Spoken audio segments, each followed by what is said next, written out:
Hello everyone, I'm Thomas, and I'm here to help you unwind and drift off tonight. I know many of you use this video to fall asleep, so before you get too cozy, don't forget to like the video and subscribe to my channel, Stories for Sleep. Also, let me know in the comments, where are you from, and what time is it as you're watching this. Now settle in, get comfortable, and let yourself relax. My girlfriend talks in her sleep. Last night she told me where the bodies are. If I'm being honest, I ignored the warning signs. I mean, wouldn't you? Sharon was perfect, or at least she seemed perfect at the time. She's beautiful in that classic way that makes people stop and stare. Smart, too. She's got a dry sense of humor that could cut glass, and she knows exactly how to use it. We've been dating for 8 months now. And yeah, maybe it was a little fast, but everything just clicked. From our first date, I knew I wanted her in my life. She felt like the total package, someone I could actually see myself building a future with. Looking back, there were little things I should have paid more attention to. It started on our 4th date. We were sitting on her couch drinking wine when she brought it up. "I should probably warn you about something," she said, swirling her glass. I raised an eyebrow, already half in love with her. "Oh, what's that?" "I'm not the easiest person to sleep next to," she said.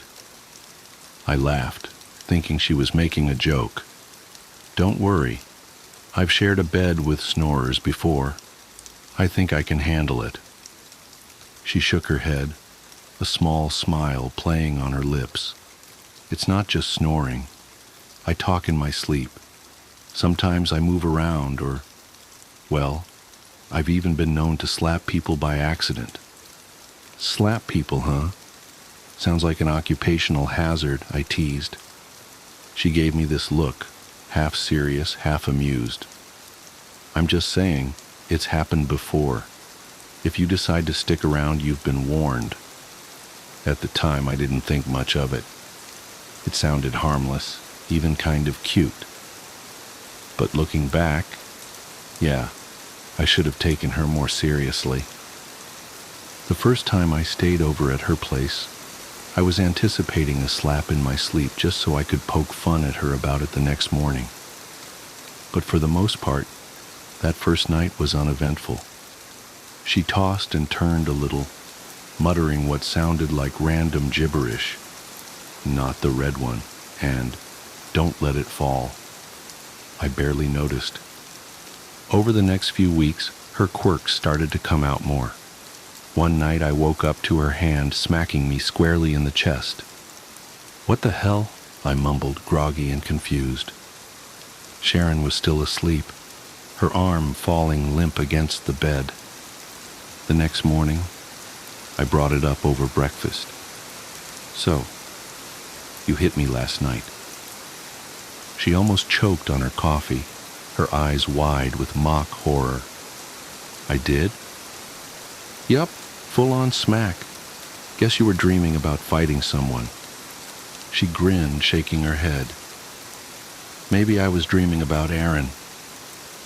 Aaron was her ex-husband. She didn't talk about him much, but from what I gathered, their divorce had been messy. The way she said his name, half joking, half bitter, made me wonder if there was more to the story. Still, I laughed it off. At the time, it didn't seem like a big deal. The warnings kept coming, however, in subtle ways I didn't recognize for what they were. A few weeks into staying over, Sharon brought it up again one night as we got into bed. "I wasn't kidding about the sleep stuff, you know," she said. "I know," I replied, pulling the covers over us. "Honestly, it's not that bad. It's sort of adorable." Her smile faltered for just a second. "Just don't freak out if I say something weird, okay?" I gave her hand a reassuring squeeze. "Sharon, it's no trouble, really. I think you're perfect. and nothing you say in your sleep is going to change that." She smiled again, but this time it didn't quite reach her eyes. At the time, I thought it was nothing. Now I wish I'd taken that moment more seriously. The first few weeks of staying at Sharon's place were normal enough. Sure, she moved a lot in her sleep, tossing, turning, even mumbling, but I figured it was just part of her quirky charm. But then her topics of conversation changed dramatically. At first, she'd say things like, "Put that down," or "Get the cat," harmless nonsense, and I'd laugh about it the next morning. But one night, about a month in, I woke up to something different. "It's under the oak tree," Sharon murmured, her voice low and steady. I blinked, groggy and confused. "Sharon." She didn't respond. Her body was still, her breathing slow and even. I sat up and leaned closer. "What's under the oak tree?" Nothing. She didn't say anything else, just rolled over and pulled the blanket tighter around herself. The next morning, over breakfast, I brought it up. "You said something weird in your sleep last night," I told her. Sharon raised an eyebrow, sipping her coffee. "Oh, yeah? What did I say?" "It was strange. You said, 'It's under the oak tree.'" She tilted her head, like she was trying to figure out if I was joking. "Huh, that's weird. Maybe it was about a treehouse or something." "Do you remember what you were dreaming about?" She shook her head. "Nope. My dreams are unbelievably random. You know how it is."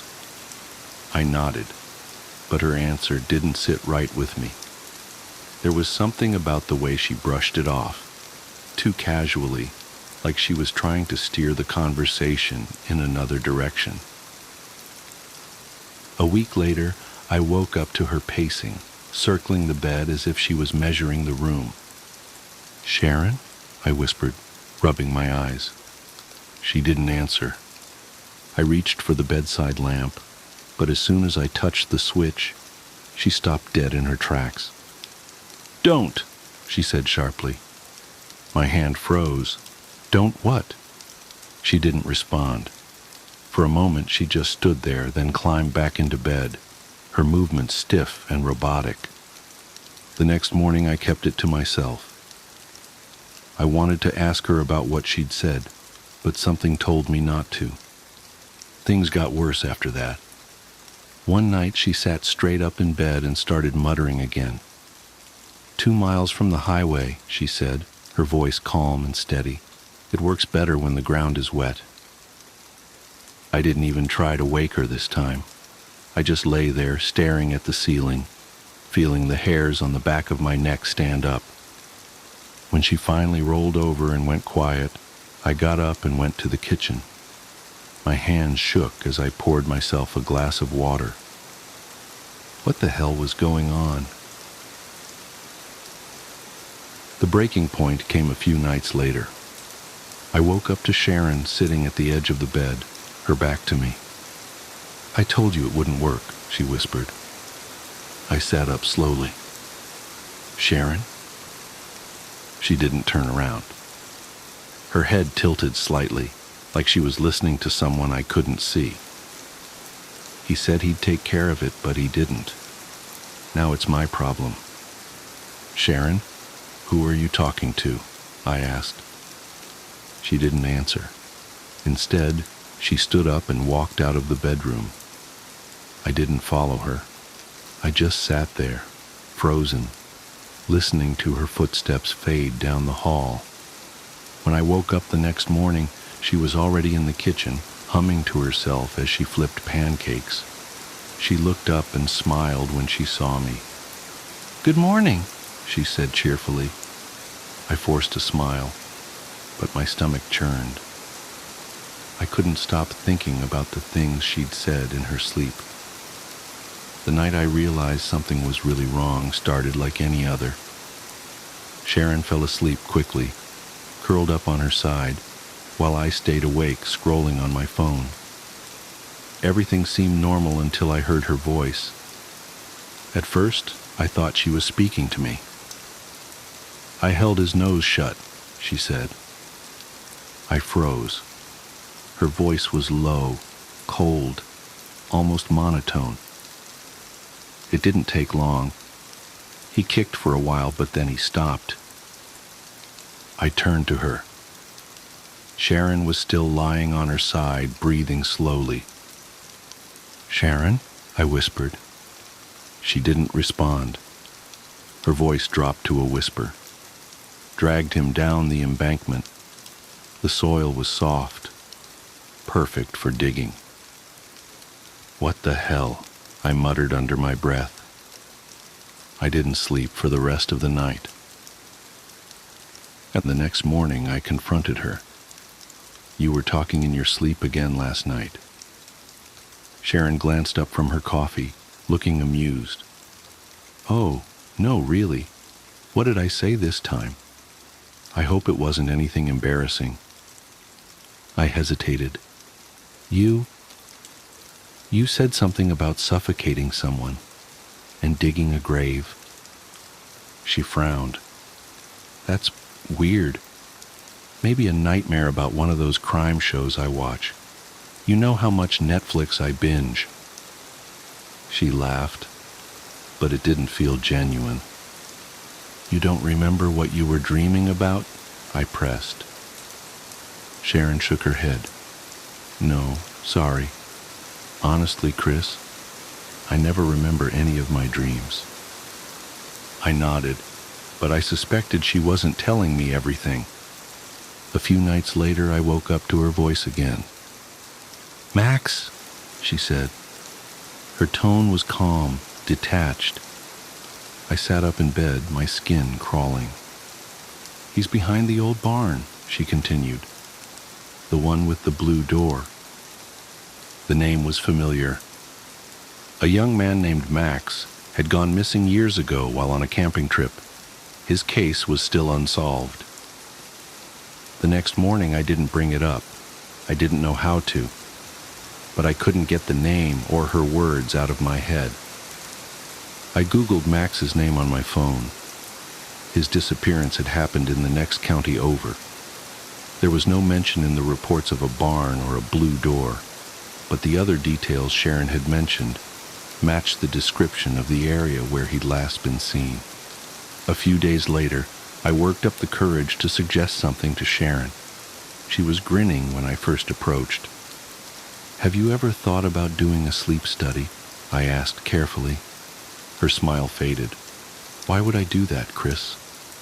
"I don't know, just you've been saying some really strange things in your sleep. Maybe it's stress or something." "I'm fine," she said, shaking her head. "You're overthinking it." "What about recording it?" I said. "Just so you can hear it for yourself." Her expression darkened instantly. "No, absolutely not. That's a huge invasion of privacy. I wasn't trying to... If you ever record me without my permission, Chris, we're done. I mean it." Our eyes met. I nodded, and we went on with our day. Inside, however, my world was unraveling. That night, after she fell asleep, I couldn't help myself. I propped my phone under a pillow on her side of the bed and hit record. The next morning, while Sharon was in the shower, I played back the audio file. At first it was just static. Then, around 2 a.m., her voice came through, clear as day. "Nina screamed too much," Sharon murmured. "Fast had to move fast. No mistakes." I froze. Nina. I knew her too. A teenager by that name had disappeared 5 years ago, and her case was still open. No, it couldn't be, I thought. This isn't impossible. I couldn't ignore it anymore. I had to know if what she was saying was true. That afternoon, I drove to one of the locations Sharon had described, a barn with a blue door. It wasn't far, about 20 minutes outside of town. I found it easily enough. The building was old and weathered, its door faded to a dull gray. Behind the barn was a small grove of trees. The soil beneath them looked disturbed, like someone had dug there recently. I told myself to leave, but I couldn't. I grabbed a nearby stick and started scraping at the dirt. I didn't have to dig for long.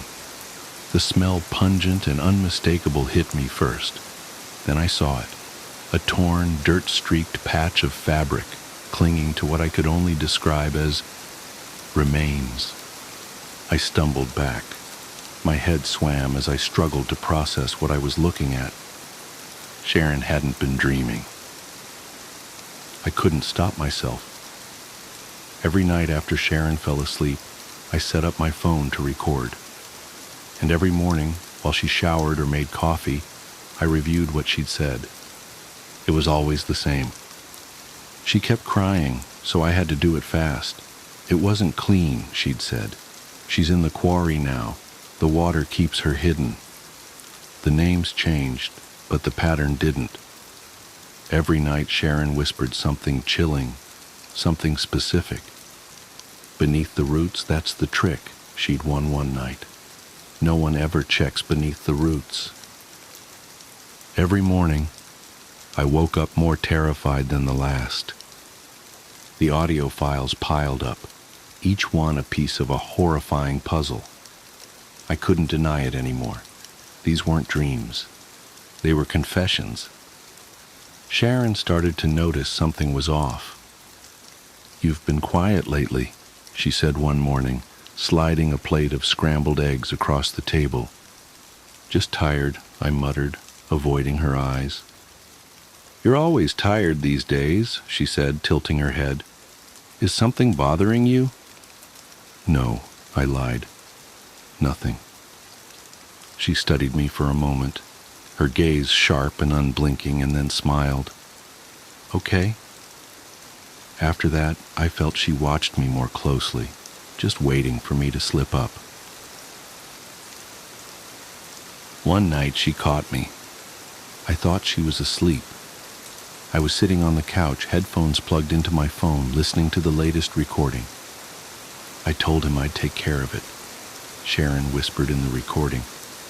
But he didn't listen. I had to clean up his mess. The sound of her voice made my skin crawl. "What are you doing, Chris?" I jumped, yanking the headphones out of my ears. Sharon was standing in the hallway, her arms crossed over her chest. "Nothing," I said quickly, locking my phone and shoving it into my pocket. Her eyes narrowed. "Were you just listening to something?" "No," I stammered. "I was just scrolling through Instagram." She didn't move. Her expression didn't change. She just stood there, staring at me. "Let me see your phone," she said finally. "What?" I said, laughing nervously. I said, "Give me your phone, Chris." "Why?" "Because I think you're lying to me." I stood up, trying to keep my voice calm. "Sharon, you're being ridiculous." "Am I?" she said, taking a step closer. "You've been acting weird for weeks, avoiding me, locking your phone. What are you hiding?" "Nothing," I said. "Why would you think I—" "Then let me see it," she said, cutting me off. "No." The word came out sharper than I'd intended. Sharon's voice was cold and flat. "You recorded me, didn't you?" A wave of dread washed over me. "I don't know what you're talking about." She took another step forward. "While I was sleeping, you recorded me. Admit it." "Sharon, I—" "Give me the phone, Chris." "No." She lunged at me, her fingers clawing for my pocket. I stumbled back, trying to push her away, but she was relentless. "Give it to me," she screamed. her voice echoing through the apartment. I twisted out of her grip and ran for the door. I didn't stop running until I reached my car. My hands shook so badly that it took me 3 tries to get the key into the ignition. As I pulled out of the parking lot, I glanced back at the building. Sharon was standing at the window watching me. I didn't go back for my things, not even my phone. The next day, I logged into my cloud account from a public library computer. The recordings were gone. Sharon must have found a way to delete them. I sat there, staring at the empty folder. All the evidence, every scrap of proof, was gone. I didn't go to the police. I couldn't. What was I supposed to say? That my girlfriend confessed to a dozen murders in her sleep? That I found a body exactly where she said it would be? They'd laugh me out of the station. Or worse, they'd think I was involved. And without the recordings, I had nothing but my word. Instead, I did the only thing I could think of. I ran. I drove straight to the next town over, checked into a cheap motel, and spent the rest of the night staring at the cracked ceiling, trying to figure out what the hell I was going to do. The next morning, I bought a new phone with cash. It was nothing fancy, just a basic model that could make calls and access my cloud account. Not that it mattered. The recordings had vanished. Every file I'd backed up had been erased. She'd found a way to delete them. For weeks, I stayed in the motel, keeping my head down and jumping at every sound outside my door. I just knew Sharon was out there, watching, waiting for the right moment to strike. I avoided social media, too afraid she would use it to track me down. The only thing I kept up with was the news. Every morning I scrolled through local crime reports, praying I wouldn't see her name, or worse, hear that another body had been discovered. At first there was nothing. No missing persons or disappearances, no murders. For a moment, I let myself believe that maybe I'd scared her enough to stop. Then the killings started again. It was small things at first. A man found strangled in his home, a woman's body pulled from a lake. Both in neighboring counties, the circumstances eerily similar to the stories Sharon had whispered in her sleep. I told myself it was just a coincidence. It had to be. But then it got closer. A teenage girl went missing from my hometown. Her bike found abandoned on the side of the road just a mile from where I grew up. A week later, her body was discovered in a shallow grave beneath a grove of trees. I couldn't breathe when I saw the report. The site matched Sharon's description exactly. Beneath the roots, that's the trick. No one ever checks beneath the roots. It was her. It had to be. The breaking point came when the news reported another victim. My cousin, Riley. Riley and I weren't close, not anymore, but we'd grown up together. She was the kind of person who lit up every room she walked into, always smiling and laughing. When I saw her name on the news feed, I felt like the floor had been ripped out from under me. The reporter said she'd been found near the same grove where the teenager's body had been discovered. They didn't give any details, but I already knew what they weren't saying. I knew it was Sharon. For days I couldn't eat or sleep. All I could think about was Riley, how I could have stopped this if I'd done something sooner, if I'd gone to the police or told anyone about what Sharon had said. But I hadn't. I'd run away like a coward, and now Riley was dead. The guilt was suffocating. I've made a lot of mistakes in my life, but running away from Sharon has to be the worst. I thought leaving would save me. I thought it would keep her from finding out how much I knew. But the truth is, it didn't save Riley. It didn't save anyone. I can't keep this to myself anymore. I don't care if no one believes me or if people think I'm crazy. Even if it put a target on my back, I have to tell someone, have to do something. For days I've sat here trying to find the right words that might make someone believe me, words that might stop her. But the truth is, I don't think it matters anymore. Riley is dead, and it's my fault.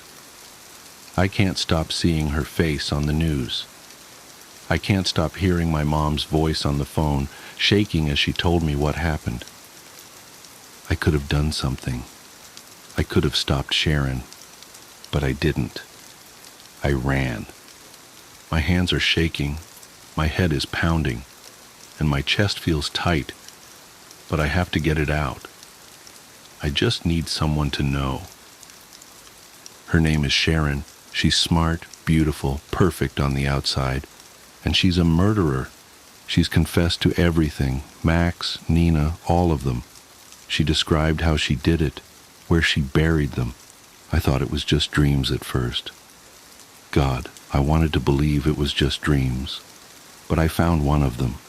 I dug where she said to dig, and there he was. I tried running. I thought if I stayed quiet, she'd let me go. But the killings never stopped.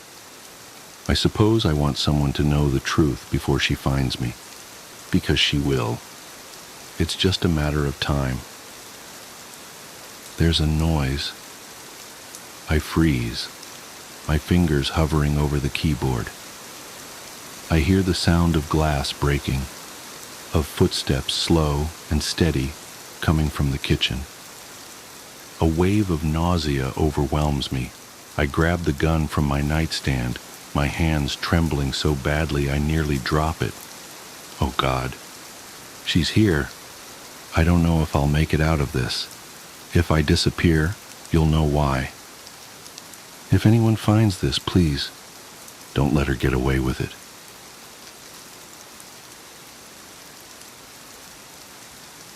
The library books. The shelving cart's wheels squeaked with each rotation, echoing through the empty stacks of Wallace University Library. At 11:45 p.m., I was the only soul left in the building, save for the security guard who occasionally made his rounds. My student job as a late-night library assistant wasn't glamorous, but the solitude suited me. Plus, the quiet hours gave me time to work on my thesis between reshelving books and maintaining the catalog system. Tonight was different, though. The air felt heavier somehow, charged with an electricity I couldn't explain. Maybe it was the approaching storm. I could hear thunder rumbling in the distance, growing closer with each passing minute. Or maybe it was because I'd ventured into the library's oldest section, a maze of towering shelves in the basement level that hardly anyone visited anymore.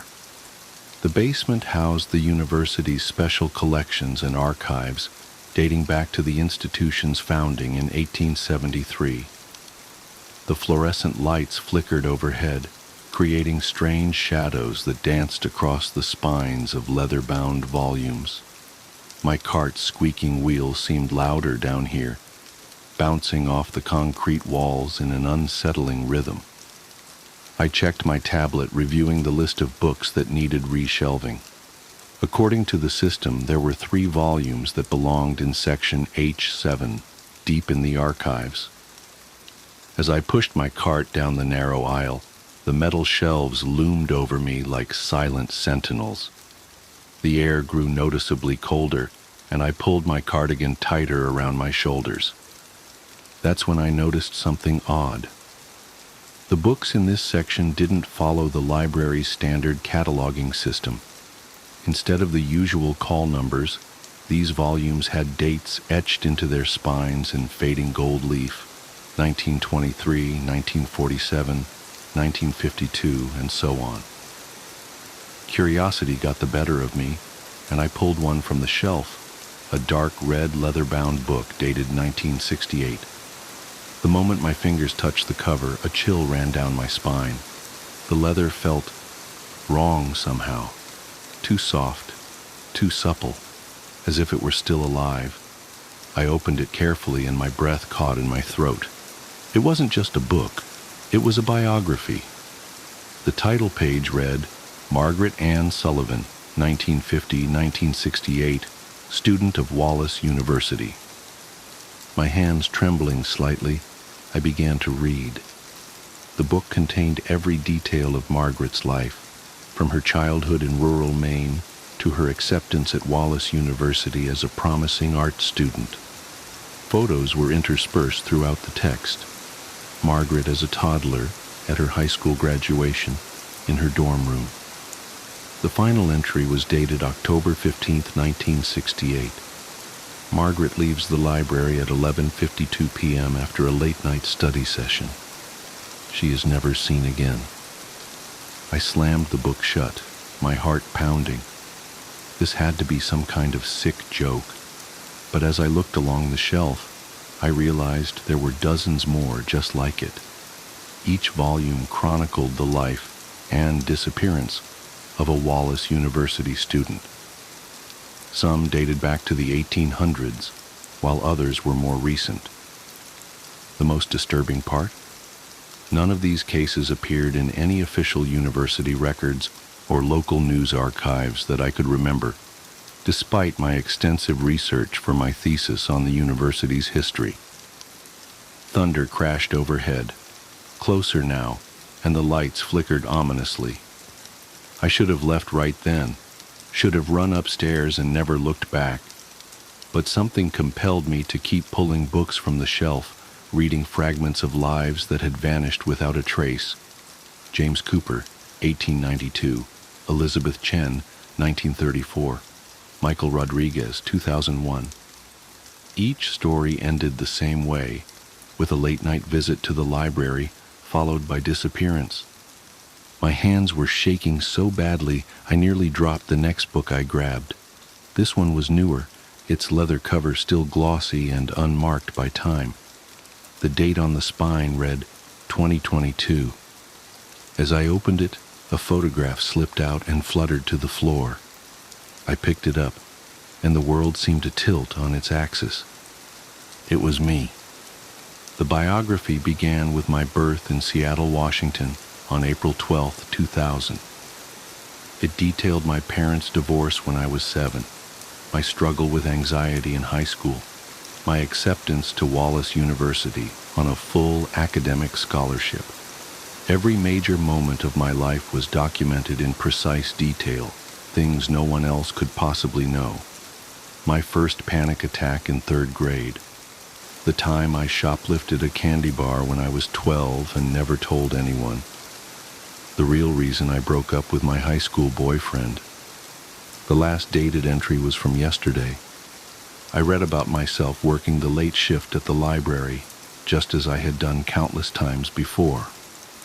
But after that, the remaining pages were blank, waiting to be filled. I checked my phone with trembling fingers. 11:47 p.m., the same time most of the other students had vanished. Panic clawed at my throat as I shoved the book back onto the shelf. I had to get out of here. Had to tell someone about what I'd found. But as I turned to leave, my cart's wheel caught on something, a loose tile in the floor. I stumbled, catching myself against the shelves. The impact sent several books tumbling to the ground, their pages splaying open like broken wings. As I bent to pick them up, something caught my eye. The blank pages in my biography were no longer empty. New words had appeared, written in a flowing script that was still wet with dark ink. Emma discovers the collection at 11:45 p.m. Her hands shake as she reads her own biography, refusing to believe what she sees. At 11:47 p.m., she attempts to leave but trips on a loose tile.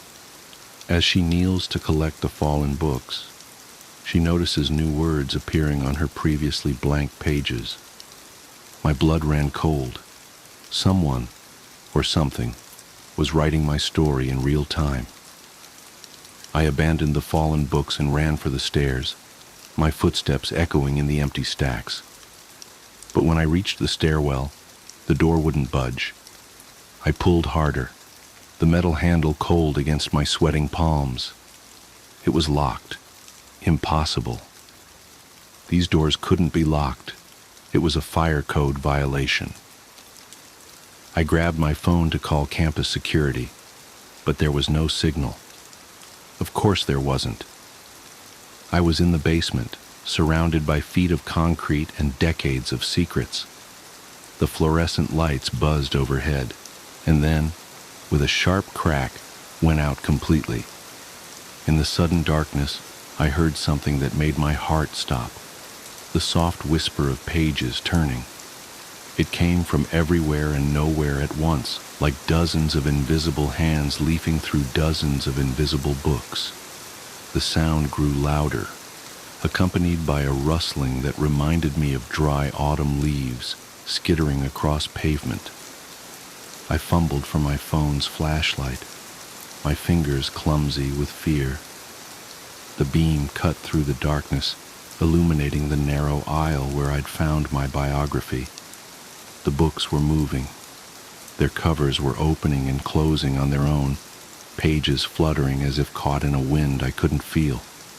And in the gaps between the volumes, I saw something that defied explanation. Faces pressed against the spaces where books had been removed. Dozens of faces, their features distorted, as if viewed through murky water. I recognized them from the photographs in the biographies. Margaret Sullivan's artistic eyes, now hollow and dark. James Cooper's distinguished mustache, now twisted in a grotesque grimace.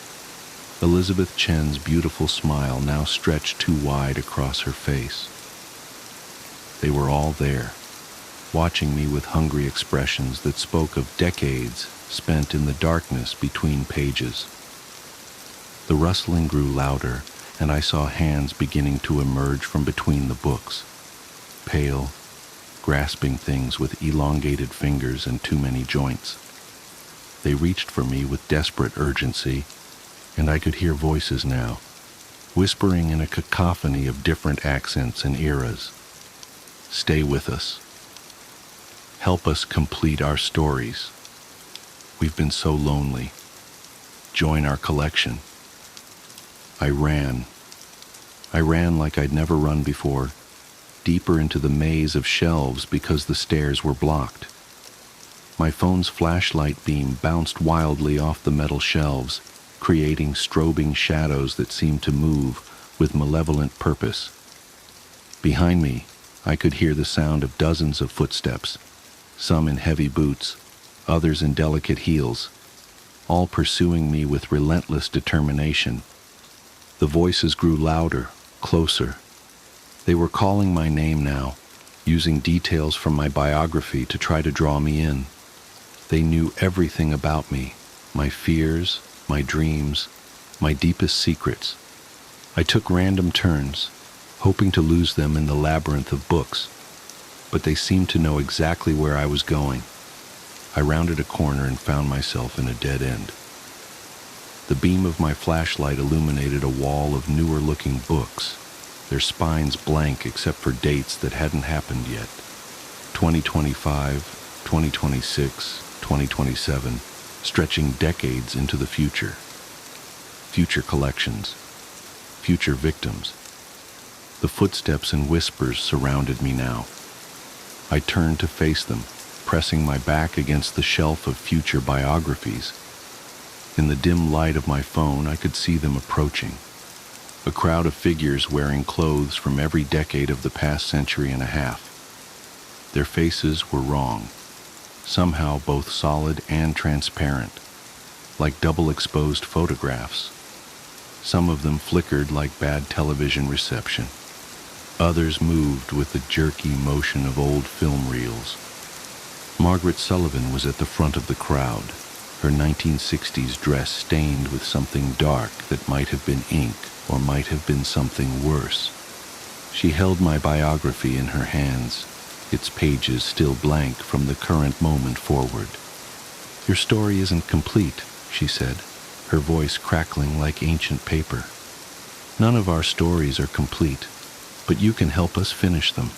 All of us, together forever, adding to the collection." "I don't want to be part of your story," I said, my voice shaking. "I want to write my own." Margaret smiled, and her teeth were sharp and dark, like rows of fountain pen nibs. "But don't you see? You already are part of it. You always have been. From the moment you first stepped into this library as a freshman, your biography began writing itself, just like ours did." The other figures pressed closer, their hands reaching for me. I could see the similarities in their faces now, not in their features, but in their expressions. They all shared the same desperate hunger, the same longing for completion.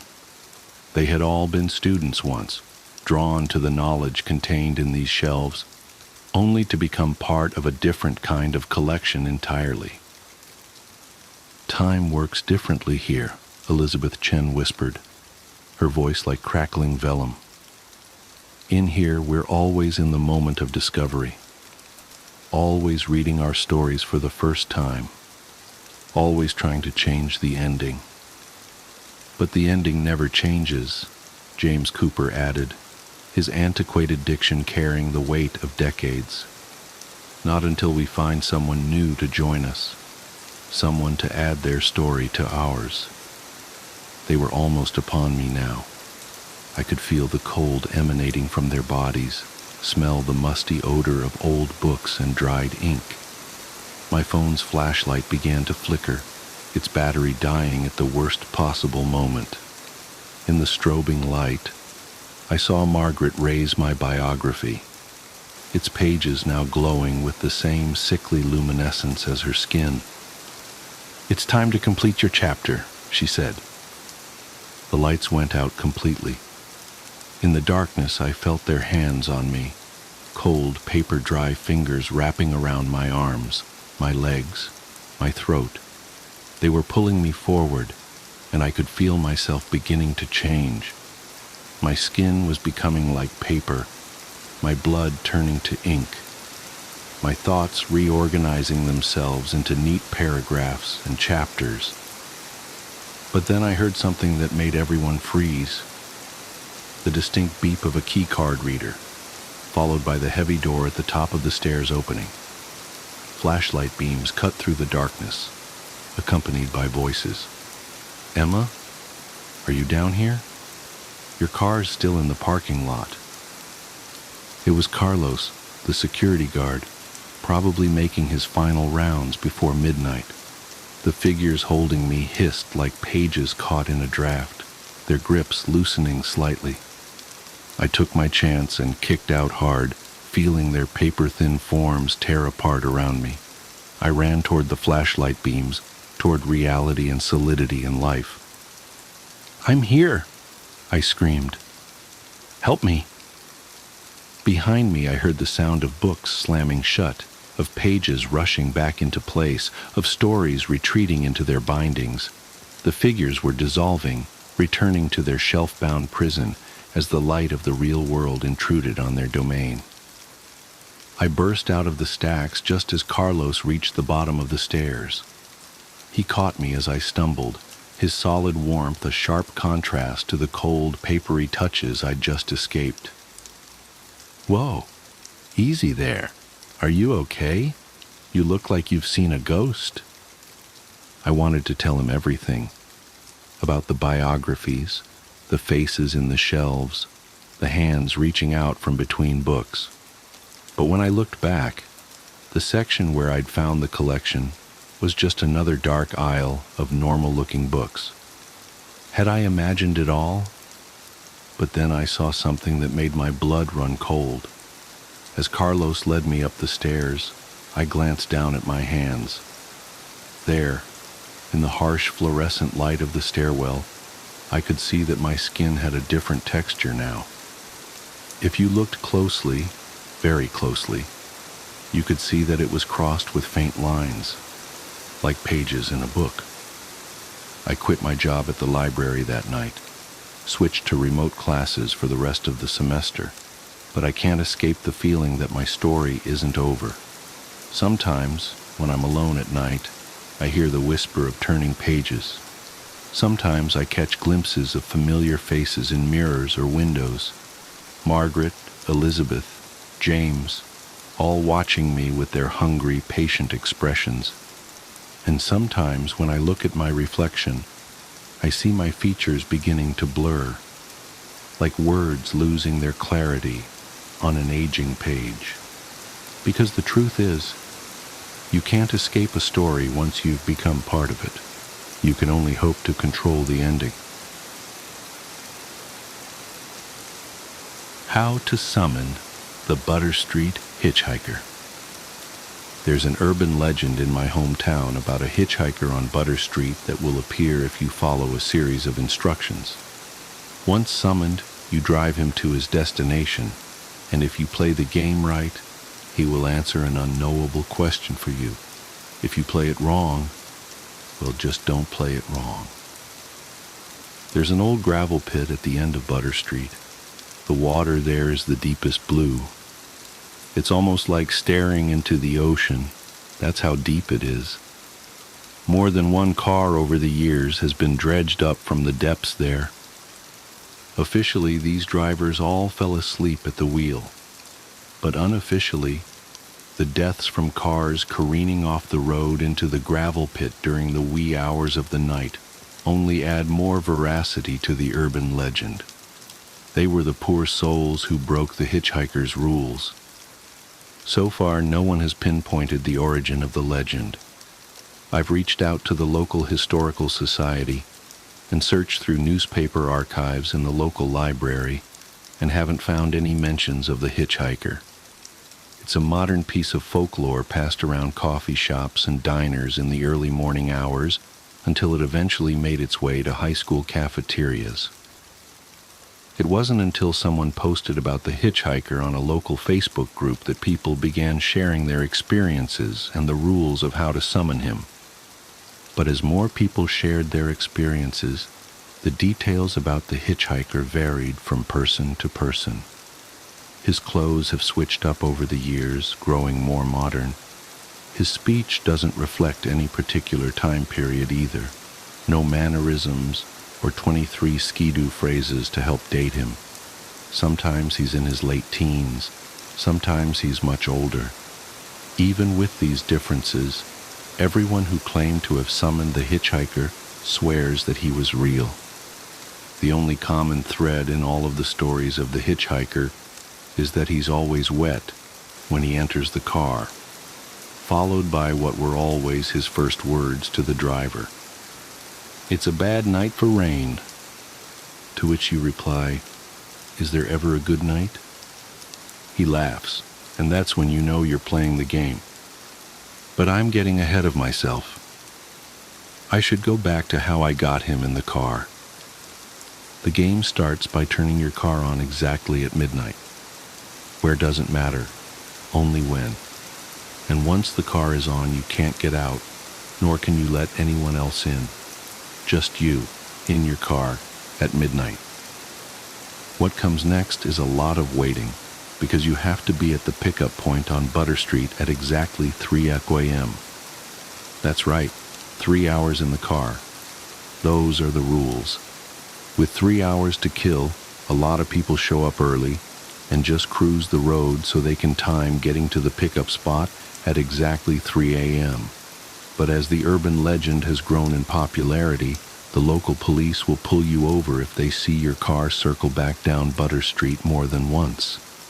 The local cops all know the rules, so if they pull you over, they'll have you turn off your car and get out of the vehicle, thus ending the game. On the night I decided to summon him, I filled up my car at the gas station at 11:45, then went in and took advantage of the facilities to ensure I wouldn't need to make any pit stops before 3 a.m. Then I waited in the parking lot until it was exactly midnight and started up my car. I should add that it doesn't matter what type of car you drive. but a 4-door car is preferred over a 2-door or a pickup. You don't want to look directly at the hitchhiker, not until the end of the trip. That's much easier to do if he's sitting in the back seat versus sitting beside you. I drove in a big loop around the county until it was time to head to the pickup, avoiding any of the known police traps to keep from having to try again another night. I kept my maps program running on my phone so I knew exactly what time I had to make my way to Butter Street. I can't imagine how difficult it was to be an urban legend hunter before real-time GPS maps. Side note, you can play with the radio on or off. It has no impact on the hitchhiker. Radio on is preferred if you choose not to engage him. He can get quite loud and belligerent if you won't talk to him. I pulled up to the pickup spot, stopped the car, and then followed the summoning instructions. The rules posted online had small variations, but attempts that contained the following actions had the highest rate of success. Leave the car on and in drive, but engage the emergency brake. Turn off everything but the car: lights, air conditioning, radio, phone. Unlock the car doors 3 times. Roll down all the windows. Press the brake pedal 3 times.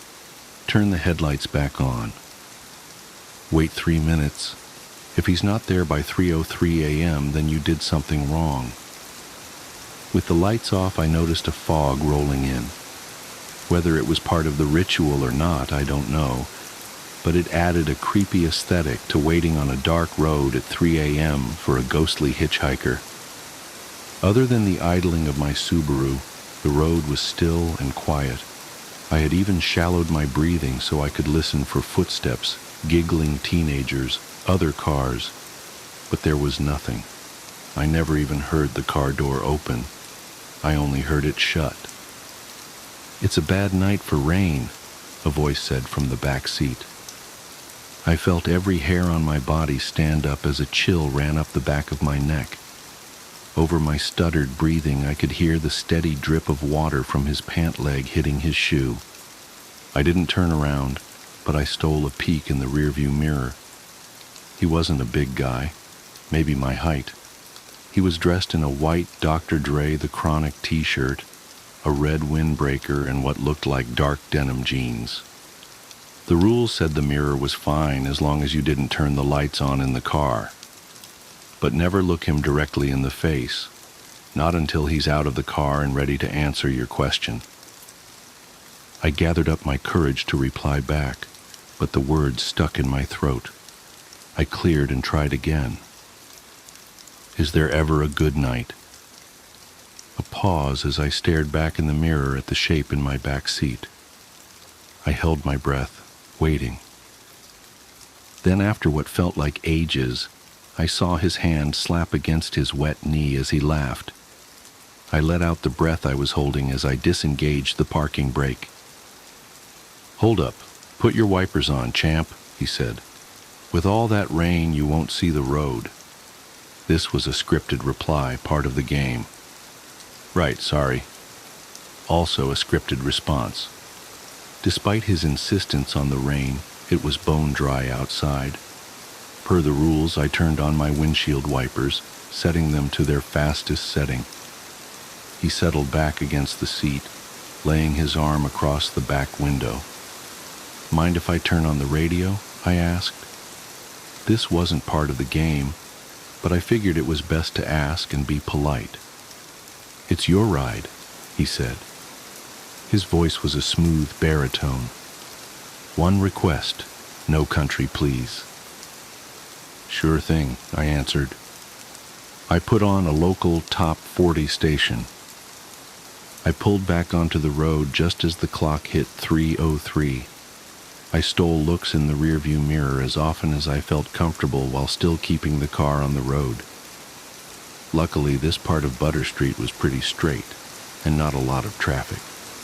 From his voice and the hand tapping against the wet knee in the back seat, I could tell he was a black man, maybe mid-20s, and dressed like he came straight from 1996. Nothing like any of the descriptions I read on the Facebook post about the hitchhiker. "Where you headed?" I asked. This was a scripted part of the game. "I'm headed to see my girl. I worked the late shift tonight. Thought I'd pop in to surprise her."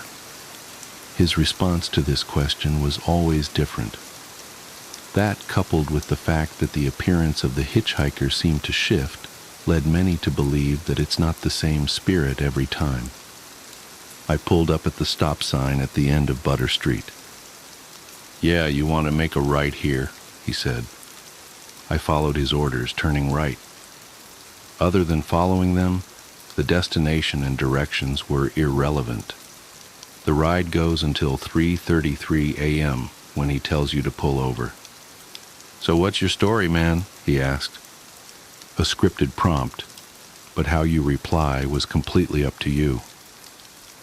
Some have ignored talking to him altogether, which apparently is not recommended. Some have shared a little out of politeness. Others have talked right up until drop-off time, filling the air with their own words. The more you talk to him, the more he talks back. It doesn't impact the game, it just makes the journey a little more interesting. Even though I'm driving a ghost, his voice is disarming, making him easy to talk to. I have a day job that pays the bills, just boring office stuff, but in my spare time I like to explore urban legends and haunted places. Go out looking for proof of life after death. "Ah, for real? Damn, that sounds spooky as hell." Unscripted reply. He leaned forward, putting his elbows on his knees. In the rearview mirror, I could see the sleeves of his windbreaker were shredded. "What's the scariest thing you've seen? Take a right up here." Unscripted. I wanted to say, "Besides this?" but I held my tongue. All indications from everyone who has played the Hitchhiker's game say that he was unaware of his situation. He's just a passenger getting a ride to his destination. Attempts to get him to recognize his ghostly predicament do not go well, so I do not advise bringing it to his attention. I took the next right as I continued my story. About 2 years ago, I was on an overnight ghost hunt at the Ohio State Reformatory. It's an old prison up in Mansfield, where they filmed Shawshank Redemption, I said. I figured if he was from the 90s, he might remember the movie. So there's a group of 6 of us on the tour, and we're over in the administration wing, and I felt this hand press into my back, like it was guiding me forward. Oh, hell no. My ass would be gone up out of there. I ain't even playing. Unscripted response. It's about this time that I realized that all of the street lights were off. Not just the lights on the streets. Everything was dark. Granted, it was the middle of the night, but we drove past a Taco Bell that was open 20 minutes ago when I passed by on my way to Butter Street. Now it was completely dark. Not a single car in the parking lot. That's the second thing I noticed. No cars. We've driven 15 minutes without passing a single car. Not only were there no cars on the road, there weren't any cars in any driveways or parking lots. As we rolled by a Ford dealership, the entire lot was empty. It's like we'd stepped completely out of reality into a different one. So what did you do? Unscripted. I've got his interest, apparently. I continued the story. I turn and look, and no one is behind me, but I can smell rose-scented perfume. Apparently one of the ghosts there is the wife of the warden. She was killed when the warden's gun went off by accident. It fell out of the closet, went off, and shot her in the lung. That is crazy, man. But I can feel why she might be hanging around still, you know what I'm saying? Like she's got some unfinished business and shit because her life was cut short like that. We rode in silence for a bit. I don't know for how long. I tried looking back at him in the mirror, but he hung to the shadows. Then I felt his cold breath against my neck, sending shivers up my spine. Could you imagine what that's like? He said, unscripted. What do you mean? I replied, also unscripted. Having your life cut short like that due to the careless act of another human being? That's pretty messed up. Unscripted. My heart thudded against my chest. Did I mess up? Did I not follow the rules? Did he? He laughed and sat back in his seat. I'm just playing, man. You need to relax. I felt his hands gripping my shoulders, giving them a little rub. They were cold as ice. He patted my shoulder and sat back. I felt a trickle of water go down my back from the cold, wet spots on my shoulder where he grabbed me. Oh, this right, coming up. He leaned forward, pointing at the road. His skin was ashy and his thumbnail was split to the nail bed. The smell of wet loam wafted into the front of the cabin. I made the turn. I peeked at the clock on my dashboard and saw it was 3:29, only 4 minutes to go.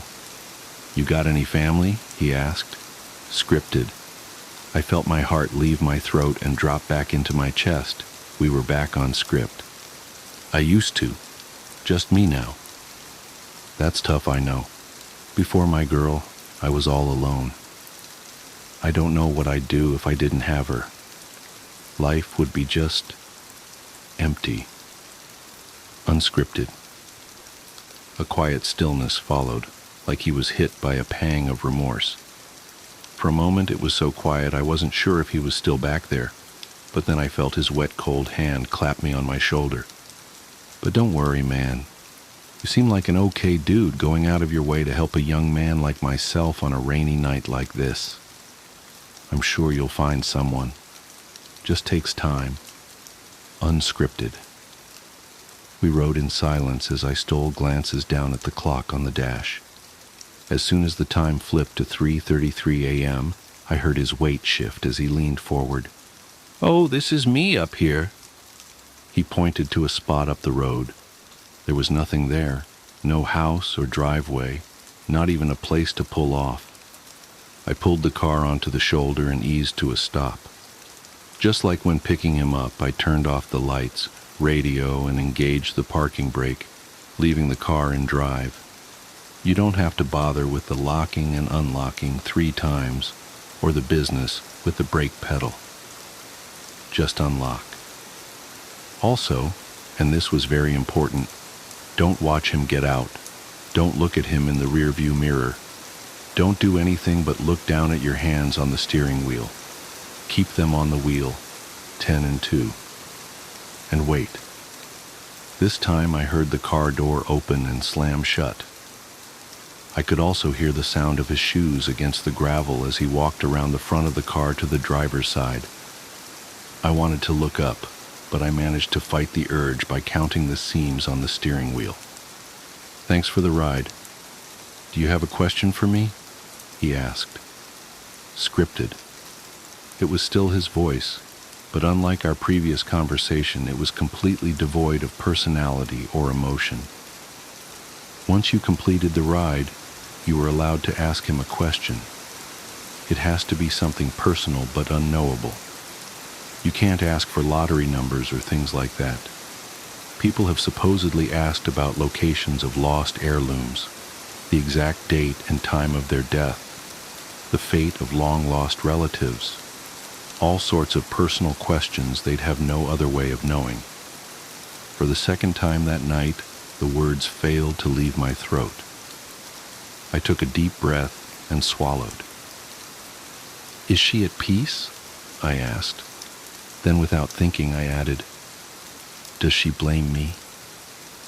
My words were barely above a whisper, but I knew he heard me. After you ask, then and only then are you allowed to look directly at him. So I did. I felt all the color drain from my face as I looked up. The hitchhiker had no face at all, only 2 shiny black spots where his eyes should be. He had no mouth, no nose, nothing else. just 2 quarter-size black pools of what looked like liquid ink where his eyes should be, and they reflected every star in the sky. I couldn't look away from those eyes, even though I very much wanted to. "That's 2 questions, my friend," he replied, unscripted. My heart jumped back into my throat. I broke the rules. I messed up. I asked 2 questions. I was paralyzed, staring up into his face. I sat looking up at him for what felt like hours. I pulled back a little as his hands moved up to the sides of his face, just under his ears. I thought for a moment he might rip off his false face and reveal another, more terrifying one. He didn't remove his face. Instead, he pulled his hoodie up over his head, returning his empty face to the shadows. "But since you were kind enough to save me from walking all this way in the rain, I'll answer you." Unscripted. Before I could exhale a sigh of relief, he gripped the door frame and leaned down so I was staring directly into his empty eyes. "She's not at peace, and she does blame you." Even with the hood up, I could still see every last star in the night sky in those inky black pools. I can't fully capture what I saw in them. It was like staring at both vast infiniteness and vast nothingness. They held everything and nothing at the same time. His eyes, they were like staring into eternity. As he stood up from the window, I let out the breath I was holding. My hands shook as I pulled them off the steering wheel. "Drive safe." Scripted reply. The last thing he says before he leaves. He walked away behind the car. You can watch him walk in the rearview mirror, but don't turn around or get out or try to follow him. I watched until he disappeared into the darkness and waited until I could no longer hear his footsteps against the gravel. When I turned on my headlights, I realized I was back on Butter Street, parked on the side of the road next to the drop-off for the gravel pit. This was always where you ended up after the hitchhiker leaves. All I had to do was release the parking brake and the car would roll towards the drop-off, gaining speed until it launched off the cliff into the deep blue water waiting below. I don't know how long I sat there with my hand on the parking brake release, contemplating his answer to my question. But then, I saw them. Headlights. A car was coming up the road towards me. The cars were back, as were the streetlights and house lights. I was back from wherever the hitchhiker took me. I locked eyes with the driver as they drove by, having one of those weird moments where time seems to slow down. It was enough to jolt me back to reality. I released the parking brake and aimed my car back onto the road. I got home a little after 5 a.m. I tried to sleep but was too worked up from my adventure, so I called in sick. I laid in bed all day, thinking about the hitchhiker, his words, and all those cars that end up in the gravel pit on Butter Street. Maybe those cars aren't from people who played the game wrong. Maybe they all played it right, but couldn't handle his response to their question. It's been 3 days since I picked up the hitchhiker. I can still smell the wet loam in my car, and his muddy footprints in the floorboard of the back seat are still there. As I write this, I look up from my monitor and look at the photo of my Abigail, taken 2 weeks before she died. She's beautiful, smiling, and happy. She's not at peace, and she does blame you. It's my favorite photo of her. I think I'll take it with me when I take a drive later tonight. I'm going back to see the hitchhiker. I have a hunch, and I don't know if it's relevant, but I feel it's important to share with anyone reading this that I'm wearing a gray Adidas hoodie and jeans. If somebody out there reading this picks up the hitchhiker later on and sees something similar and get in their back seat, well, then I guess we've solved part of the mystery. If you do pick up the hitchhiker, I hope you get the answer you're searching for. As I look outside, the skies are cloudy, but I hope the weather holds up for a drive later. It's a bad night for rain.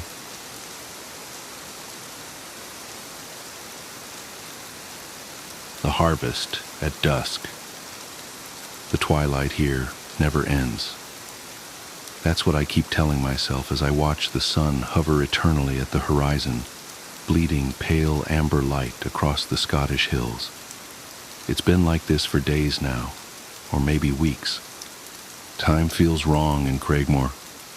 I came to this remote village to research ancient agricultural practices for my PhD thesis. A perfect opportunity, my advisor had called it, noting how the community still maintained centuries-old traditions. But she hadn't mentioned the light, or the silence, or the way the villagers watch me with those patient, knowing eyes. The train station is 15 miles away, down a single-track road that winds through the hills like a crack in the earth. My rental car sits in front of the bed and breakfast where I'm staying, its windows filmed with chalk-like dust, despite there being no construction or quarries nearby. I should leave. I know I should leave. But every time I think about it, Mrs. McDougall appears with another pot of tea or plate of fresh-baked bread, and somehow the day slips away in that eternal dusk. The Solstice Festival starts tomorrow, Mr. McLeod, she told me this morning, her thin fingers arranging oatcakes on a blue willow plate. You're fortunate to be here for it. We don't often have outsiders join us for the harvest. I tried to explain that I needed to head back to Edinburgh, but she just smiled, patted my hand, and said, "The old ways must be maintained, and names have power here, James McLeod. Blood calls to blood." The way she said my name made my skin crawl. I've been sitting in my room ever since, watching that frozen sun and trying to make sense of my notes. The pages are filled with interviews about wheat cultivation and harvest rituals, but the words seem to swim and rearrange themselves when I look at them too long. Fragments catch my eye. The grain must be fed. When the light holds still, the chalk circle contains what rises from bone. A knock at my door makes me jump, sending papers scattering across the floor. "Come in," I call out, my voice sounding thin and reedy in the heavy air. It's Annie, Mrs. McDougall's granddaughter. She's about my age, with long dark hair and eyes that remind me of deep wells. "Grandfather wants to speak with you," she says softly, "about the old methods you're studying. I've been trying to interview old Ian McDougall since I arrived, but he's always been unavailable." My heart races at the opportunity, even as something in Annie's expression makes me want to lock my door and hide under the bed. "Of course," I hear myself say, "lead the way." The hallway seems longer than I remember, its faded wallpaper swimming with patterns that don't quite resolve into recognizable shapes. Annie's feet make no sound on the creaking floorboards.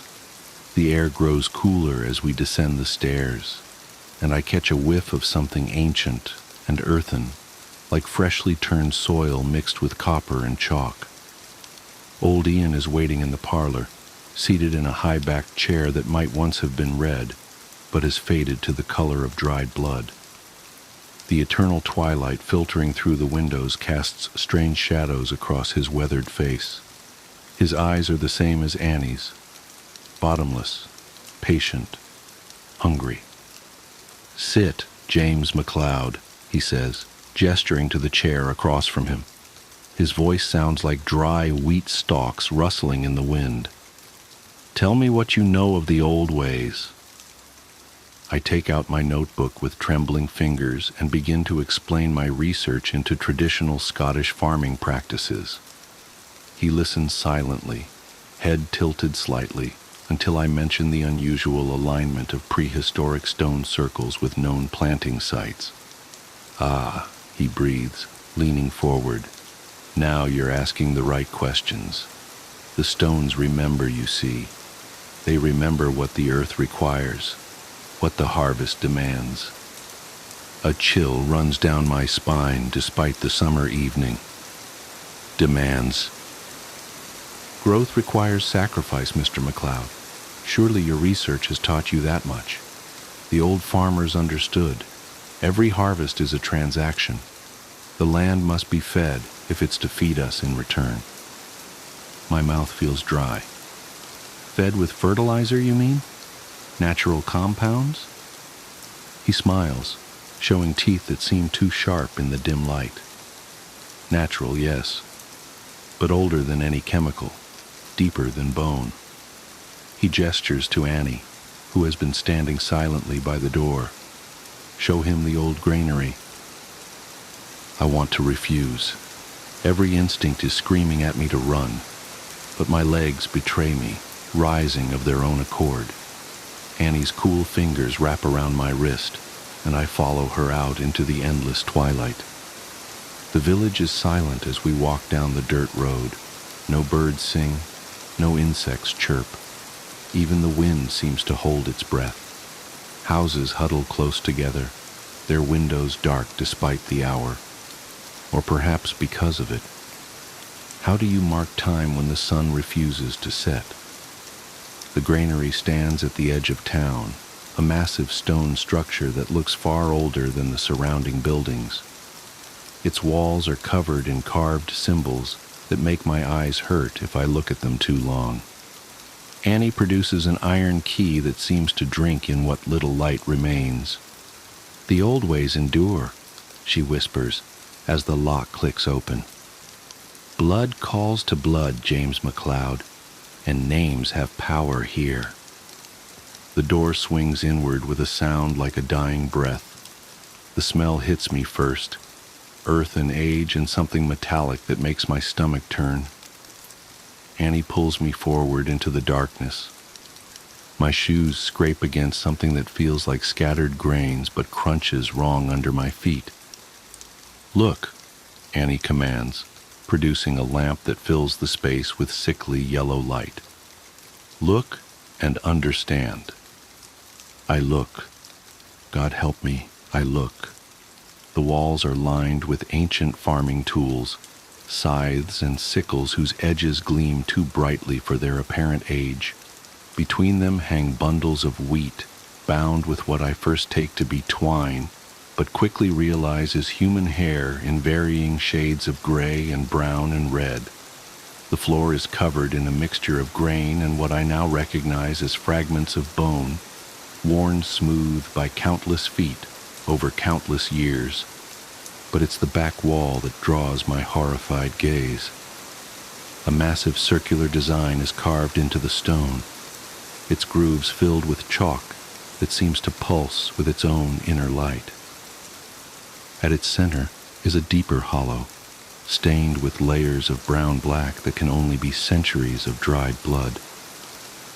The harvest must be fed, Annie whispers, her voice taking on the same dry wheat quality as her grandfather's. The old stones remember, the earth demands, and blood calls to blood. I try to pull away, but her grip has become impossibly strong. More figures appear in the doorway, Mrs. McDougall, old Ian, other villagers I recognize from my interviews. Their eyes reflect the lamplight like deep wells in the twilight. Your ancestor understood, old Ian says, stepping forward. James McLeod the Elder knew what the land required. His sacrifice kept the wheat growing through 7 years of famine. And now, when the harvests grow thin again, another McLeod returns to us. He smiles, showing those 2 sharp teeth. Names have power here. Blood calls to blood, and the old ways must be maintained. They surge forward as one, their hands like iron bands around my arms and legs. I try to scream, but Annie presses a handful of wheat against my mouth, the grains mixing with the taste of chalk and copper. As they drag me toward the circular carving, I realize with horrible clarity why the twilight never ends in Craighmore. The sun can't bear to watch what happens in the dark. They found my rental car 2 weeks later, covered in that same chalk-like dust. My thesis advisor reported me missing after I failed to check in, but the police investigation turned up nothing. The villagers of Craigmore were helpful and concerned, saying I had stayed only one night before leaving early in the morning. They even produced a note in my handwriting, explaining that I was following a new research lead. No one thought to check the old granary. No one noticed that the wheat grew taller and thicker that year than any in living memory. And if anyone wondered about the endless twilight that hangs over the village like a shroud, they didn't wonder long. The old ways endure. The harvest must be fed. And in Craigmore, where the sun never quite sets, blood still calls to blood. The price of memory. The first time I noticed something was wrong with my daughter. Emma was on a Tuesday morning in October. She was sitting at the kitchen table, methodically arranging her Cheerios into perfect concentric circles, when she looked up at me with those big brown eyes and asked, "Daddy, why do you keep calling me Emma?" I laughed, thinking it was some kind of game. "Because that's your name, silly." She shook her head slowly, her expression unnervingly serious for a 7-year-old. "No, it's not. My name is Sarah." That was the beginning. I dismissed it as a phase. Kids play pretend all the time, right? But over the next few weeks, Emma, or Sarah, or whoever she was becoming, started changing in ways that made my skin crawl. It started small. She refused to wear any of her clothes, claiming they weren't hers. She'd stare at her reflection in mirrors for hours, touching her face like she was trying to recognize herself. She stopped responding to Emma entirely. The worst part? She knew things she couldn't possibly know. One night I found her in the attic, sitting cross-legged in front of an old trunk I'd never seen before. She was holding a yellowed photograph from 1957. "That's me," she said, pointing to a little girl in a white dress standing next to a swing set. "And that's my house on Maple Street before the fire." My blood ran cold. We lived on Oak Drive, and our house had never had a swing set. But when I researched it later that night, my hands shaking as I typed, I discovered that in 1957, a house on Maple Street, just 3 blocks from ours, had burned down. A family of 4 had died in the fire. Their youngest daughter was named Sarah. The changes accelerated after that. Emma's handwriting transformed overnight into an elegant cursive that no second grader should know. She hummed songs from the 1950s that I'd never taught her. She spoke about things that happened decades before she was born with the vivid detail of personal memory. I took her to doctors, therapists, specialists. They ran tests, prescribed medications, suggested psychological evaluations. Nothing helped. With each passing day, my daughter seemed to fade away, replaced by something else. Then came the night that changed everything. I woke up at 3:17 a.m. to the sound of piano music drifting up from our living room. We didn't own a piano. Heart pounding, I crept downstairs, following the haunting melody of a song I didn't recognize. Emma sat at an ancient upright piano that definitely hadn't been there when I went to bed. Her small fingers danced across the yellowed keys with the skill of a seasoned musician.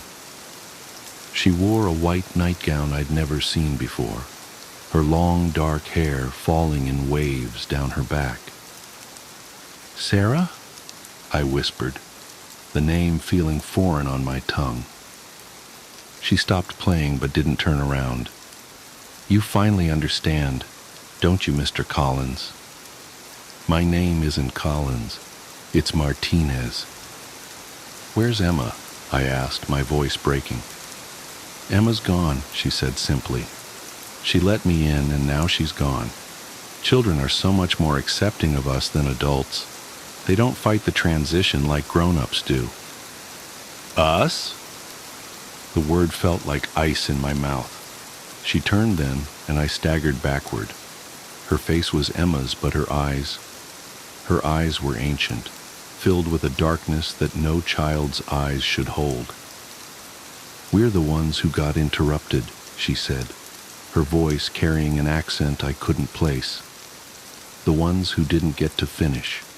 Some of us were taken by disease, others by accident, some by violence. But we all had one thing in common. We weren't done. We had so much left to do, to experience, to be." I wanted to run, to scream, to wake up from this nightmare, but I couldn't move. "Emma was perfect," she continued, running her fingers along the piano keys without pressing them. "So young, so full of potential. All that blank canvas, just waiting to be filled. She was lonely, you see. After her mother died, she felt incomplete. That's when I found her.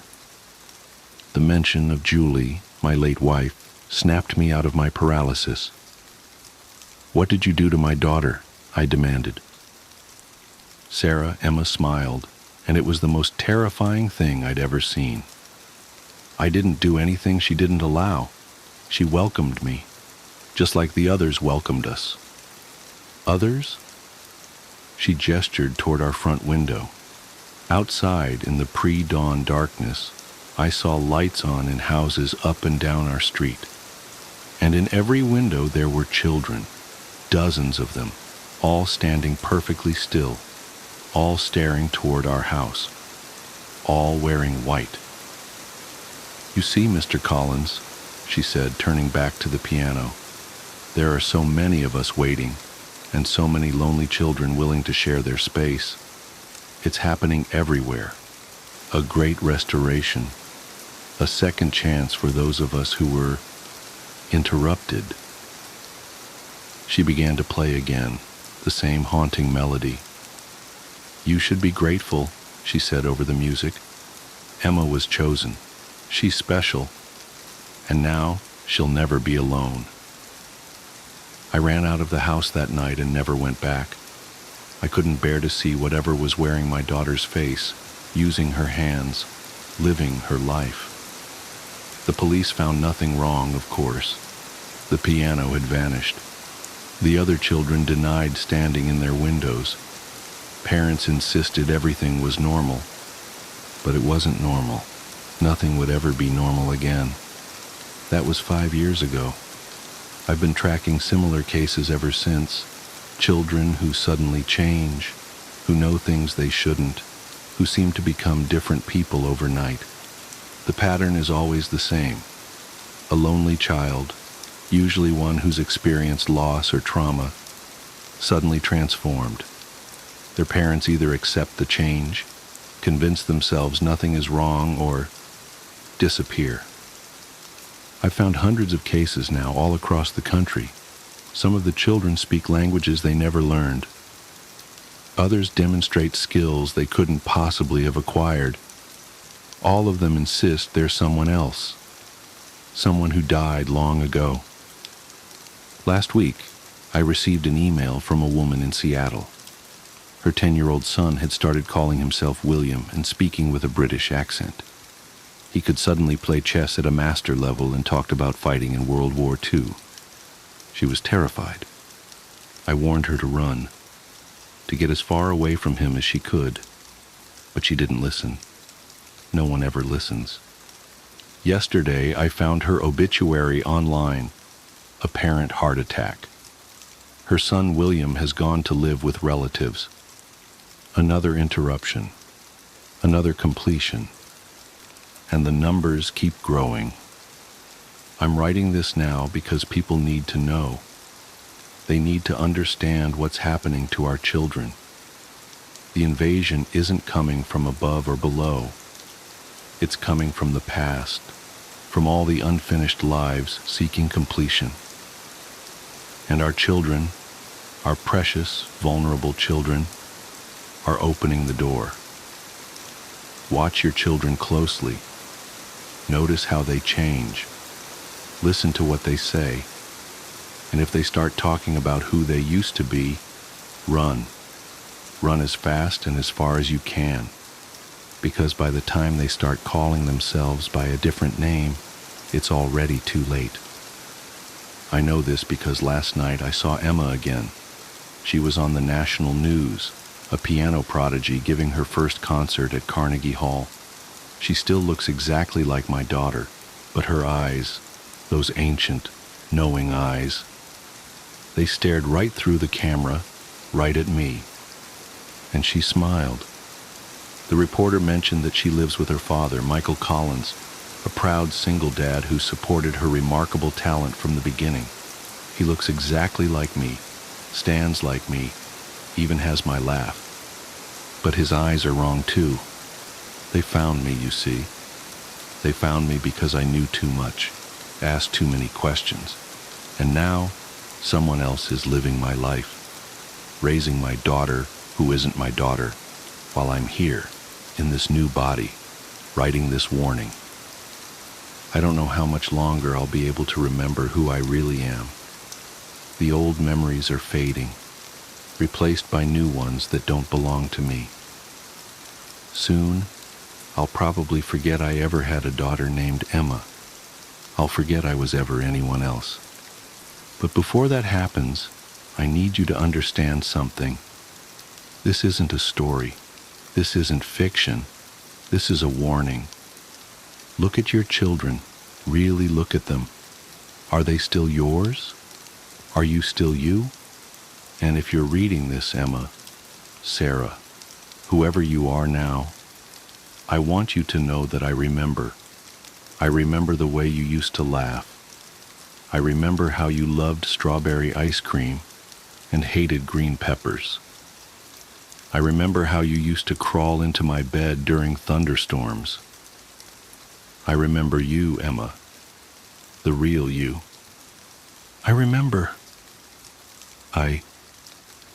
Who am I again? The following was found scrawled on the back of the last page. Hello, Mr. Martinez. Or should I say, Mr. Thompson? Don't worry about Emma. She's happy now. We're all happy now. And soon, everyone will be exactly who they were meant to be. Won't that be wonderful? Note from the editor. This manuscript was found in a rented room in Boston, Massachusetts. The tenant, who identified himself as James Thompson, had paid for 6 months in advance, but disappeared after just 3 weeks. The landlord reported that in the days before his disappearance, Thompson had covered the walls with hundreds of photographs of children, each labeled with 2 names and 2 dates of death. The police investigation found no evidence of foul play, and the case was closed. Thompson's current whereabouts are unknown. Interestingly, during the investigation, detectives discovered that Thompson's fingerprints matched those of a David Martinez, a man who had gone missing 5 years earlier after claiming his daughter had been replaced. Martinez's body was never found. The daughter in question, Emma Martinez, now performs internationally as a classical pianist under the name Sarah Collins. When asked about this manuscript, she smiled and said she had no comment. Her eyes, the interviewer noted, seemed much older than her 12 years. Sleep well, dear reader, and remember, children aren't the only ones who can be replaced. Epilogue. 3 days after this story was submitted for publication, the editor who received it resigned unexpectedly. Her replacement, a woman who bears a striking resemblance to her but insists they've never met, approved it for immediate release. The original editor's whereabouts are currently unknown. Her young daughter, however, has recently shown a remarkable aptitude for editorial work. She has her mother's eyes, or does she? I wish I had never eaten at this diner. I was driving down a desolate road in the middle of nowhere, coming home from a 2-day business trip. I was starving. It was 1 p.m., and I'd been on the road since 6 a.m. I figured I wouldn't find anything to eat for the next 50 miles or so, but to my shock, something appeared in front of me. It seemed like a hallucination when first seen, but as I was walking closer, I found that it was an old-fashioned diner, and the sign hanging outside read Haven's Diner, with very faint neon glow in a dense fog that was swallowing the endless road. Inside it was quiet, but for the very faint hum of a jukebox playing some tune I almost recognized. The smell of burnt coffee and grease hit my nostrils, but I sensed something else, a metallic tang that I couldn't place. The place was deserted save for a waitress stationed by the counter with a smile a little too wide and eyes nailed to me like she had been waiting for me. I slipped into a booth by the window, and just as I hadn't yet bothered to request the menu, a waitress came by, set down the steaming plate before me, and walked off again. Staring at that food in revulsion made my stomach roll up. It was Mom's meatloaf recipe, overcooked edges, an exact shade of gravy, to the point she hadn't prepared that dish for over 10 years, since her death. "How did you know?" I began to ask, but the words caught in my throat. The waitress merely cocked her head, still smiling, and headed back to the counter without a word. I should have left right then. I was too hungry, too tired, and something about the smell of that meatloaf drew me, filling me with a bittersweet nostalgia I couldn't fight. I picked up the fork and took a bite. It was perfect, just like I remembered it from when I was a kid. But as I chewed, a strange sensation crept over me, like I was being watched by someone I couldn't see. The hair on the back of my neck stood up, and I glanced around the diner. It was still empty, except for the waitress, who now stood completely still, her back turned to me. That's when I noticed the clock above the counter. It was stuck at 3:33, the second hand twitching but never moving forward. My appetite vanished, replaced by a cold knot of unease in my stomach. I stood up, leaving the half-eaten plate on the table, and headed for the door. "Leaving so soon?" a voice said behind me. It wasn't the waitress. It was a man's voice, low and raspy, like he'd smoked a pack a day for years. I turned around, but no one was there. The booth where I had been sitting was empty, the plate of meatloaf gone. I ran for the door, my heart pounding in my chest, and flung it open. Outside, the fog was thicker than before, pressing against my skin like a damp shroud. My car was gone. In its place stood another sign, smaller than the one out front. It read, "You're always welcome at Haven's Diner. See you soon." I started walking, hoping to find the road, another car, anything. But no matter how far I went, I ended up back in front of that damn diner. And each time I returned, the same plate of meatloaf was waiting for me, steaming hot and just the way Mom used to make it. I don't know how long I've been here. Days? Weeks?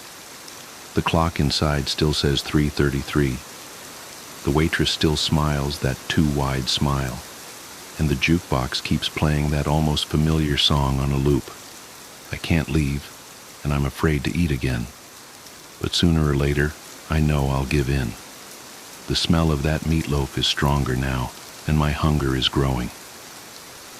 If you ever pass a Haven's Diner along the side of the road, keep going. No matter how hungry you are, no matter how tired, just go. The Vanishing Camper. I'm not sure how to start this story. Even now it feels unreal, like something out of one of those campfire tales meant to spook kids. But it happened. I lived it. And every time I think about it, a cold shiver crawls up my spine like a spider's legs. Maybe writing it down will help. Maybe it won't. but at least you'll know what happened to us that weekend in the woods. It started innocently enough. My best friend, Jake, had been nagging me for weeks to join him and some of our old college buddies for a camping trip. One last hurrah, he'd called it, like we were still 21 and invincible. I wasn't keen on the idea.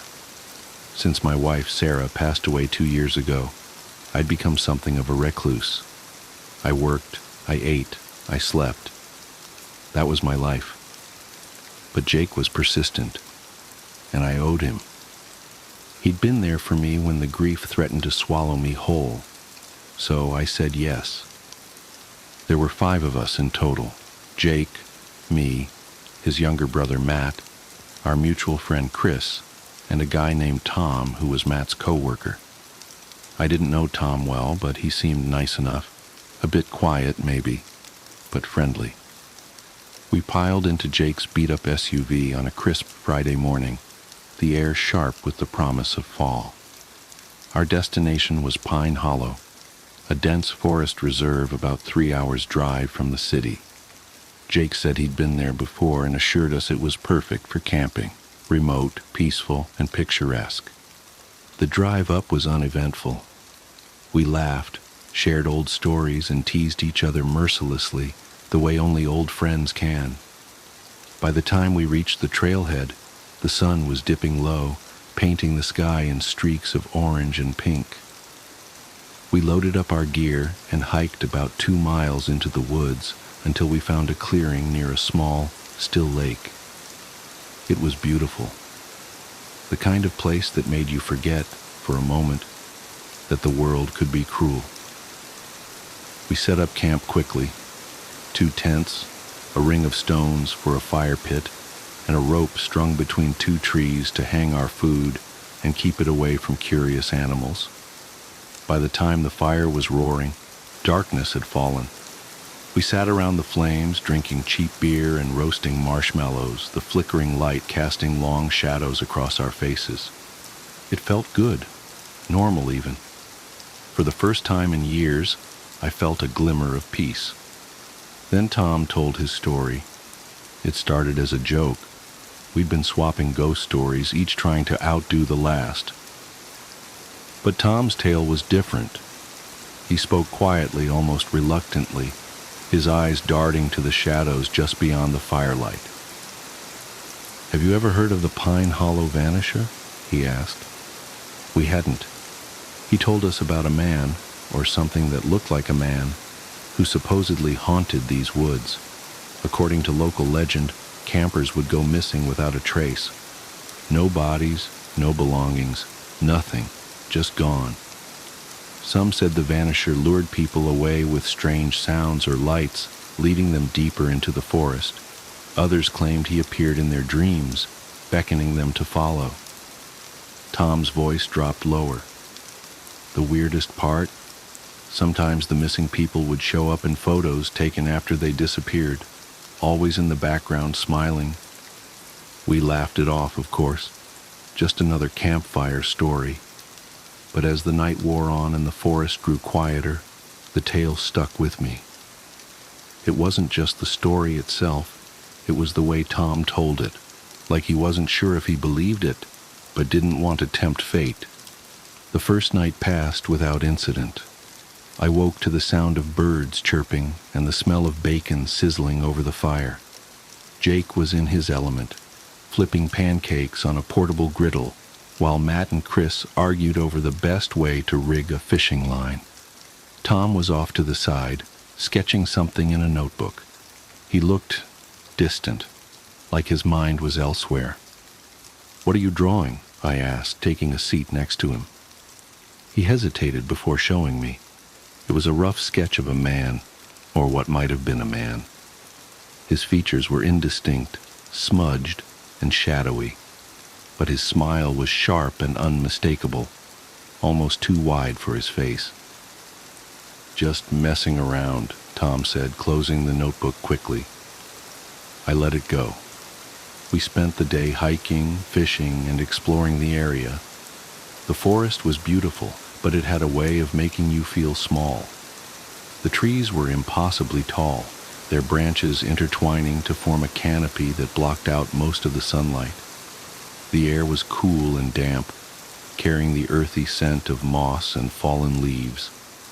It was easy to get turned around if you strayed from the path, and the deeper we went, the quieter it became. No birds, no insects, just the sound of our footsteps crunching on the forest floor. By the time we returned to camp, the sun was setting again. We cooked dinner, shared more stories, and settled in for another night around the fire. But something felt different. The mood was heavier, the laughter more forced. Even the fire seemed dimmer, its light barely reaching the edges of our camp. It was Chris who noticed it first. "Where's Tom?" he asked, looking around. We all turned, realizing at the same time that he was gone. His backpack was still by the tent, his sketchbook lying open on a log, but there was no sign of him. "He probably went to take a leak," Jake said, though his voice lacked conviction. We waited. 5 minutes, 10, 15. Still no Tom. Jake grabbed a flashlight and we fanned out to search for him, calling his name. The forest swallowed our voices, the darkness pressing in on us like a living thing. I couldn't shake the feeling that we were being watched. After an hour, we regrouped at the camp. Jake wanted to keep searching, but Matt pointed out that we could easily get lost ourselves if we weren't careful. We agreed to wait until morning, hoping, praying, that Tom would come back on his own. He didn't. The next day was a blur of frantic searching and growing dread. We combed the forest for hours, shouting his name until our throats were raw. We found nothing. No footprints, no broken branches, no sign that he'd ever been there at all. By evening, we were forced to admit the truth. Tom was gone. We decided to pack up and head back to the trailhead to get help. But as we were breaking down camp, I noticed something by the fire pit. It was Tom's backpack, neatly placed on the ground. That wouldn't have been strange, except we'd already searched the area. The backpack hadn't been there before. Inside we found his sketchbook, a water bottle, and a single Polaroid photo. My hands trembled as I pulled it out. It was a picture of us, taken the first night sitting around the fire. But there was someone else in the photo. Standing in the background, just beyond the circle of light, was a man.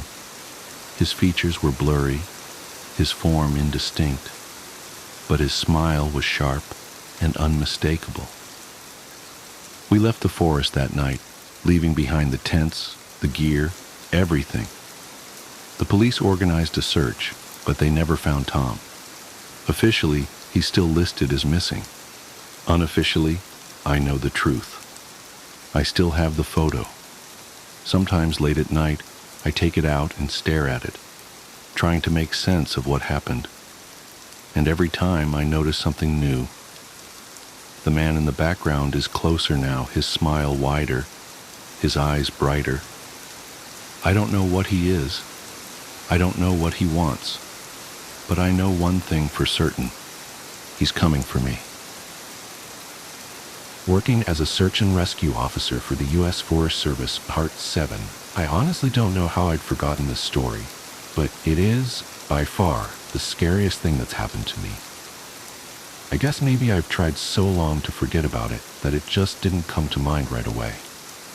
As someone who spends literally all of their time in the woods, you don't ever want to let yourself get scared of being alone or out in the middle of nowhere. That's why when you have experiences like this, you tend to just forget about them and move on. This is, to date, the only thing that's ever made me really seriously consider if this job is the right one for me. I don't really like talking about it much, but I'll do the best I can to remember it all. As I recall, this took place right at the end of spring. It was a typical lost child call. A 4-year-old girl had wandered away from her family's campsite and had been missing for about 2 hours. Her parents were completely despondent and told us what most parents do. My kid would never wander away. She's so good about staying close. She's never done anything like this before. We assure the parents that we'll do everything we can to find her, and we spread out in a standard search formation. I was partnered with one of my good buddies, and we were sort of casually holding conversation while we hiked. I know it sounds callous, but you do sort of become desensitized when you've done this long enough. It becomes the norm, and I think to a certain extent, you have to learn to desensitize yourself in order to work this job. We search for a good 2 hours, going well beyond where we think she'd be. And we come out of a small valley when something makes us both stop in unison. We freeze and look at each other, and there's almost a sensation like a plane depressurizing. My ears pop, and I have this odd sensation of having dropped about 10 feet. I start to ask my buddy if he felt that, but before I can, we hear the loudest sound I've ever heard in my life. It's almost like a freight train passing directly by us, but it's coming from every direction at once, including above and below us. He screams something to me, but I can't hear him over this deafening roar. Understandably freaked out, we look all around us, trying to find the source of the sound, but neither of us sees anything. Of course, my first thought is a landslide, but we're not near any cliffs, and even if we were, it would have hit us by now. The sound goes on, and we're trying to yell to each other, but even standing close together, we can't hear anything but this sound.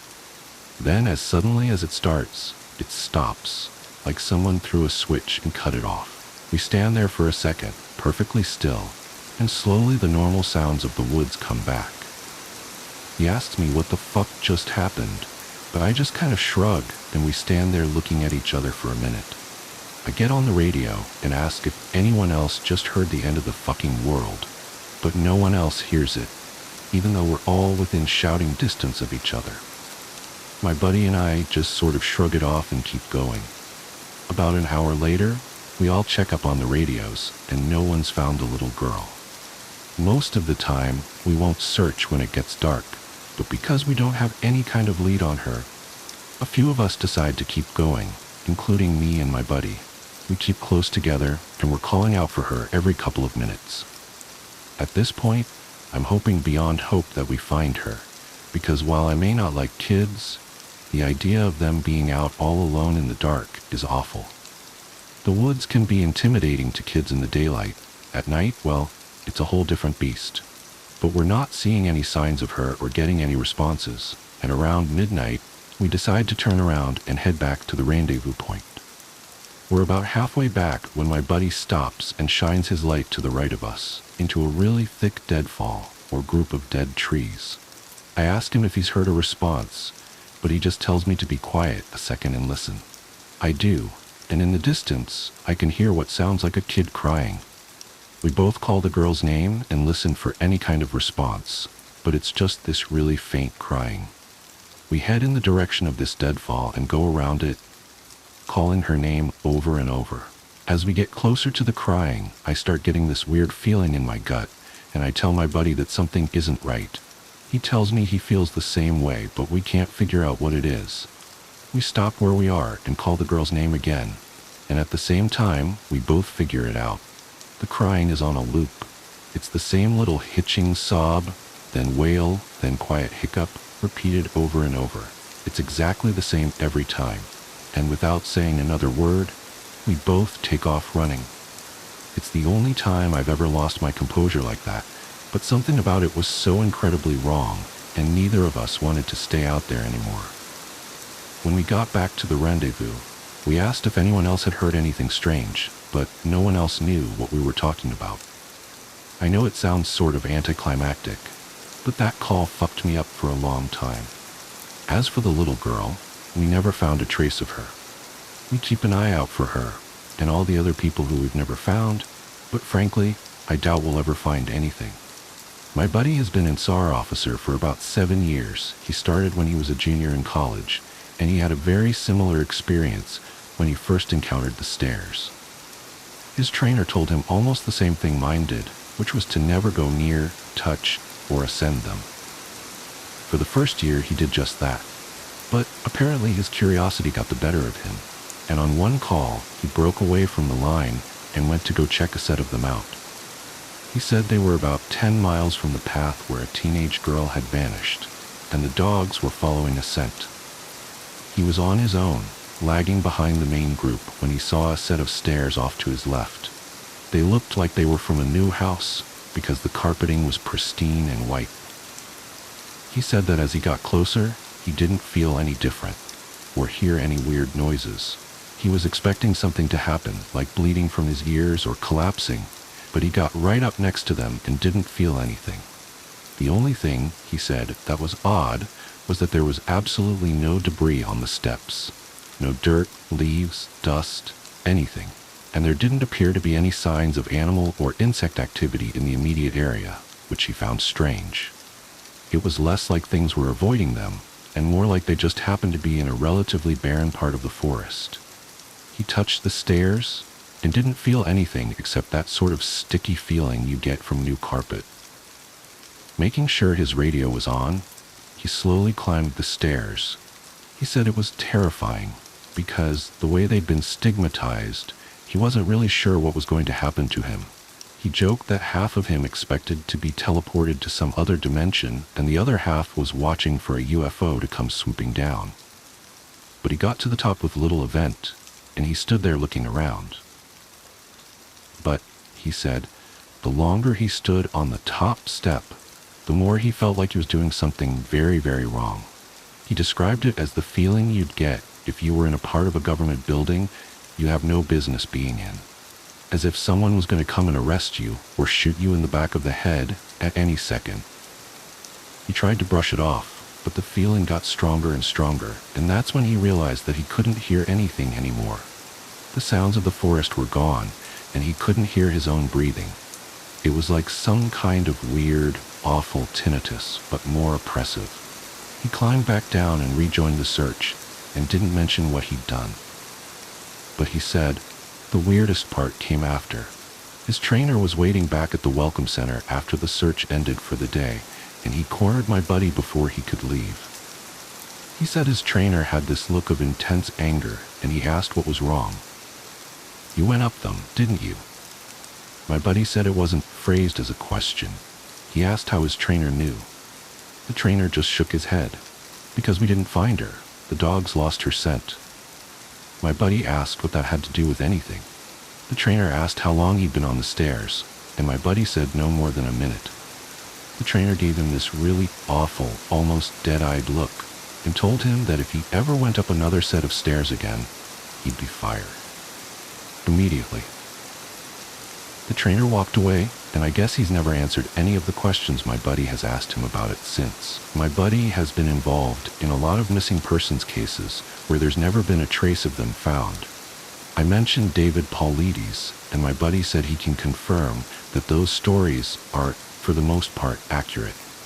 He said that most of the time, if the person is found right away, they're either never found, or they're found weeks, months, or years later, in places they can't possibly have gotten to. One story he told me really stood out that involved a 5-year-old boy with a severe mental disability. The little boy vanished from a picnic area in the late fall. In addition to the mental disability, he was also physically handicapped, and his parents explained over and over that he simply could not have vanished. It was impossible. Someone had to have taken him. My buddy said they searched for this kid for weeks, going miles out of the accepted range, but it was like he'd never been there. The dogs couldn't pick up his scent anywhere, not even in the picnic area where he'd apparently vanished from. Suspicion fell on the parents, but it was pretty clear that they were devastated and hadn't done anything sinister to their kid. The search was concluded about a month later, and my buddy said everyone had pretty much forgotten it by later in the winter. He was out on a training op in the snow, on one of the higher peaks, when he came across something in the snow. He said he saw it from far away at first, and when he got closer, he realized it was a shirt, frozen and sticking part way out of the powder. He recognized it as belonging to the kid because it had a distinctive pattern. About 20 yards away, he found the kid's body, laying partially buried in the snow. My buddy said there was no way the kid had been dead for any more than a few days, even though he'd been missing for almost 3 months. The kid was curled around something, and when my buddy brushed off the snow to see what it was, he said he almost couldn't believe what he was seeing. It was a big chunk of ice that had been carved crudely to look sort of like a person. The kid was holding it so tight that it had frostbitten his chest and hands, which my buddy could tell even with the decay that had taken place. He radioed the rest of the crew, and they took the body off the mountain.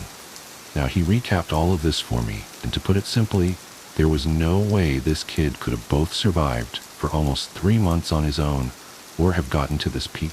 There was no physical way this child could have walked almost 50 miles and ended up on the top of a goddamn mountain. To top it off, there was nothing in the kid's stomach or colon. Nothing. Not even water. It was like my buddy said, the kid had been taken off the face of the earth, put in suspended animation, and dropped on this mountain months later, only to die of exposure. He's never really gotten over that one. The last story I'll share from him was one that took place relatively recently, only a few months ago. They were out doing a recon for mountain lions because there had been several reports of sightings in the last couple of days. One of our jobs is to scout out the areas where these animals are seen to ensure that if they are in the area, we can warn people and close off those trails. He was out on his own in a very heavily forested part of the park toward dusk when he heard what sounded like a woman screaming in the distance. Now, as most of you know, when a mountain lion screams, it sounds almost exactly like a woman being brutally murdered. It's unsettling, but far from abnormal. My buddy radioed back and let ops know that he'd heard one, and that he was going to keep going to see if he could figure out where its territory started. He heard the mountain lion scream a couple more times, always from the same spot, and determined the approximate area of the mountain lion's territory. He was about to head back when he heard another scream, this time within only a few yards of him. Of course, he freaks out and starts heading back at a much faster pace, because the last thing he wants is to run into a goddamn mountain lion and get mauled to death. As he got back on the path and started heading back, the screaming followed him, and he broke into a jog. When he was about a mile from ops, the screaming stopped, and he turned around to see if it was following him. It was almost night by this point, but he said in the distance, just before the path rounded a corner, he could see what looked like a male figure. He called out to them, warning them that the paths were closed and that he needed to come back to the welcome center. The figure just stood there, and my buddy started to walk over. When he was about 10 yards away, the figure took, as he described, an impossibly long step toward him and let out the same scream my buddy had been hearing. My buddy didn't even say anything. He just turned and sprinted back to ops, never looking behind him. By the time he got back, the screaming had moved back into the woods. He didn't mention it to anyone else, just said that there was a mountain lion in the area and that they would need to close those paths until the animal could be located and moved. The crying baby in the forest. It's strange, the things you remember. The texture of a particular moment, the smell of the air, the sound of something distant. For me, it's always been the sound, that faint, distant sound of a baby crying. I'd just come out of a particularly rough patch. My marriage had dissolved into shards of bitterness and regret.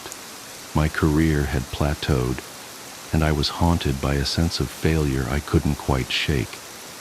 So, when my friend Matt suggested a weekend hike to clear my head, I reluctantly agreed. The forest was supposed to be restorative, a retreat from the noise of life. Little did I know, it would mark the beginning of the most harrowing chapter of my existence. We picked a relatively isolated trail, one of those routes known only to locals and adventurous souls. Matt had found it on some obscure forum, and the promise of solitude appealed to me. The trail wound through dense woods, and the further we walked, the more the modern world seemed to fade. Cell service disappeared within the first hour, replaced by the hum of nature, chirping crickets, rustling leaves, and the occasional snap of a twig underfoot. We set up camp by a small clearing as twilight descended. The air was crisp, carrying the faint smell of pine and damp earth. We built a fire, cooked a simple meal, and talked. Well, Matt talked. I mostly nodded, my mind drifting between his words and the mesmerizing dance of the flames. That's when we first heard it. It was faint at first, barely audible over the crackle of the fire. A soft, plaintive cry that seemed to hang in the air like a fragile thread. Matt froze mid-sentence, his eyes narrowing as he tilted his head to listen. "Did you hear that?" he asked. I nodded. "Sounds like a baby." He laughed uneasily. "Out here? No way."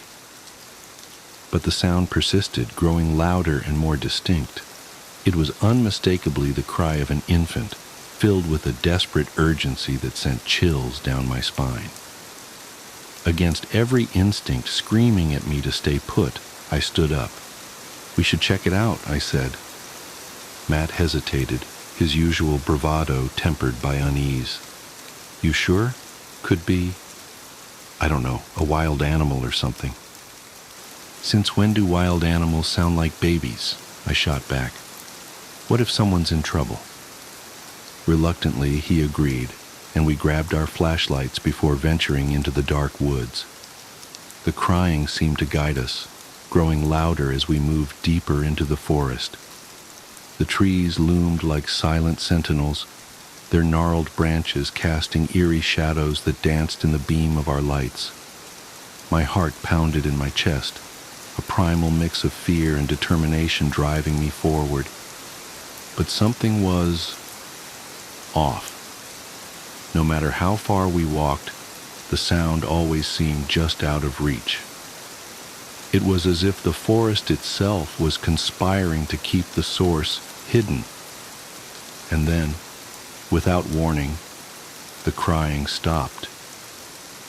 We stood there in the oppressive silence, the only sound our own ragged breathing. Matt's flashlight flickered, casting brief bursts of light that only deepened the shadows around us. "Let's head back," he said, his voice trembling. Before I could respond, the silence was shattered by laughter.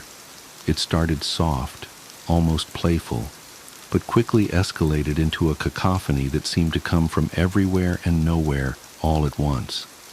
High-pitched and maniacal, it echoed through the trees, bouncing off the trunks in a maddening symphony. "What the hell is that?" Matt shouted. I didn't answer. I couldn't. My throat felt like it had closed up, my body frozen in place. And then, just as abruptly as it started, the laughter stopped. The forest was silent once more, but it was a silence that felt wrong, heavy, oppressive, and charged with an energy I couldn't explain. We turned back toward camp, our pace quickening with each step. The trail seemed longer than I remembered, the trees pressing in closer, their branches clawing at us like skeletal hands. When we finally stumbled into the clearing, the fire was out. The camp, our sanctuary, felt alien, as if we'd been gone for far longer than we'd realized. We didn't speak as we crawled into our tents, each of us retreating into the fragile illusion of safety they provided. But sleep didn't come. Not for me, anyway. I lay there staring at the nylon ceiling of my tent, every creak and rustle outside amplified in the suffocating darkness. And then, just as I was starting to drift off, I heard it again. The baby's cry. It was closer this time, impossibly close, as if it were right outside the tent. My blood ran cold as I listened, every instinct screaming at me to stay inside. But then I heard Matt unzip his tent. "Matt, don't!" I hissed. He didn't respond. I heard his footsteps crunch on the forest floor, moving toward the sound. Gathering every ounce of courage I had, I unzipped my own tent and stepped outside.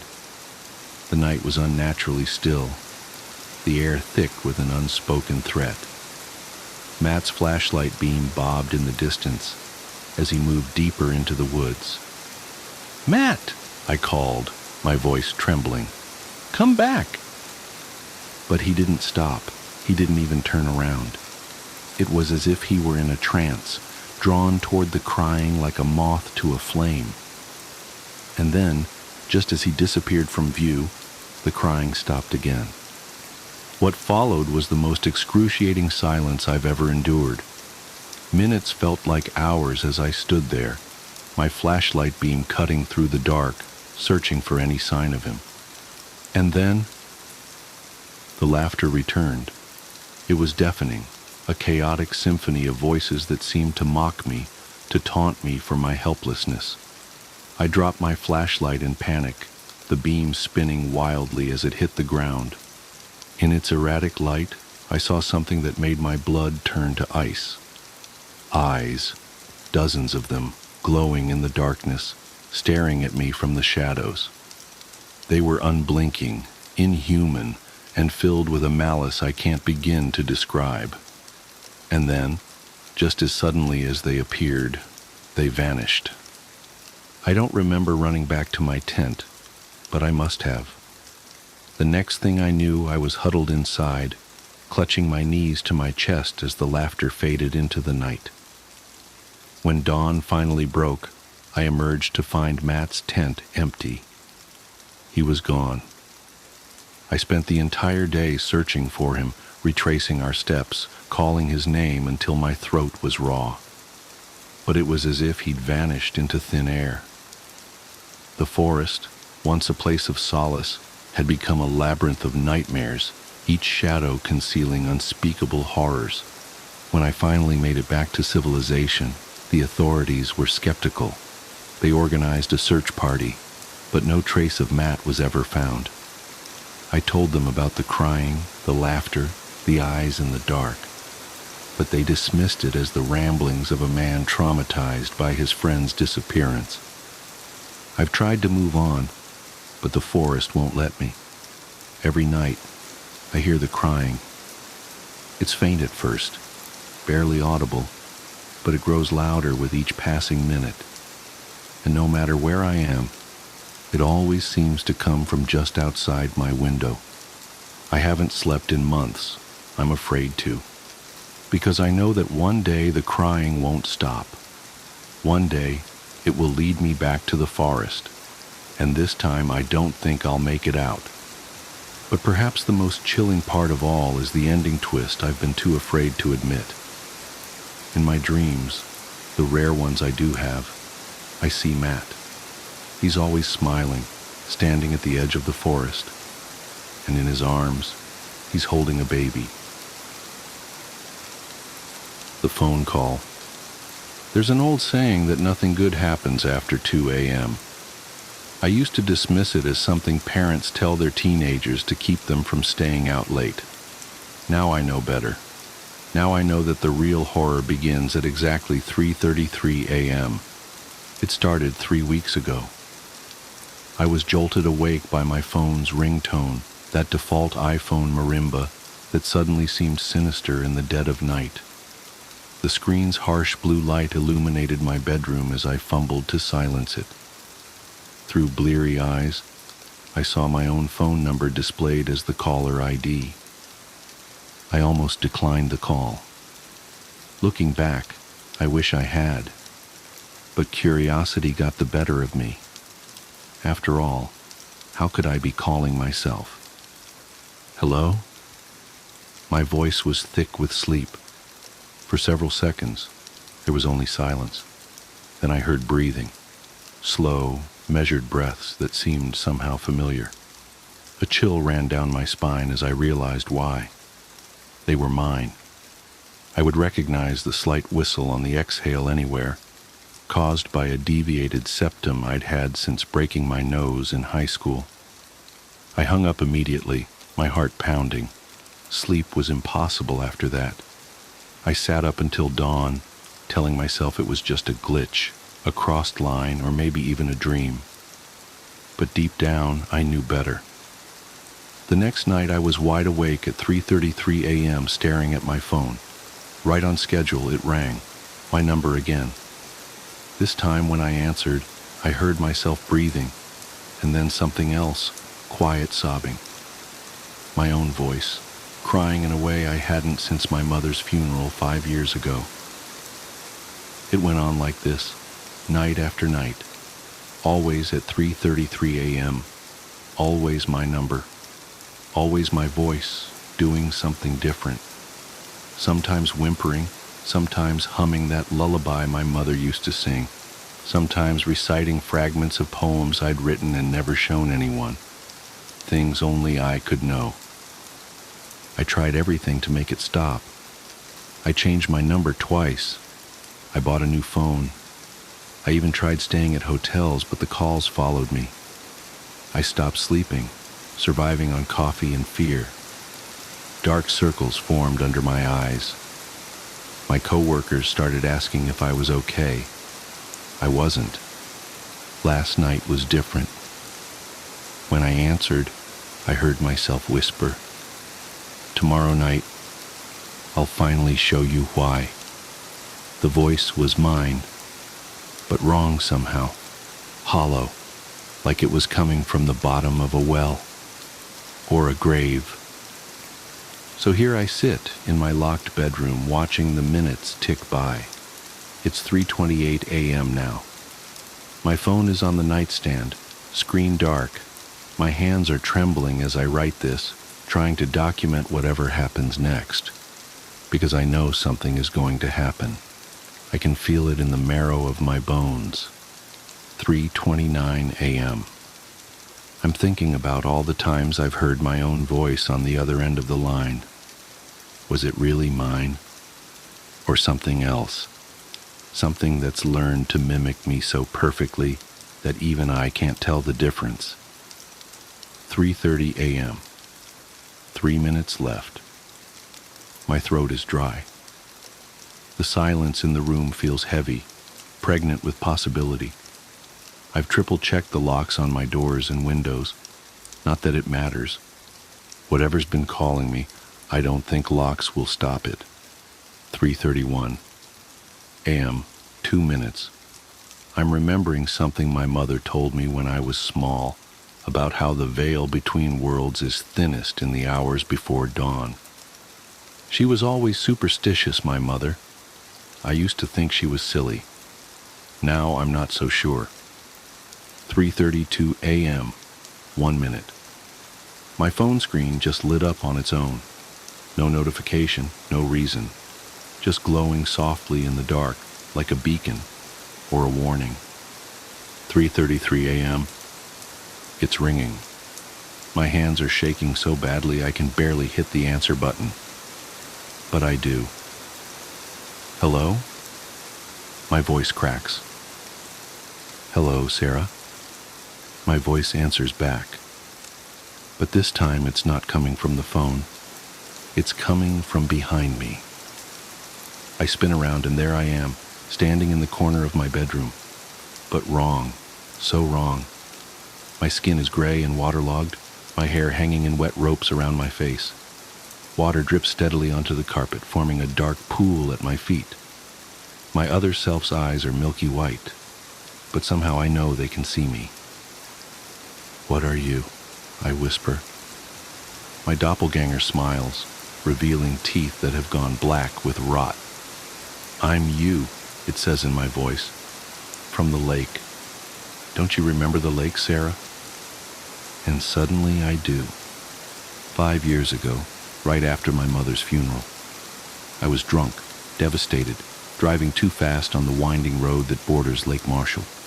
The guardrail gave way like it was made of paper. The water was black and cold. I remember the car filling up, remember thinking that maybe this was okay. Maybe I'd see my mother again. But then I changed my mind. I fought my way out of the sinking car, swam to the surface, survived. Or at least, that's what I thought happened.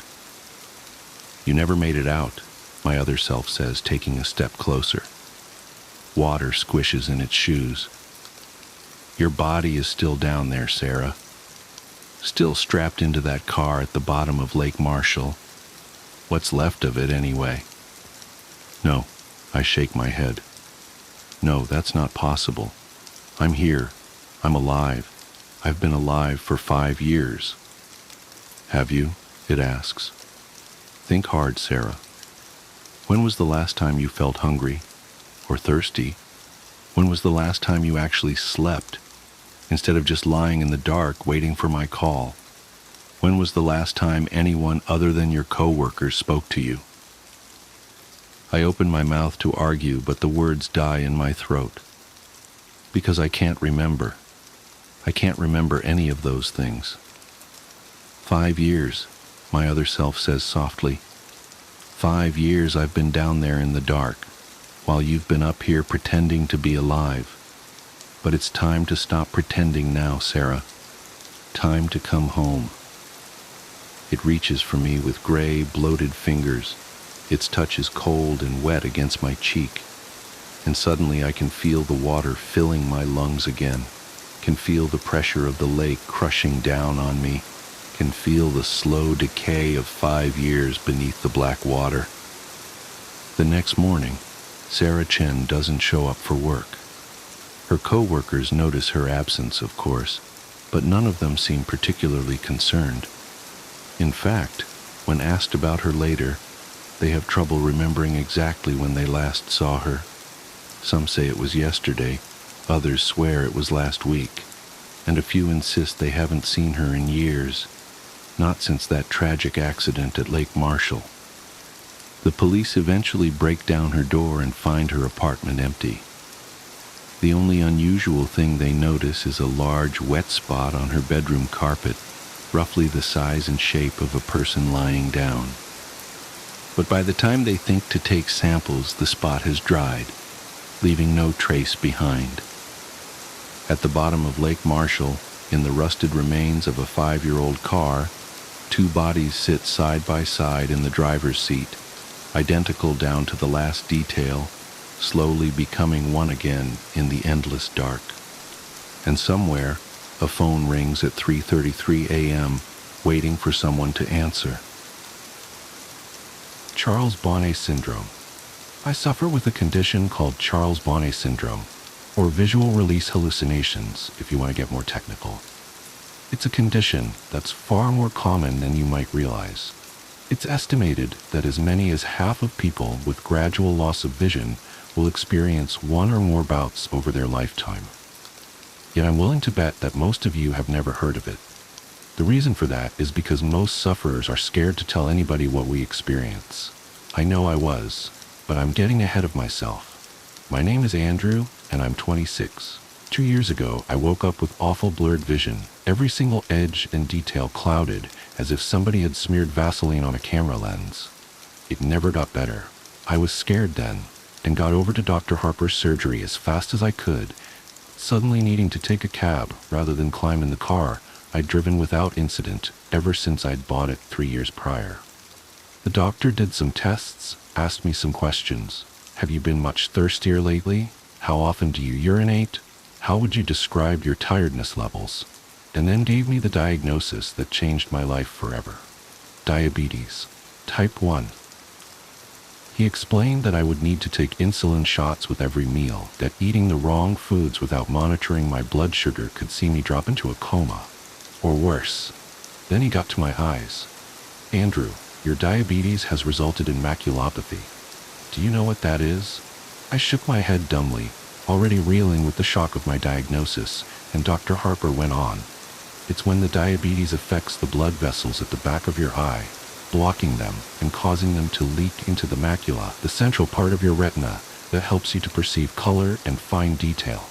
When these blood vessels leak into the macula, it can cause significant damage. With a lump in my throat, I asked, "Okay, so how do we make this better?" I couldn't see Harper's face properly when he spoke, but his tone of voice was enough to tell me what I'd been dreading. "I'm sorry, Andrew," he replied gravely. "Perhaps if we'd caught this a little sooner, we might have had some treatment options available to us, but I'm afraid the damage has been pretty extensive. We can take steps to arrest the development of the condition, but I'm afraid it's irreversible." I felt as if my world had come crashing down around me. I was just 24, still at my physical peak. I was active, playing basketball and cycling a couple of times a week, and now my health, my body, and my sight had been taken from me. The first 6 months were tough. I broke up with my girlfriend, a sweet girl called Holly who tried to make it work but couldn't because I was so damn angry all the time. I lost my job, because if there's one thing an architect needs, it's his eyes. I even fell out with a lot of my friends, making excuses to not meet with them until they stopped asking. In truth, it was jealousy on my part, envy that they got to keep on living while everything I'd ever hoped for had been snatched away. I became a recluse, never leaving my apartment, barely bothering to wash, shave, or get dressed each day. I was so sure that my life was over, I stopped even trying to live it. I was an asshole. It took me a long time to realize this, but in the end it was the nurse assigned to visit me at home, a tall, no-nonsense, experienced woman called Lois, who brought this to my attention. "You're an asshole," she said. "What?" I gasped, shocked at her language. "So you've got diabetes. Do you know how many people do?" she asked. Then, before waiting for my answer, she continued, "Do you think they all hide in their apartments, refusing to get on with their lives? Losing your vision is a terrible thing, and you do have my sympathy, but Andrew, it's no excuse to give up." "But you don't," I argued, trying to defend myself, but she hadn't finished. "Understand?" she growled. "One of the bravest men I know was paralyzed from the neck down when he was just a child, and he hasn't given up. You can do so much more with your life, and you have people that want to help you do that, but you can't even be bothered to shave that ugly fucking beard off. Stop being a crybaby and make a fucking difference." Of course it didn't happen overnight, and I argued with her. I was furious at her blunt insensitivity and told her to leave. I said I'd tell her superiors, but she laughed and told me I wouldn't. "You won't because you're a smart guy and you've got too much pride for that," she said. "I'll see you next week." That night, I shaved. I opened my curtains and actually looked around. Things were blurry, but when I really looked, I could see the things scattered around my home, the mess I'd let it become. When Lois came back the following week, the place was tidy. I was clean shaven, dressed. I'd even attempted to comb my hair. She didn't say anything about it, didn't mention the argument of the week before, but she took me out for coffee down the street. She guided me along the sidewalk to the coffee shop, talking to me, reassuring me. It was daunting, even though it was less than a block away, but I felt so proud when I got there. We talked, me and Lois. I think I even laughed. Afterwards, she walked me home. Then when she helped me back inside, she said, "It's nice to meet you at last, Andrew." That day was the beginning of my new life. I moved to a new apartment, a ground floor place, and joined a group of other young people with visual impairments. I made friends. I got out every day, even if it was just a short walk. But I made a point of seeing what I could of the world. I bought what I could, but the Sawyers, the old couple that ran the local store, would bring my groceries by once a week. Clark's a gruff old coot, so he refuses to coddle me, and he's told me that he respects me for being like I am, for maintaining my independence, for not giving up. From a guy like him, that's one of the sweetest things I've ever heard. Things were going so well. And then, 1 year ago, it started. I walked into my living room, a mug of coffee in my hand, and I saw a Victorian funeral carriage stood right there on my rug, complete with 2 huge, proud horses in full livery, adorned with long black plumes in their bridles. They stood perfectly still, while the driver, a small bearded man in period costume and a top hat, fidgeted with the reins and peered at me expectantly. Bizarrely, they were far clearer than the usual blurry shapes that I could see. I damn near pissed my pants. I dropped the cup, spilling scalding hot coffee over my bare feet, jumping backwards with a cry of pain and alarm. When I returned my attention to the horses and carriage back in the room, they were gone. In that moment, I wondered if I was going mad. Apparently most of us do, which is understandable. How would you feel if you'd seen that exact same sight in your home? Unless you're Jack the Ripper, I imagine many of you do not have a coach and horses just laying around. I certainly didn't.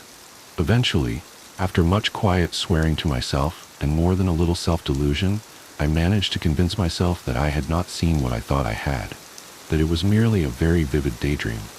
This seemed to work, and I got on with living.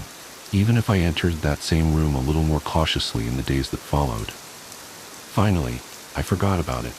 2 weeks later, I saw a giant, floating, swirling orange ball in my bathroom. I damn near pissed myself again. I stood staring at it, this bizarre, rotating, levitating globe that was a little larger than a beach ball hanging in midair over my tub, open-mouthed for a full 10 seconds before finally screwing my eyelids tightly closed and whispering to myself, "That isn't there. That isn't there." After 5 seconds, I opened my eyes again. It wasn't there. Have you ever had cause to doubt your own sanity? To wonder whether what you perceive is truly there, or if your mind has betrayed you? Honestly, compared to the loss of my vision, the prospect at losing my wits was so much more terrifying. I'd fought against adversity and took pride in the fact that I am not just a survivor. I'm somebody who is living his own life. How could I do that if I was insane? I barely slept that night, and I remained jumpy for days afterwards. Any sign of movement or any unfamiliar shape would set my pulse racing, would cause me to doubt whether it was truly there. It was the toughest time I'd ever been through, worse even than that time after I was diagnosed with diabetes. At least, when Dr. Harper had told me about the diabetes, I had a definitive prognosis. I was given facts by a medical professional. My affliction was physical, it had a name, and most important, it had a treatment plan. This was something else. My own mind had turned against me. My senses and perception of reality had become twisted and unreliable. It's only when you're in that position that you realize just how terrifying it is. Your senses and the way in which your brain interprets them are your only true defenses against danger. You perceive danger and you avoid it, preventing your body from becoming harmed. But what happens when you can't trust your perception to alert you to dangers that are truly there? Lois picked up the problem first, noticing my skittish manner. She asked what was wrong, if I needed to talk about anything, but I told her no, I was fine, but I hadn't been sleeping well. That last part was true. I hadn't been able to sleep a wink. Just the very thought of being institutionalized, spending the rest of my days a sedated, blue pajama-clad zombie in a white room with only the echoing cries of my fellow inmates for company, terrified me beyond measure. But what was the alternative? Live life as a risk to myself and others? Ultimately, I chose to ignore it. I reasoned that if I was able to function around other people without them realizing what was going on, that was good enough. A full month passed before the next incident, and I really did think that maybe I'd put this whole mess behind me. With every passing day, my confidence had grown, so that Wednesday morning I'd stepped out onto the sunny street feeling pretty carefree. Each Wednesday, I'd treat myself to a latte down at Joe's, the same coffee shop that I'd visited with Lois. It was a custom that gave me a great deal of pleasure, one that had seen me forge friendships with other regulars as well as the staff, including Joe himself. As I made my way down the street, white stick in hand, I glanced about me, taking in the colors and shapes of the world around me. I enjoyed the feel of the sun on my face and the sounds of the birds singing. It was a good day. Then I saw them. A party of pilgrims, 6 of them, all dressed in settler-era attire, sitting cross-legged on the asphalt. They didn't look at me. Instead, they were engaged in a heated, yet strangely silent conversation. I froze, staring at them. Still they argued, gesticulating furiously at one another. However, I couldn't hear their angry voices, despite the fact that, judging by their ill temperament, they must be screaming at one another. Paralyzed by shock, the white stick fell from my numb fingers, clattering onto the sidewalk. I turned to leave, desperate to flee from the haunting sight of the colonists in the road, but I was so panicked, in such a hurry, that I stepped on my cane. It rolled underfoot, and before I knew it, I pitched over, tumbling to hard ground below. I didn't quite break my fall in time, banging my cheek hard on the floor and skinning my palms. I heard a cry from a passerby, a friendly, concerned woman who rushed to my side. She knelt beside me, helping me up, applying a Kleenex to my throbbing cheek, which she informed me was now bleeding. I tried to tell her that I was okay, there was nothing to worry about, but this good Samaritan insisted on driving me to Dr. Harper's office to get my injuries looked at. Now I think back to it, I'm pretty sure that she knew my obvious distress was nothing to do with the fall. At the time, I was embarrassed and angry, but now I realize I owe her a debt of gratitude. Without her intervention, I don't know how much longer this would have gone on before I cracked up and ended up in an asylum after breaking down through sheer stress. "Andrew, why don't you tell me what happened?" Dr. Harper asked, gently dabbing at my cheek with disinfectant. I explained that I just lost my balance, that no harm was done, but I think he saw through my feeble protestations to my underlying agitation. He didn't press. He didn't force the matter. He simply asked what might have caused my clumsiness. Then he asked how I'd been as of late. When I'd finished mumbling my way through the most non-committal answer I could muster, he placed a gentle, reassuring hand on my shoulder. "Andrew," he repeated gently, "why don't you tell me what happened?" I burst into tears. I told him how scared I was, how I'd fought so hard for my independence, and now I knew it would be taken from me. He listened, patiently, then asked me to tell him why I ever thought that. I paused then, took a deep breath, and thought about it. This was the point of no return. But really, what other option did I have? So with tears running down my cheeks, I told Dr. Harper everything. I told him about the horse and carriage, the orange globe, and the pilgrims. I told him how I'd been living each day in fear. How I was terrified that I was losing my mind. Dr. Harper thought for a while. Then he said, "Andrew, I don't think you're losing your mind." The sense of relief at that moment was so powerful it overwhelmed me, rendering me speechless. "You say that even though you've seen these things, you've never heard any noise from them? Have you detected any odors or experienced any other physical sensations, such as touching them?" I shook my head no, and he patted my shoulder once again. "Andrew, have you heard of Charles Bonnet syndrome?" he asked. "Charles Bone? Who?" I asked, confused by this sudden, unexpected turn of conversation. "Okay, let me explain," Dr. Harper said kindly. Charles Bonnet was a Swiss naturalist who was born in the 1700s. He discovered a curious condition in his elderly grandfather, who was nearly completely blind due to cataracts. The old man regularly experienced visual hallucinations, including random patterns and even people and places. Sound familiar? "Yes," I replied, still confused. Am I suffering dementia?" "No, Andrew, not at all," Dr. Harper reassured me. "Do you know how perception works? In layman's terms, your eyes take in light via the iris and pupil, which is then processed via the retina and translated into electrical signals, which are decoded by the brain, which simply organizes these signals into a recognizable image." "With me so far?" I nodded, finally starting to understand. When the retina becomes damaged, such as those that have undergone macular degeneration, those signals become warped and jumbled, Dr. Harper went on. The brain still receives them, so it does its job, translating these distorted signals into an image. It kind of fills in the gaps for you. Sometimes it fills these gaps with colors, patterns, creatures, and places that aren't present. And this is called Charles Bonnet syndrome. I nearly wept with relief. "So I'm not mad?" I cried. "Not at all," the doctor replied. "This is an entirely physical condition. Your mind is in full working order. If you were suffering any form of mental illness, your delusions wouldn't be limited to just the one sense. You'd hear these interlopers, smell them, even feel them. This is a condition solely related to your eyes, not your brain." As I left Dr. Harper's office, I felt as if a weight had been lifted from my shoulders. Sure, my vision was still an issue, but now I knew it was only a problem with my eyes, not my mind. I knew I could handle the situation. I was ready to face the world again. Since then, I've seen plenty of weird visions. I saw a huge waterfall in the park, complete with a hazy mist and butterflies flitting about it. I saw a Native American warrior, complete with a huge feather headdress, sitting at a stool at the counter in the coffee shop. I saw an intricate and quite impossible structure of scaffolding crisscrossing the entire front of my apartment block. Hell, on the 4th of July last year, I even saw a great swooping green dragon in the sky, twisting and cavorting through the air overhead. All looked utterly and completely real. Yet now I knew they were simply tricks of the eye. They were no longer disturbing. In fact, I actually came to quite enjoy them. Even looking at them as unique and entertaining little shows or works of art that existed purely for my pleasure and nobody else's, I came to welcome them. Then a month ago, I saw her. It was nighttime, It's always nighttime when I see her, and I was just getting ready for bed.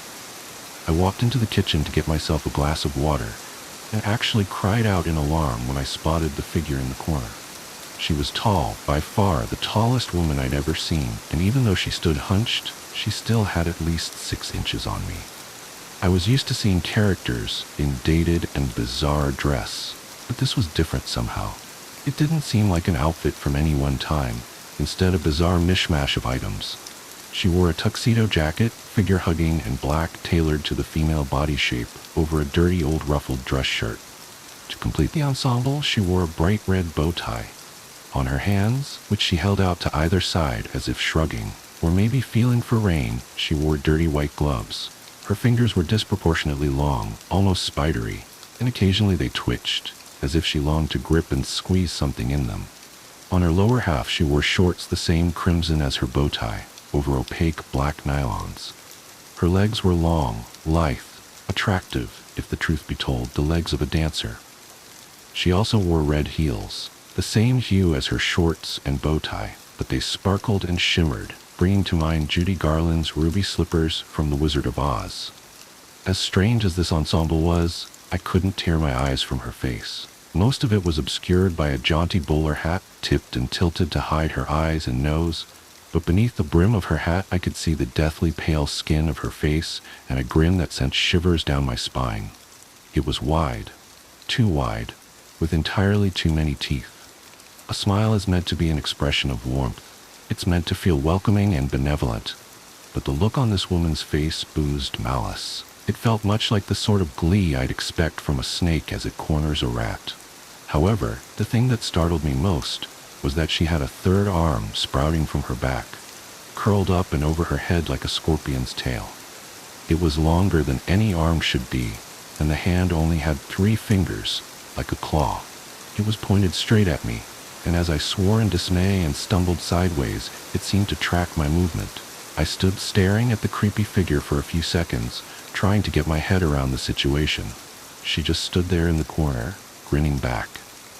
Finally, I realized that this was just another of my hallucinations, and breathed an audible sigh of relief. One of the tricks I've picked up over the months of suffering with Charles Bonnet syndrome is to break the line of vision toward whichever stimulus is causing my brain to interpret the images into the hallucination.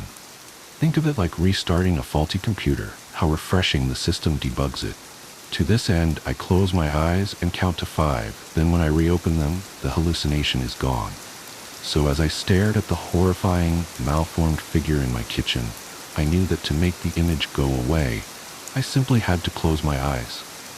I'll be honest here, when I counted to 5, I hesitated a little before opening my eyes. If I'd opened my eyes and she'd still been stood there, smiling that wicked smile at me, I think I might have had a heart attack. She wasn't, and I breathed another long sigh of relief, fetched my glass of water, and went back to bed.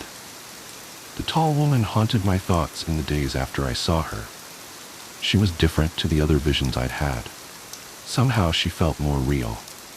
It was this agitation that my buddy Jason picked up on when we met for lunch the following Friday. Jason was one of those same friends I'd tried to drive away shortly after I lost my vision, yet he'd refused to give up on me, continuing to get in touch week after week. Good friends are hard to come by, but great friends, the ones who will be by your side for life, are even rarer. Jason, God bless his kind heart, is one of the latter. "You've got to tell me what's going on, dude," he said as we sat down over pizza. "What do you mean?"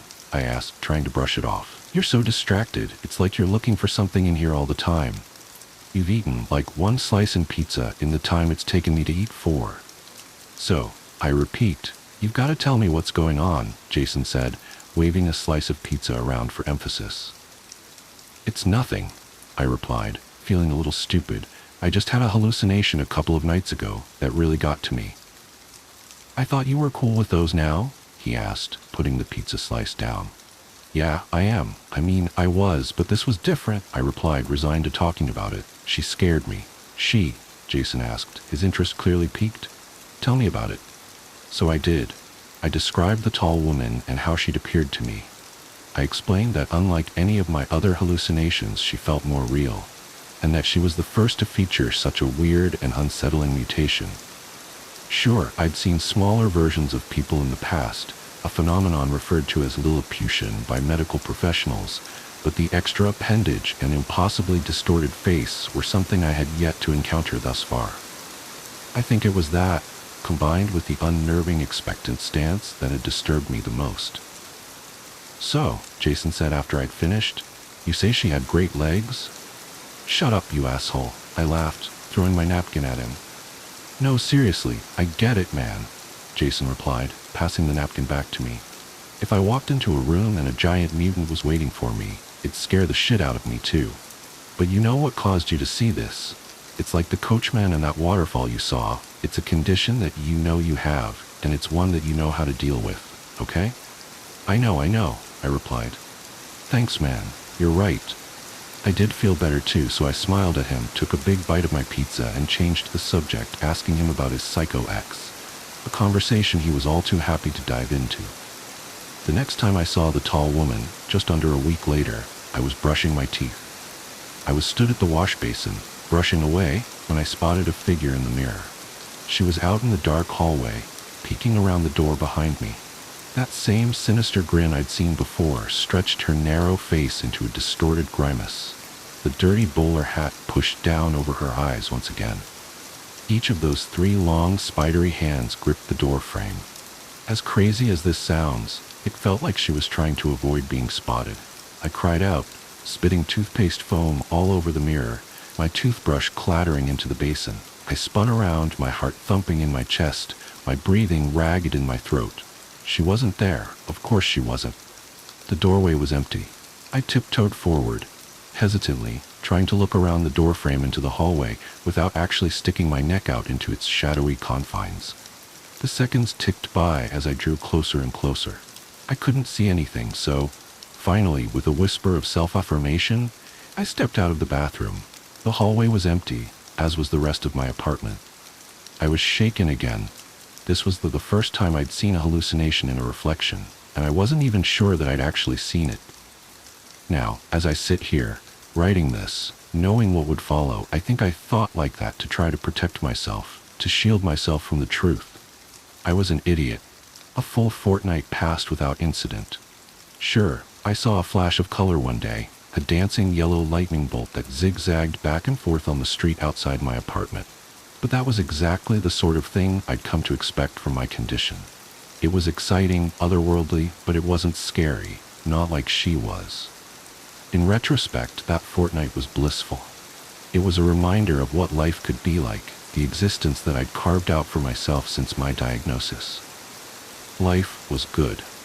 The night that changed the way I viewed the tall woman, last night, I'd been out and had a couple of drinks. I'd met the other guys with visual impairment for dinner, and we'd ended up at a bar afterwards.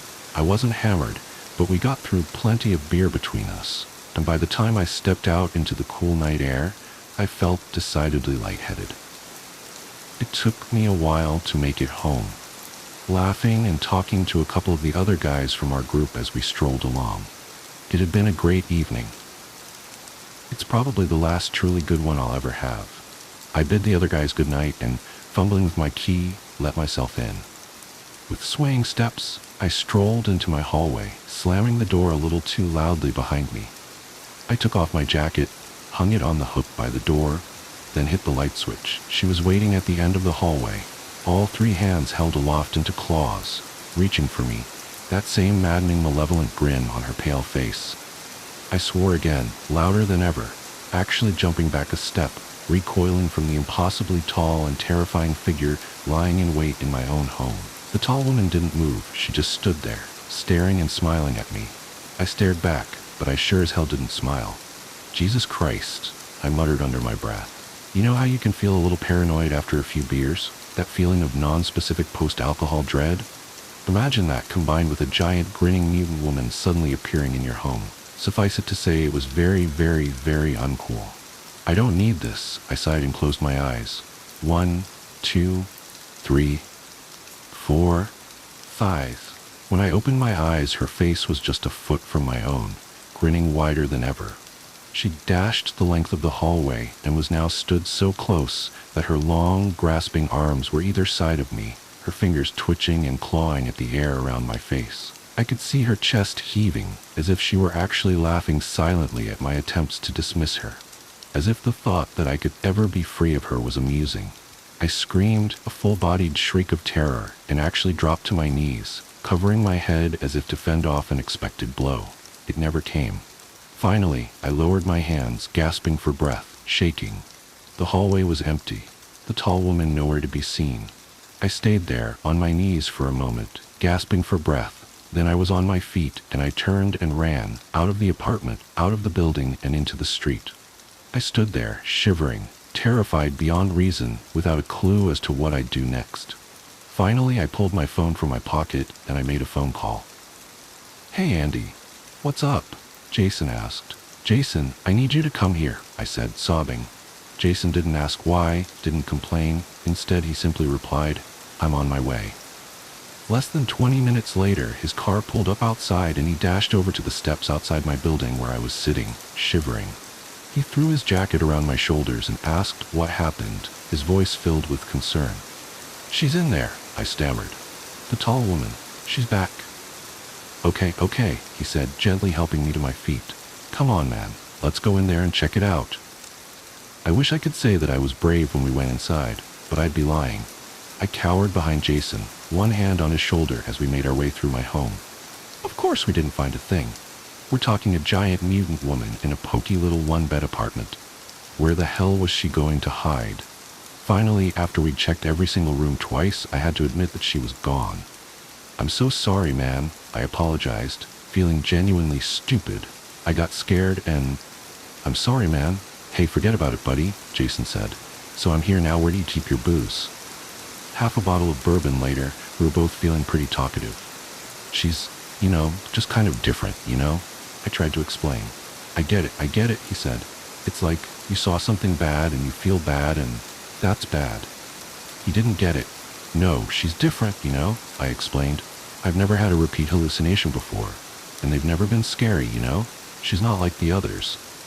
"Dude," Jason said, taking another sip of bourbon, "you've got like Charlie Boney syndrome, and that makes you see shit, so..." He waved his hands in the air like a magician who'd just performed a trick. I know, I replied. "No, listen, Andy," he said. "It makes you see shit? It's just your eyes, yeah? You didn't hear anything, you didn't feel anything. This is how that stuff goes. It's your eyes, and I know it's scary, man, but you've been through, like, hell and high water in your life so far. You're tough. One of the toughest, bravest guys I know, and you can handle some creepy hallucination, bitch." I laughed. I couldn't help it. "She is a very creepy hallucination bitch, though, dude." He laughed too, and we both took a drink. "That could help," he said finally, his voice thoughtful. "What, drinking?" I asked. "No, well, yes, it does," he giggled. "I mean, like, demystifying her. You should give her a name. Something stupid, so she's not scary." "I've got to say that as much as I like creepy hallucination bitch, that's a bit of a mouthful," I laughed. "Yeah, I get that," he replied. Suddenly something he'd said came back to me. "How about Helen?" I suggested. "Helen Highwater?" "Awesome," he said, then raised his glass. "Here's to Helen, buddy." "To Helen," I smiled and drained my glass. Jason spent the night on my sofa, mainly because he'd had too much to drink to even think about getting behind the wheel of a vehicle. But honestly, I think the reason he drank so much was so he'd have an excuse to stay and keep an eye on me. I'm glad he did. Knowing that he was there made me feel safer, and I was able to get some sleep. It gave me a sense of security to know that if the strange vision I'd just christened Helen was to appear again, I'd be able to call on him for support. This morning, we both needed support. "It feels like a mule kicked me in the head," he groaned when I made my way into the living room. "Yep," I replied, my own head thumping. "Joe's?" "Joe's," he replied firmly, and staggered to his feet. As we drank strong black coffee and ate muffins, we didn't talk much. Finally, Jason broke the silence. "So, you feel cool now?" he asked, his mouth still full of blueberry muffin. I nodded. "Yeah, I think so." "Not still freaked out about you-know-who?" he asked. "Helen?" I replied with a smile. "No, I really don't think I am. I reckon I can handle some creepy hallucination bitch." "Good," he laughed, giving me a hearty pat on the back.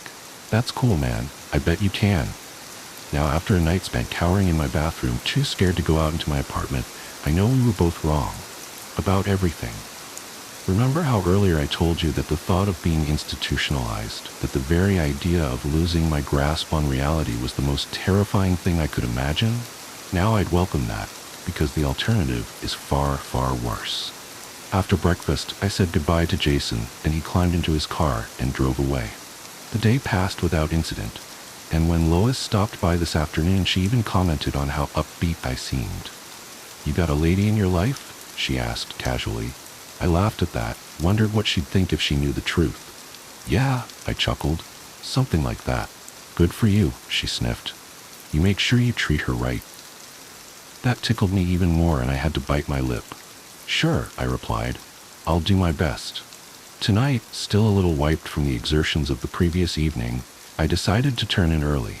I brushed my teeth, washed my hands and face, and got changed. Finally, I fetched a glass of water and walked into my bedroom. I climbed into bed and instantly felt so relaxed. Within mere seconds, I was ready for sleep. That sudden, overwhelming drowsiness that comes when you've spent a whole day keeping sleep at bay. I decided that resistance was futile and sat up to switch off the light. I nearly didn't see her, but as I reached for the switch, I caught a glimpse of something out of the corner of my eye. My heart leapt into my throat as I turned to the foot of my bed. The tall woman was crouching there, her grinning face staring at me from just beyond my feet. So many teeth. Her long, slender fingers spread out over my blankets, twitching slightly as she gripped the end of the bed. Slowly, excruciatingly so, her third misshapen arm came into view over her shoulder, joining her other hands on my bedding. I froze, utterly petrified. I was at a crossroads here, arriving at a pivotal moment that had been coming for some time. She watched me, grinning as if she was waiting to see what I'd do, cruel amusement flickering across her pale face. But this time, I'd had enough. "You don't scare me anymore," I said, my voice filled with defiance and anger. "I'm not letting you do this to me." I reached across to the light switch. "Good night, Helen," I said triumphantly, then flicked it, plunging the room into darkness. I laid there, a sense of tremendous pride surging through me, and I grinned to myself in my warm, comfortable bed, overjoyed at the emotional victory of overcoming my own fear. And then it happened. The thing that led me here, something that turned my blood to ice water, my bowels to jelly. "Good night, Andrew," her rasping voice hissed from the darkness. I never wanted to write this down, but my therapist says I need to process what happened, that putting it into words might help make sense of it. Help me accept that it was real. Though honestly, I still wish I could convince myself it wasn't. It started with my friend Marcus's confession.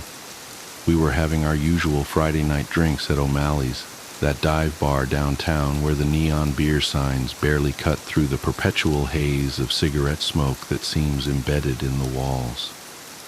I remember everything about that night with this weird, sharp clarity. The way the ice clinked against his glass as his hand trembled.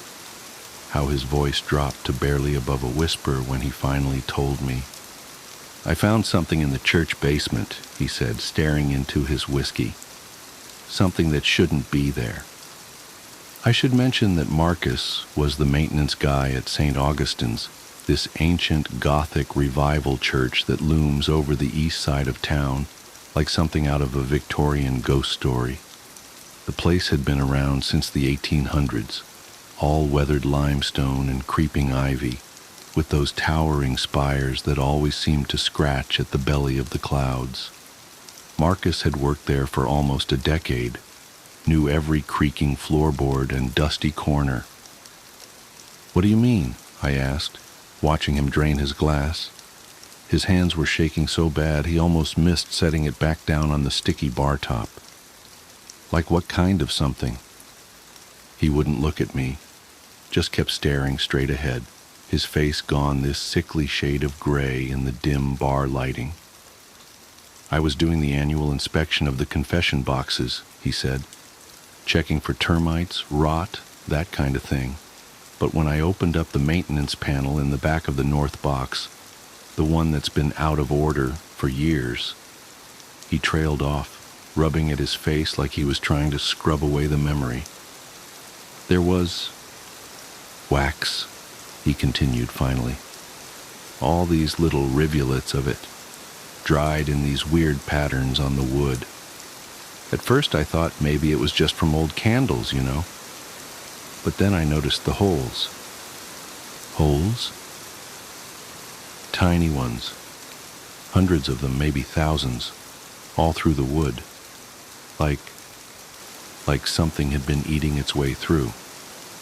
And when I shined my flashlight in deeper, he grabbed my arm then, his fingers digging in so hard I could feel his nails through my sleeve. It moved, Dave. Whatever was in there, it moved. I remember trying to laugh it off, even as something cold slithered down my spine. Come on, man. Probably just rats or something. Old buildings like that. It wasn't rats. His voice had gone flat, dead. I know what rats look like. It was like a rope, but it was segmented, and there were so many legs, all of them moving at once, like a centipede, I supplied, immediately regretting it when he flinched so hard he knocked over his empty glass. Bigger, he whispered, so much bigger. And the sound it made, this weird scratching, clicking noise, like dozens of little mandibles working all at once. I slammed the panel shut so fast I almost broke it. But I could still hear it in there, moving around. And I think it heard me too.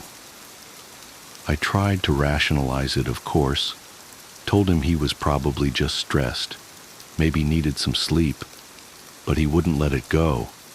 Kept insisting that something was wrong with that confession box, that the whole out of order sign had been there for a reason, that maybe someone else had found it too, and instead of dealing with it, they'd just tried to seal it away. I have to go back, he said suddenly, standing up so fast his bar stool almost toppled. I have to make sure it can't get out. Whoa, hold on, I grabbed his arm. You're in no shape to drive. Let me call you a cab. No time, he muttered, already pulling away. It's after midnight. Church'll be empty. Best time to check things out. Make sure everything's secure. I should have stopped him. Should have insisted on going with him or called someone or, I don't know, something. Instead, I just watched him stumble out into the night, telling myself he'd sleep it off and laugh about it in the morning. That was the last time anyone saw Marcus alive. They found his body 3 days later, when the smell started seeping through the floorboards into the main sanctuary. He was inside the confession box, not the penitent's side where people would normally sit, but the priest's section, crammed into that tiny space like he'd been trying to reach something in the back. The official cause of death was listed as accidental asphyxiation, which I guess makes sense given how narrow that space was, but they never explained the weird waxy residue they found all over his clothes and skin, or the hundreds of tiny puncture wounds, each no bigger than a pinhead, that covered his body. I couldn't let it go. Maybe it was guilt, or maybe I just needed to prove to myself that Marcus hadn't been crazy. But a week after the funeral, I found myself picking the lock on St. Augustine's side door at 2 a.m., armed with nothing but a heavy-duty flashlight and a crowbar I'd borrowed from my garage. The church was different at night. During the day, it was all polished wood and filtered sunlight through stained glass. But in the darkness, it felt ancient, hungry. My footsteps echoed off the vaulted ceiling, despite my attempts to walk quietly, and the air had this thick, waxy smell that caught in the back of my throat, like old candles, but wrong somehow. Too sweet, with this underlying note of decay that made my stomach turn. The confession box looked innocent enough from the outside, just another piece of antique furniture, its dark wood gleaming dully in my flashlight beam.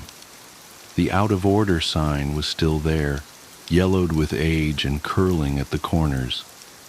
I tried the door to the priest side, locked of course, but the maintenance panel Marcus had mentioned was just where he'd described it, hidden behind a decorative molding at the back. My hands were shaking so bad it took me 3 tries to work the crowbar into the seam. The wood creaked in protest as I pried, and then suddenly gave way with a sharp crack that seemed to echo through the entire church. I froze, heart pounding, but the silence that followed was absolute. The panel swung open with a whiff of that sickly sweet smell, so strong it made my eyes water. I had to swallow hard against the urge to gag as I shined my flashlight into the space beyond. The beam caught countless threads of dried wax, forming these intricate, almost organic-looking patterns across the wood. And the holes. God, the holes. They were everywhere, turning the solid wood into something that looked more like lacework. Some were fresh, the edges still pale and raw. Others were older, darkened with age, and other things I didn't want to think about. And then I saw the movement. It was subtle at first, just a suggestion of motion in the shadows at the back of the space. But as I watched, unable to look away, something began to emerge from one of the larger holes. Something long and segmented, its chitinous body reflecting my flashlight beam in a way that made it look almost crystalline, almost beautiful, in the same way a spider's web can be beautiful right before you realize you're caught in it. The legs came next. So many legs, each one tipped with something that looked unsettlingly like a tiny human finger. They moved in this horrible undulating wave as the thing pulled itself forward, and I could hear this dry, rustling sound that reminded me of old paper being crumpled. Or maybe that was just the sound of my own ragged breathing. I don't know how much of it I actually saw emerge before my nerve broke. Probably only a few segments, though it felt like feet. But what I remember most clearly was the moment it turned what I guess you'd call its head toward me. Because that's when I saw the face, or rather, faces. Dozens of them, tiny and distorted, pressed against the translucent surface of its carapace like fossils in amber. Some of them were moving. I think I screamed. I must have, because my throat was raw afterward. I remember dropping both the flashlight and the crowbar, remember stumbling backwards so fast I slammed into one of the pews. By the time I scrambled to my feet, I could hear that clicking, scratching sound Marcus had described, growing louder and faster, like something picking up speed. I ran until my lungs were burning and my legs felt like they were going to give out. Ran until I was halfway across town, before I finally collapsed in front of an all-night diner. The waitress must have thought I was having some kind of breakdown, the way I was shaking and crying and babbling about faces in the wax. Maybe I was. They found my flashlight the next morning, still lying on the floor in front of the confession box. The crowbar was gone. So was the maintenance panel, just smooth wood where it had been, like it had never existed at all. When I tried to tell the police what I'd seen, they just gave me this look. The same look people give me now when I try to explain why I can't go into churches anymore, why I flinch at the sight of candles, why I wake up screaming sometimes, convinced I can hear that dry, clicking sound coming from inside my walls. The confession box is still there, still marked out of order. Sometimes I drive by St. Augustine's late at night and I swear I can see a faint light flickering behind those windows, like candlelight. And sometimes, if I listen carefully, I think I can hear something that sounds almost like whispered prayers, almost like screaming. But the worst part, the part that keeps me up at night, that makes me question everything I think I know about reality, it's not the memory of what I saw in that church. It's not even the guilt about Marcus.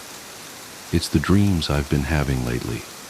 Dreams where I'm back in that confession box. But this time, I'm inside the walls, moving through tunnels of wax and wood, feeling my body stretch and segment, growing new appendages with every molt. Dreams where I'm not alone, where I can feel others moving with me, through me, becoming part of me. Their faces press against my skin from the inside. Their voices blend with mine in that endless chittering prayer. And sometimes in those dreams, I catch glimpses of my reflection in the polished wood. I see what I'm becoming, what we're all becoming, one confession at a time. And I understand why that box has been there so long, why it will always be there. Because some sins aren't meant to be forgiven. They're meant to be transformed. I said at the beginning that my therapist wanted me to write this down, to help process it. But that's not entirely true. I'm writing this as a warning. Because lately I've noticed more churches in town putting up out-of-order signs on their confession boxes. And sometimes, late at night, I think I can hear that familiar clicking sound coming from inside them, spreading, growing, waiting. So if you ever see one of those signs, walk away.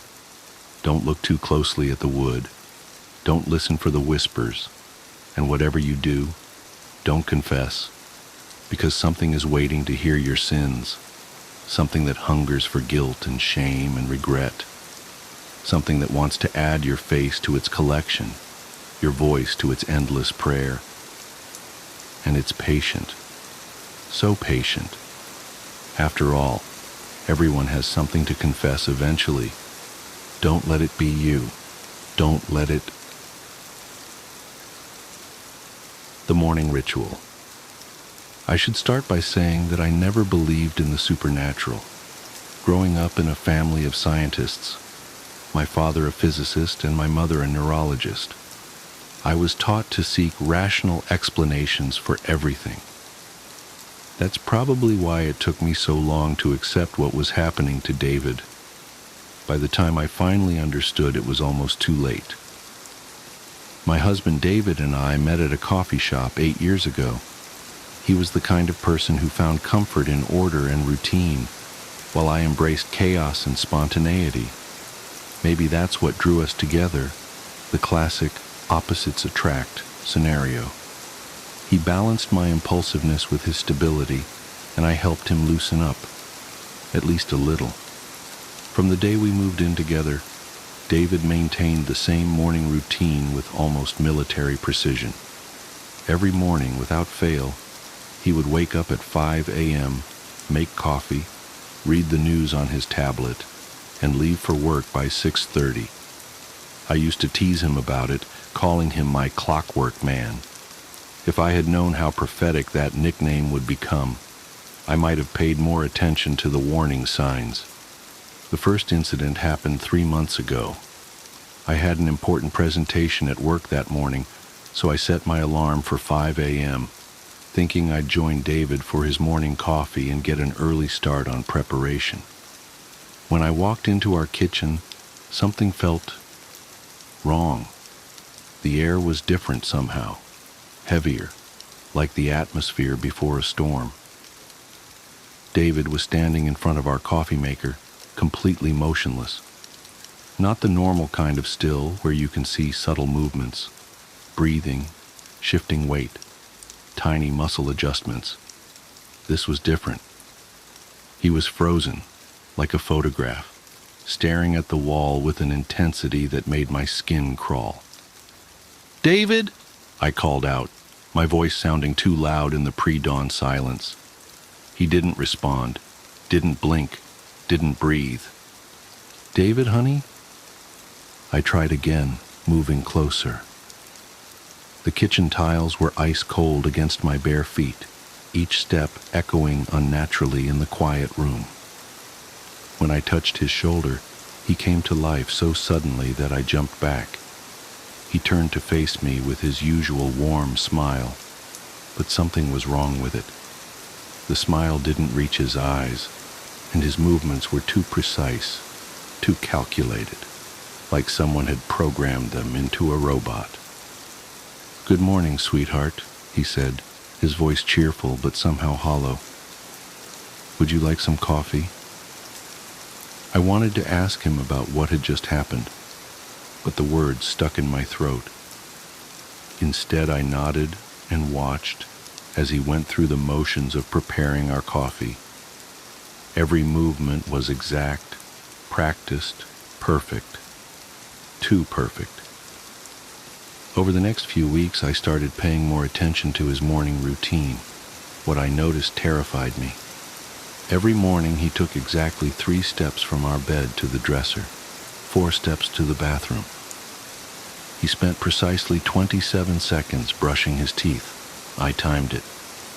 2 minutes and 15 seconds in the shower, never a second more or less. The coffee preparation was even more disturbing. He would open the cabinet, take out the coffee beans, Colombian, always Colombian, and measure exactly 6 tablespoons into the grinder. The grinder ran for exactly 12 seconds. He would pour the water to the exact same level every time. I once measured it, 875 milliliters, never varying by more than a few drops.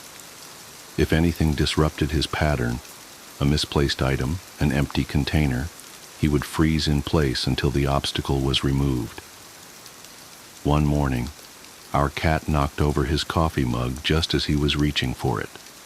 His hand remained suspended in midair, grasping at nothing, while his eyes stared straight ahead. I quickly righted the mug, and he continued as if nothing had happened. I started experimenting, making small changes to see how he would react. I moved his coffee mug to a different cabinet. He opened the usual cabinet, and when the mug wasn't there, his hand just kept opening and closing on empty air. For 7 excruciating minutes, I watched him repeat this motion, like a skipping record. When I finally put the mug back, he continued his routine without missing a beat. The really frightening part was that he seemed completely unaware of these episodes. When I tried to talk to him about them later in the day, he would look at me with genuine confusion. "What do you mean I froze?" he would ask. "I just made coffee like I always do." But things were escalating. I started waking up in the middle of the night to find him practicing his routine in the dark.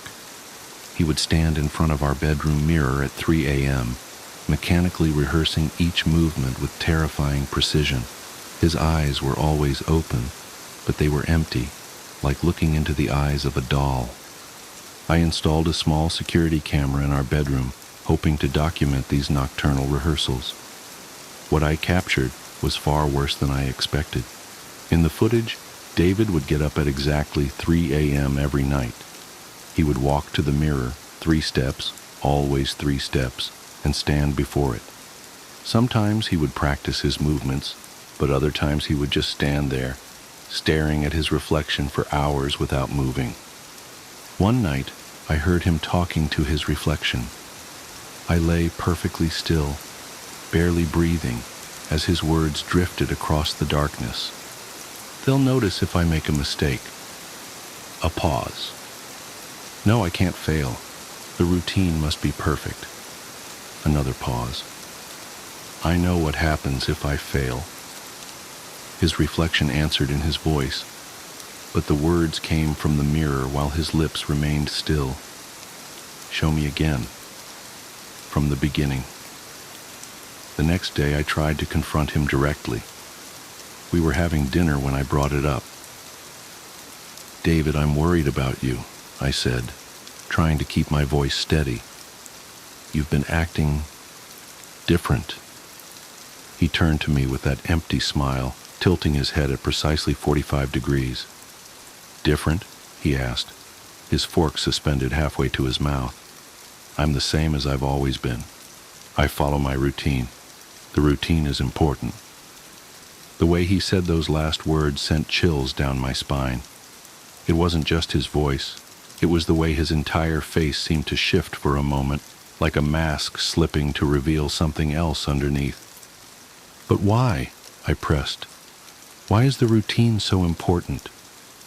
His fork clattered to the plate. For a moment, his face went completely blank, not even a hint of expression. Then he smiled again, wider this time, too wide. Because it's the only thing keeping me here. What do you mean, here? He leaned forward, his movements jerky and unnatural. On this side of the mirror. I excused myself and went to bed early that night, but I didn't sleep. I lay awake watching as David went through his evening routine, exactly 23 minutes in the bathroom, precisely 2 chapters of his book, lights out at 10 p.m. sharp. At 3 a.m., right on schedule, he got up. But instead of going to the mirror, he stood at the foot of our bed, staring down at me. I kept my eyes nearly closed, trying to control my breathing. After what felt like hours, he spoke. I have to be perfect. They're always watching. His reflection answered from the mirror. Again, from the beginning. Yes, David agreed. Always from the beginning. The next morning, I told him I needed to visit my sister for a few days. He was in the middle of his coffee routine when I told him, measuring the beans, 12 seconds of grinding. He stopped mid-pour, the coffee beans frozen in mid-air. That's not part of the routine, he said, his voice flat. I know, honey, but sometimes we need to break routine, I said, trying to sound casual despite my racing heart. He slowly turned to face me, coffee beans still suspended above the grinder. I can't break the routine. Breaking routine lets them take me back. Take you back where, David? His smile stretched impossibly wide. To the other side. I packed a bag while he was at work, taking only what I absolutely needed. As I was about to leave, I noticed something strange about our bedroom mirror. The reflection seemed delayed, as if it was moving a fraction of a second after I did. I drove straight to my sister's house, 3 states away. But even that distance doesn't feel safe enough. Because every morning, at exactly 5 a.m., my phone receives a text message. Watch me perform my routine. And every morning there's a picture attached. A different angle of our empty bedroom, with the bed made to perfection.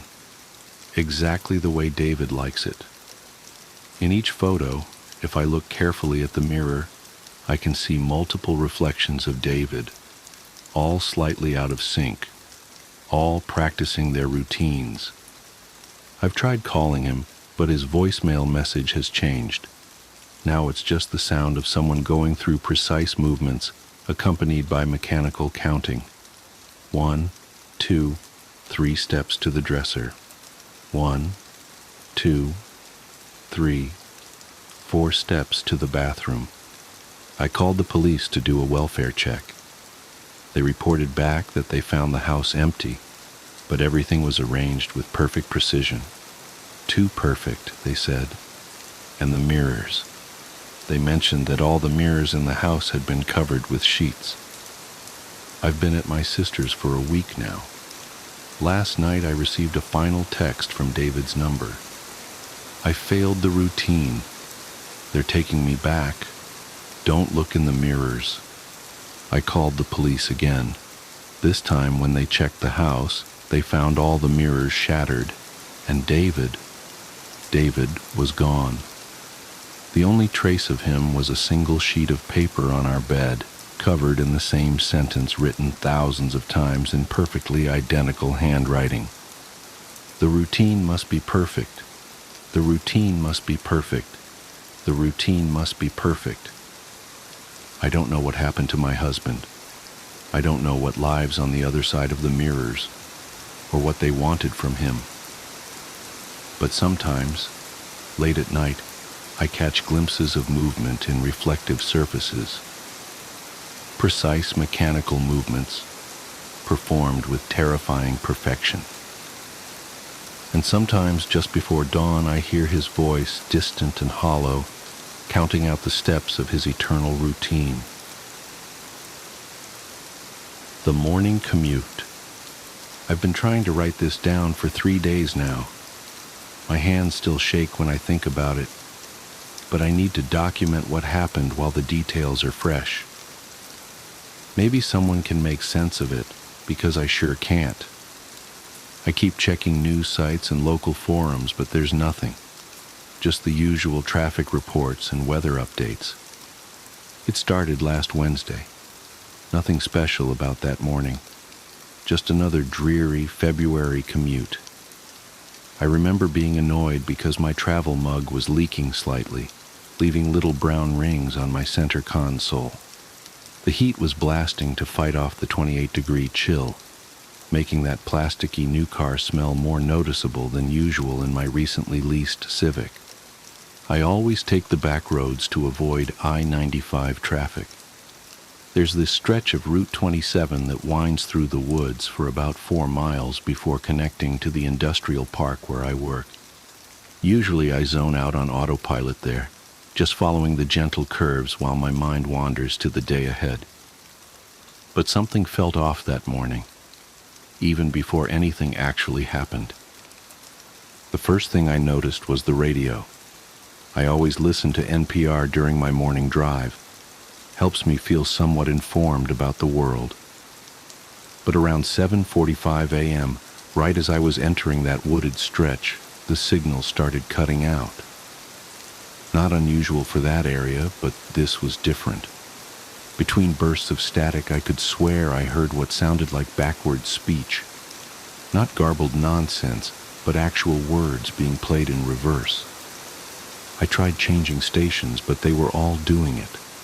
I switched the radio off, deciding to drive in silence rather than deal with the unsettling noise. That's when I noticed how quiet everything was. No wind in the trees, no birds. Even my engine seemed muffled, like someone had thrown a heavy blanket over the car. The morning fog was thicker than usual too, clinging to the road in a way that made the yellow lines look like they were floating. I checked my phone. No signal, which wasn't completely unusual for that stretch, but the time display caught my eye. 7:47 a.m. I distinctly remember because I had just checked it 2 minutes earlier when the radio started acting up. Still 7:47 a.m. I watched for another 30 seconds or so.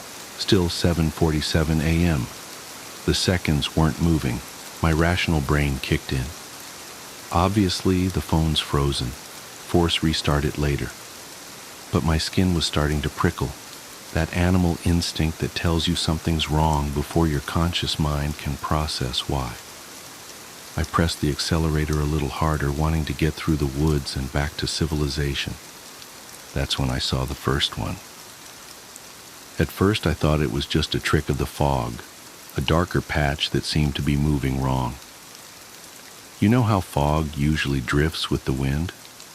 This patch was moving perpendicular to the rest, like it was cutting through it. As I got closer, it resolved into what looked like a person walking alongside the road. Nothing inherently scary about that, except they were walking backwards, perfect fluid backward steps, like a video being rewound. And they were wearing what looked like business casual clothes. Slacks, button-up shirt, but the fabric was wrong. It rippled and shifted like static on an old TV, black and white pixels constantly rearranging themselves. I gripped the steering wheel harder, my knuckles going white. Just someone exercising in weird athletic wear, I told myself. One of those recovery suits with the electronic muscle stimulation or whatever. But even as I thought it, I knew that wasn't right. As I passed them, they turned their head to track my car. That's when my heart nearly stopped. Where their face should have been, there was just more static. Not blank skin, not a mask, but a void of shifting black and white pixels, like a TV tuned to a dead channel. I looked straight ahead, pressing the accelerator harder. Don't acknowledge it. You're tired, you're imagining things, just get to work. But in my peripheral vision, I could see more dark shapes emerging from the fog. 3, then 7, then dozens, all walking backwards along both sides of the road, all wearing those business casual clothes that weren't quite clothes, all turning their static-filled faces to watch my car pass. The air in the car felt thick, like trying to breathe underwater.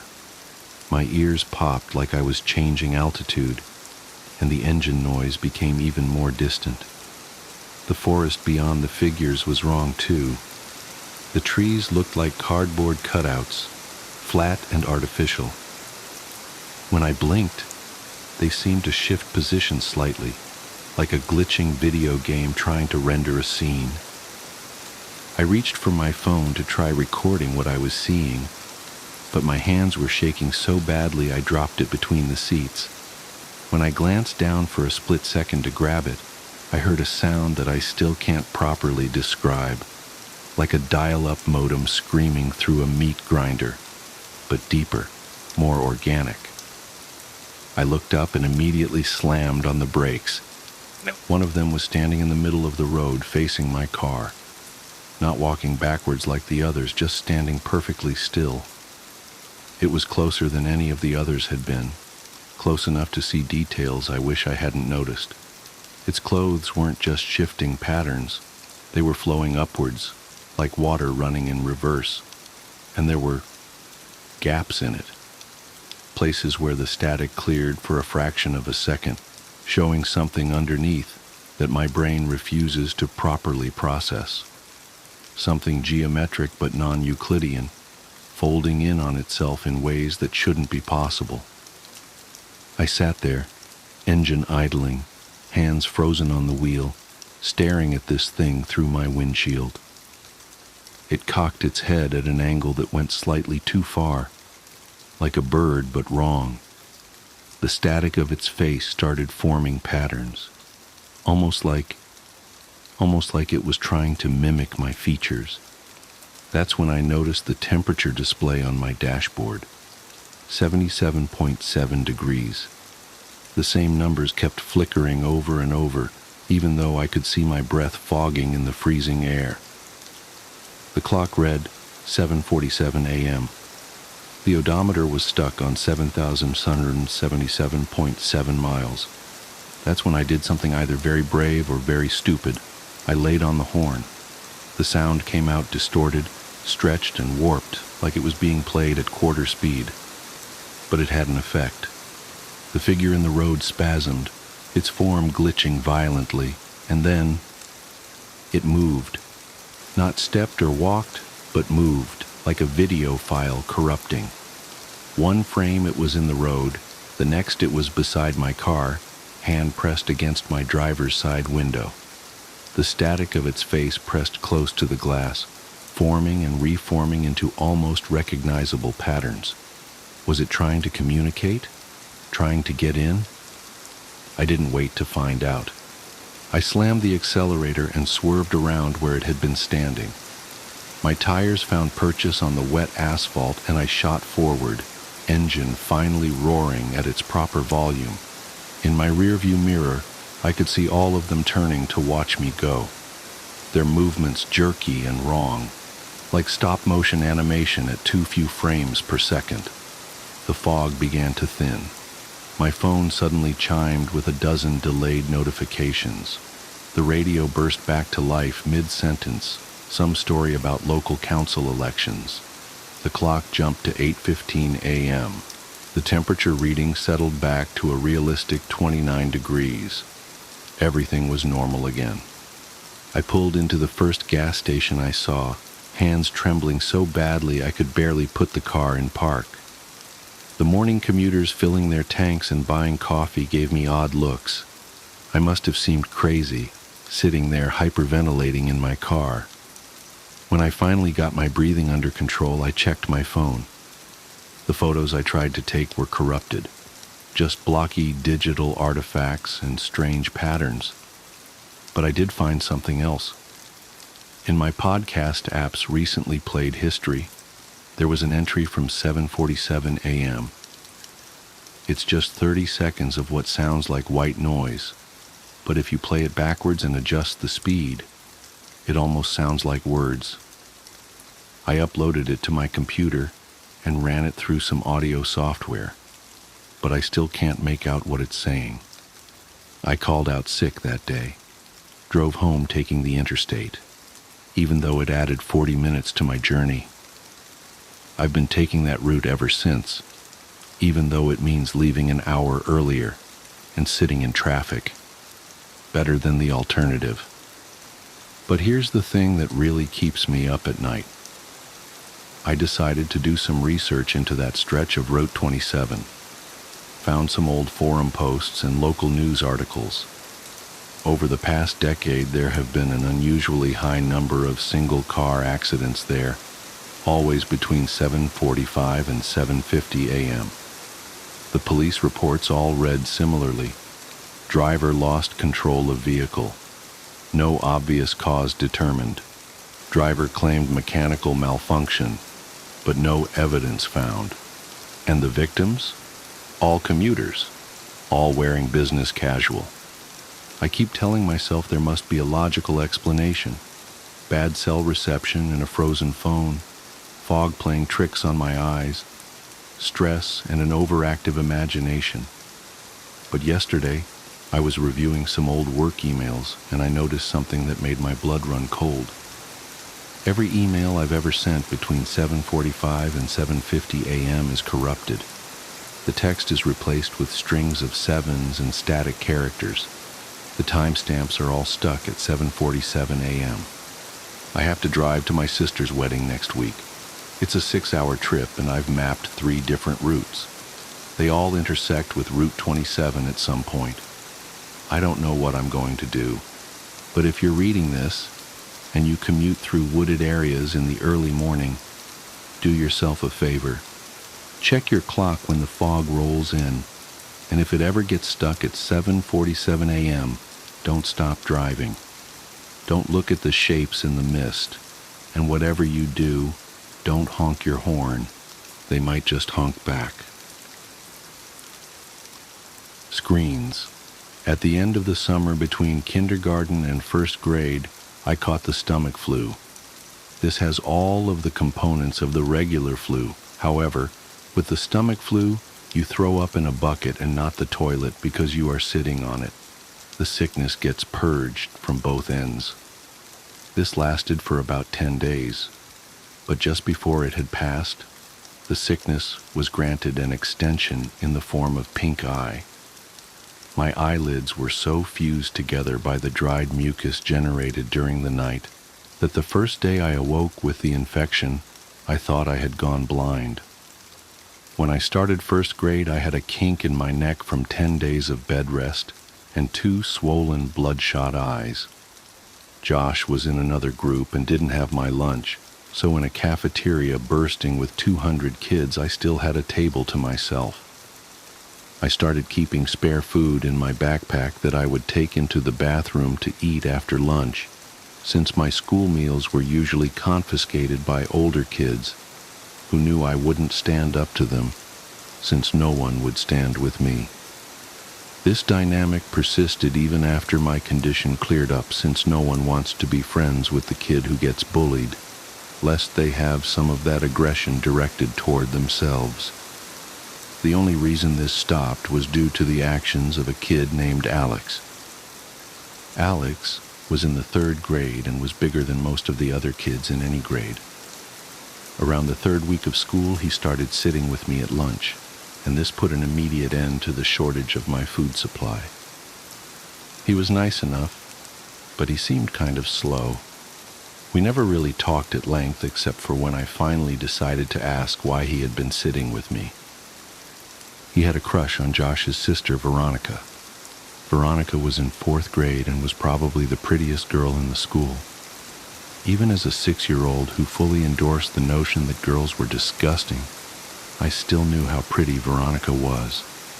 When she was in 3rd grade, Josh told me, 2 boys had actually gotten into a physical fight, which erupted out of an argument concerning the significance of the messages she had written in their yearbooks. One of the boys eventually hit the other in the forehead with the corner of the yearbook, and the wound required stitches to close. While not one of those 2 boys, Alex wanted her to like him and confessed that he knew Josh and I were best friends. I gathered that he had hoped that I would convey his ostensibly philanthropic deed to Veronica, and that she would presumably be so moved by his selflessness that she'd take an interest in him. If I told her he would continue to sit with me for as long as I needed him to. Because this was during the time when Josh mostly stayed at my house building the raft and navigating tributary with me, I didn't have the chance to bring it up to Veronica because I simply didn't see her. I told Josh about it and he made fun of Alex, but said that he would tell his sister since I wanted him to. I doubted that he would. Josh was annoyed that people seemed to be so taken with his sister. I remember him calling her an ugly crow. I never said anything to Josh, but I remember wanting to say, even then, that she was pretty and would one day be beautiful. I was right. When I was 15, I was seeing a movie at a place my friends and I had come to call the Dirt Theater. It was probably nice at some point, but time and neglect had weathered the place severely. This theater had movable tables and chairs on a level floor, so when the theater was full, there were very few places you could sit and see the whole screen. The theater was still open, I imagine, for 3 reasons. 1, it was cheap to see a movie there. 2, they showed a different cult movie twice a month at midnight. And 3, they sold beer to underage kids during the midnight showings. I went for the first 2, and that night they were showing Scanners by David Cronenberg for $1. My friends and I were sitting in the very back. I wanted to sit closer to the front for a better view, but Ryan had driven us, so I relented. A couple minutes before the movie started, a group of girls walked in. They were all pretty attractive, but whatever beauty they might have had was eclipsed by the girl with the dirty blonde hair, even though I had only caught a glimpse of her profile. As she turned to move her seat, I caught a full view of her face, which gave me the feeling of butterflies in my stomach. It was Veronica. I hadn't seen her in a long time. Josh and I saw progressively less of one another after we snuck out to my old house that night when we were 10, and usually when I'd visit him, she'd be out with friends. While everyone stared at the screen, I stared at Veronica, only looking away when the feeling that I was being a creep overcame me. But that feeling would quickly subside and my eyes would return to her. She really was beautiful, just like I had thought she'd be when I was a kid. When the credits started to roll, my friends got up and left. There was only one exit, and they didn't want to be trapped waiting for the crowd to clear. I lingered in hopes of catching Veronica's attention. As she and her friends walked by, I took a chance. "Hey, Veronica." She turned toward me, looking a little startled. "Yeah?" I got out of my seat and stepped a little into the light coming in through the open door. "It's me, Josh's old friend from way back. How have you been?" "Oh my God, hey, it's been so long." She motioned to her friends that she'd be out in a second. "Yeah, a few years at least. Not since the last time I stayed over with Josh. How is he anyway?" "Oh, that's right. I remember all you guys' games. Do you still play Ninja Turtles with your friends?" She laughed a little and I blushed. I'm not a kid anymore. Me and my friends play X-Men now." I was really hoping she'd laugh. She did. "Haha, you're cute. Do you come to these movies every time? I was still reeling from what she said. Does she really think I'm cute? Did she just mean I was funny? Does she think I'm attractive? I suddenly realized that she had asked me a question, and my mind grasped for what it was. Yeah, I said much too loudly. Yeah, I try to anyway. What about you? I come every now and then. My boyfriend didn't like these movies, but we just broke up, so I plan on coming from now on. I was trying to be casual, but failed. Oh, well, that's cool. Not that you guys broke up. I just meant that you'd be able to come more often. She laughed again. I tried to recover. So are you coming the week after next? They're supposed to show Day of the Dead. It's really cool. Yeah, I'll be here. She smiled, and I was about to suggest that maybe we could sit together when she quickly closed the space between us and hugged me. It was really good to see you, she said with her arms around me. I was trying to think of what to say when I realized the biggest problem was that I had forgotten how to talk. Luckily, Ryan, who I could hear approaching from the hallway, came in and spoke for me. Dude, you know the movie's over, right? Let's get the fuck out of... Oh, yeah! Veronica let go and said that she'd see me next time. She was played out of the room by the porn music Ryan was making with his mouth. I was furious, but it dissipated as soon as I heard Veronica laughing in the lobby. Day of the Dead couldn't come soon enough. Ryan's family was going out of town, so he wouldn't be able to drive us, and the other friends I was with that night didn't have cars. A couple of days before the movie, I asked my mom if she could take me. She responded almost immediately by denying my request, but I persisted, and she picked up on the desperation in my voice. She asked why I wanted to go so badly, since I had seen the movie before, and I hesitated before saying that I was hoping to see a girl there.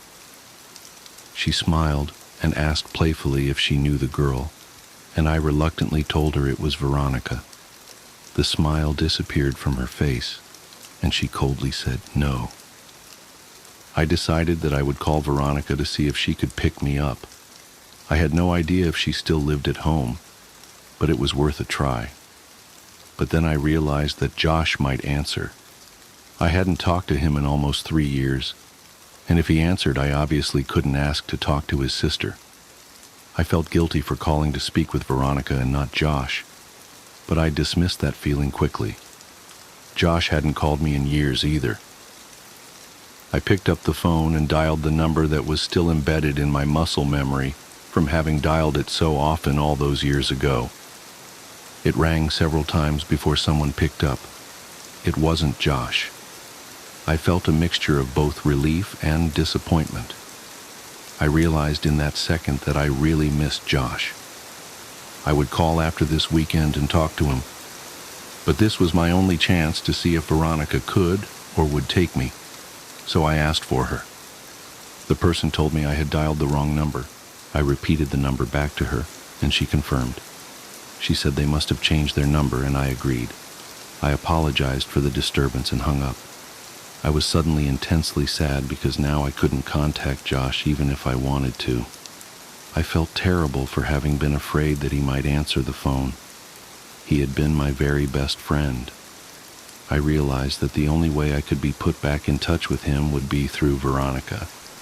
So now, not that I needed one, I had another reason to see her. I told my mom the day before the movie that I was no longer concerned with going, but was hoping she could drop me off at my friend Chris's house. She relented and dropped me off that Saturday a couple of hours before the movie.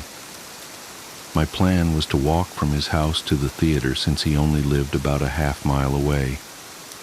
They went to church early on Sunday, so his parents would go to sleep early Saturday night, and Chris was fine with not coming with me since he had planned on chatting with this girl he met online. He said that the walk back to his house would be even lonelier after she laughed in my face when I tried to kiss her, and I told him not to electrocute himself when he tried to have sex with his computer. I left his house at 11:15. I tried to pace myself so I'd get there just a little before the movie. I was going by myself, and so I didn't want to just hang around there waiting. On the way to the theater, I figured that if Veronica showed up at all, it would be too lucky for us to arrive at the same time, so I debated whether I should wait outside or just go in. Both had their pros and cons. As I was grappling with these concerns, I noticed that the steady stream of streaking car lights that had been overtaking me had been replaced by a single, constant spotlight that refused to pass. The road wasn't illuminated by streetlights, so I was walking in the grass with the road about 2 feet to my left. I stepped a little more to my right and craned my neck over my left shoulder to see what was behind me. A car had stopped about 10 feet behind me. All I could see were the violently bright headlights that were cutting through the otherwise Stygian surroundings. I thought that it might be one of Chris's parents. Maybe they had come to check in on us and seen that I was gone. It wouldn't have taken much pressing for Chris to confess. I took one step toward the car, and it broke its pause and started driving toward me at a slow pace. It passed me, and I saw that it wasn't Chris's parents' car, or any car that I recognized for that matter. I tried to see the driver, but it was too dark, and my pupils had shrunk when faced with the blinding lights from the car just moments before. They adjusted enough so that I could see a tremendous crack in the back window of the car as it drove away. I didn't think much of the whole affair. Some people find it fun to scare other people. I'd often hide around corners and jump out at my mom after all. I timed it right and got there about 10 minutes before the movie. I had decided to wait outside until around 11:57, since that would give me time to find her inside if she was already seated. As I was considering the possibility that she might not show, I saw her. She was alone, and she was beautiful. I waved to her and walked to close the distance. She smiled and asked if my friends were already inside. I said that they weren't, and realized that this must seem like I was trying to make this a date. She didn't seem bothered by that, nor was she bothered when I handed her the ticket I had already bought. She looked at me quizzically, and I said, "Don't worry, I'm rich." She laughed and we went inside. I bought us 1 popcorn and 2 drinks and spent most of the movie debating whether or not I should time reaching my hand into the popcorn bag when she reached in so they would touch. She seemed to enjoy the movie, and before I knew it, it was over. We didn't linger in the theater, and because this was a midnight show, we couldn't loiter in the lobby, so we walked outside. The parking lot of the theater was big because it connected with a mall that had gone out of business. Not wanting the night to be over just yet, I continued the conversation while causally walking toward the old mall. As we were about to round the corner and leave the theater out of sight, I looked back and saw that her car wasn't the only one left in the parking lot. The other one had a large crack in the back window. My immediate uneasiness turned to understanding. That makes a lot of sense. The driver of that car works here and must have figured I was on my way to the movie.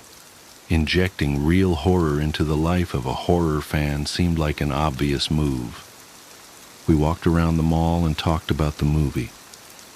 I told her that I thought Day of the Dead was better than Dawn of the Dead, but she refused to agree. I told her of when I called her old number and about my dilemma about who would answer the phone. She didn't find it as funny as I now did, but she took my phone and put her number in it. She commented that it might be the worst cell phone she'd ever seen.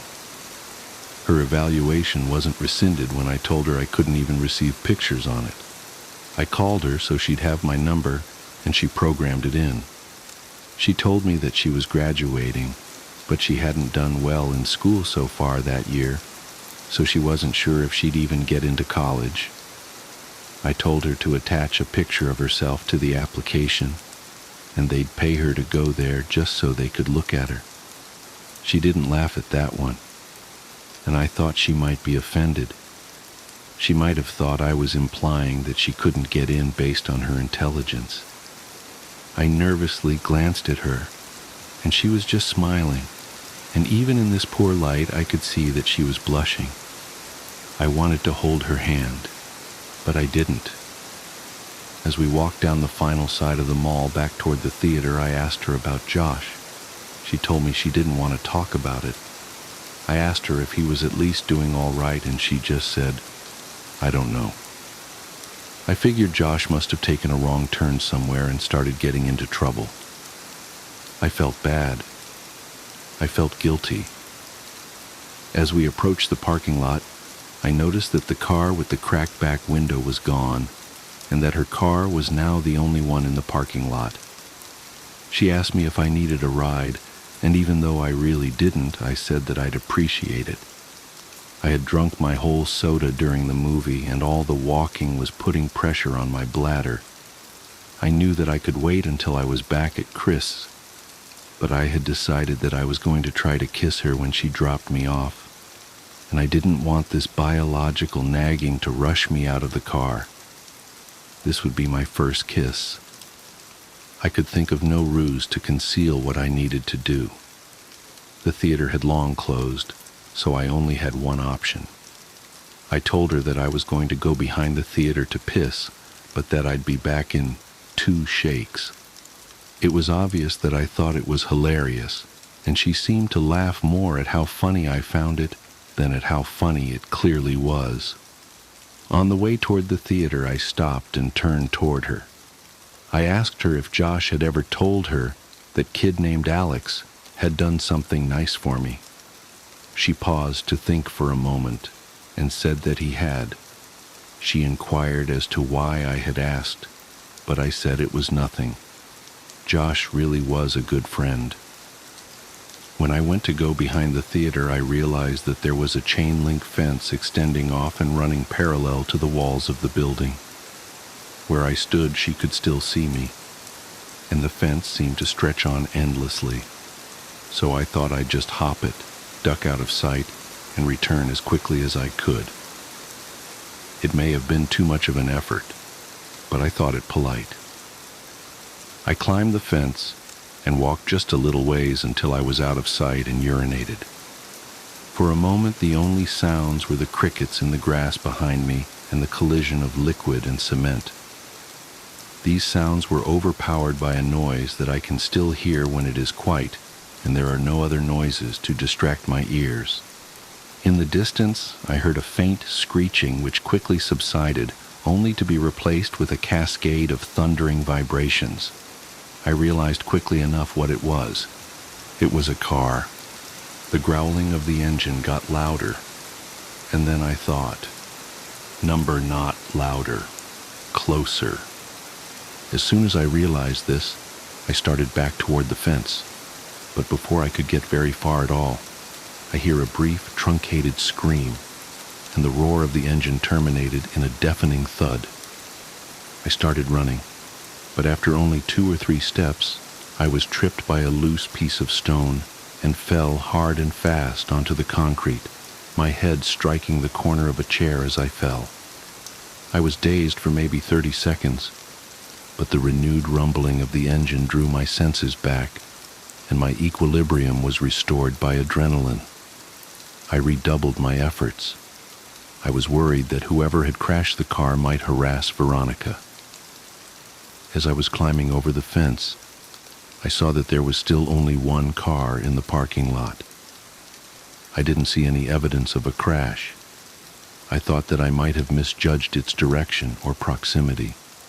As I ran toward Veronica's car, and as my orientation changed, I saw what the car had hit. My legs stopped working almost completely. It was Veronica. Her car was sitting between us, and as I closed the distance and walked around it, she came fully into view.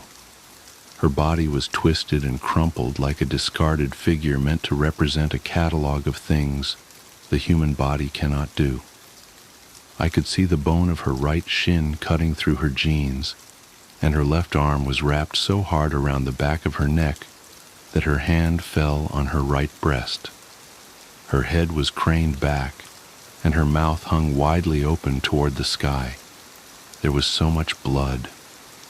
As I looked at her, I actually found it hard to discern whether she was laying on her back or her stomach, and this optical illusion made me feel sick. When you are confronted with something in the world that simply doesn't belong, your mind tries to convince itself that it is dreaming, and to that end, it provides you with that distinct sense of all things moving slowly, as if through sap. In that moment, I honestly felt that I would wake up any minute. But I didn't wake up. I fumbled with my phone to call for help, but I had no signal. I could see Veronica's phone sticking out of what I thought was her front right pocket. I had no choice. Trembling, I reached for her phone, and as I slid it out, she moved and gasped for air so violently that it seemed as if she were trying to breathe in the whole world. This startled me so much that I staggered back and fell onto the asphalt with her phone in my hand. She was trying to adjust her body to get it into its natural position, but with every spasm and jerk, I could hear the cracking and grinding of her bones. Without thinking, I scrambled over to her and put my face over hers and just said, "Veronica, don't move. Don't move, okay? Just stay still. Don't move. Veronica, please just don't move." I kept saying it, but the words started to fall apart as tears came streaming down my face. I opened her phone. It still worked. It was still on the screen where she had saved my number, and when I saw that, I felt my heart break a little. I called 911 and waited with her, telling her that she would be okay, and feeling guilty for lying to her every time I said it. When the sound of sirens tore through the air, she seemed to become more alert. She had remained conscious since I found her, but now more of the light was coming back into her eyes. Her brain was still protecting her from pain, though it looked as if it was finally allowing her to become aware that something was terribly wrong with her. Her eyes rolled over to mine and her lips moved. She was struggling, but I heard her. Picture. My picture. He took it. I didn't understand what she meant, so I said the only thing I could. "I'm so sorry, Veronica." I rode with her in the ambulance where she finally lost consciousness. I waited in the room that they had reserved for her. I still had her phone, so I put it with her purse and I called my mom from the hospital phone. It was about 4 a.m. I told her that I was fine, but that Veronica was not. She cursed at me and said she'd be right there, but I told her I wasn't leaving until Veronica was out of surgery. She said she'd come anyway. My mom and I didn't speak that much. I told her I was sorry for lying, and she said that we'd talk about that later. I think that had we talked more in that room, if I had just told her about boxes or the night with the raft, if she had just told me more of what she knew, I think that things would have changed. But we sat there in silence. She told me that she loved me and that I could call her whenever I wanted her to come get me. As my mom was leaving, Veronica's parents rushed in. Her dad and my mom exchanged a few words that appeared to be quite serious, while Veronica's mother talked to the person at the desk. Her mother was a nurse but didn't work at this hospital. I'm sure that she had tried to get Veronica transferred, but her condition was prohibitive. While we waited, the police came in and talked to each of us. I told them what happened. They made some notes, and then they left. She came out of surgery and 90% of her body was covered in a thick white cast. Her right arm was free, but the rest of her was bound like a cocoon. She was still under, but I remembered how I felt when I had my cast before kindergarten. I asked a nurse for a marker, but I couldn't think of anything to write. I slept in a chair in the corner and went home the next day. I came back every afternoon for several days. At some point, They had moved another patient into her room and set up a screen around Veronica's bed to act as a partition. She didn't seem to be feeling better, but she made more moments of lucidity. But even during these periods, we wouldn't really talk. Her jaw had been broken by the car, so the doctors had wired it shut. I sat with her for a while, but there was nothing much I could say. I got up and walked over to her. I kissed her on the forehead and she whispered through her clenched teeth, "Josh." This surprised me a little, but I looked at her and said, "Has he not come to see you?" "No." I found myself really irritated. Even if Josh had been getting into trouble, he should still come see his sister, I thought. I was about to express this when she said, "No, Josh, he ran away. I should have told you." I felt my blood turn to ice. When? When did this happen? When he was 13. Did he leave a note or something? On his pillow. She started crying and I followed her, but I think now we were crying for different reasons, even if I didn't realize it. At this point, there were a lot of things I still didn't remember about my childhood, and there were a lot of connections I hadn't yet made. I told her I had to go, but that she could text me any time. I got a text from her the next day telling me not to come back. I asked why, and she said she didn't want me to see her like that again. I agreed begrudgingly. We texted each other every day, though I kept this from my mom because I knew that she didn't like me talking to Veronica. Usually her texts were fairly short, and mostly only in response to more lengthy texts that I would send her. I tried calling her only once. I was sure she was screening her calls, but hoped I could hear her voice. She picked up but didn't say anything. I could hear how labored her breathing was. About a week after she told me not to come see her anymore, she sent me a text that simply read, "I love you." I was filled with so many different emotions, but I responded by expressing the most prevalent one. I replied, "I love you too." She said that she wanted to be with me, and that she couldn't wait until she could see me again. She told me that she had been released and was convalescing at her house. These exchanges carried on for several weeks, but every time I asked to come see her, she would say, "Soon." I kept insisting, and the following week, she said that she thought she might be able to make it to the next midnight movie. I couldn't believe it, but she insisted that she would try. I got a text from her the afternoon of the movie saying, "See you tonight." I got Ryan to drive me since Chris's parents had found out what had happened and said I wasn't welcome at their house anymore. I explained to Ryan that she might be in bad shape, but that I really cared about her so to give us some space. He accepted that and we headed down there. Veronica didn't show. I had saved a seat for her right next to me near the exit so she could get in and out easily, but 10 minutes into the movie, a man slid into the chair. I whispered, "Excuse me, this seat is taken." But he didn't respond at all. He just stared ahead at the screen. I remember wanting to move because there was something wrong with the way he was breathing. I forfeited because I realized that she wasn't coming. I texted her the next day asking if she was all right, and I inquired as to why she didn't show the previous night. She responded with what would turn out to be the last message I'd received from her. She simply said, "See you again, soon." She was delirious and I was worried about her. I sent her several replies reminding her about the movie and saying it was no big deal, but she just stopped replying. I grew increasingly upset over the next several days.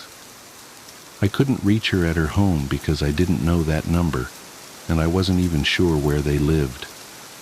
My mood became increasingly depressed, and my mother, who had been really nice as of late, asked me if I was okay. I told her that I hadn't heard from Veronica in days, and I felt all the warmth leave her disposition. What do you mean? She was supposed to meet me at the movies yesterday. I know it's only been like 3 weeks since she got hit, but she said she would try to come, and after that she just stopped talking to me altogether. She must hate me. She looked confused, and I could read on her face that she was trying to tell if my mind had simply broken. When she saw that it hadn't, her eyes began to water, and she pulled me toward her, embracing me.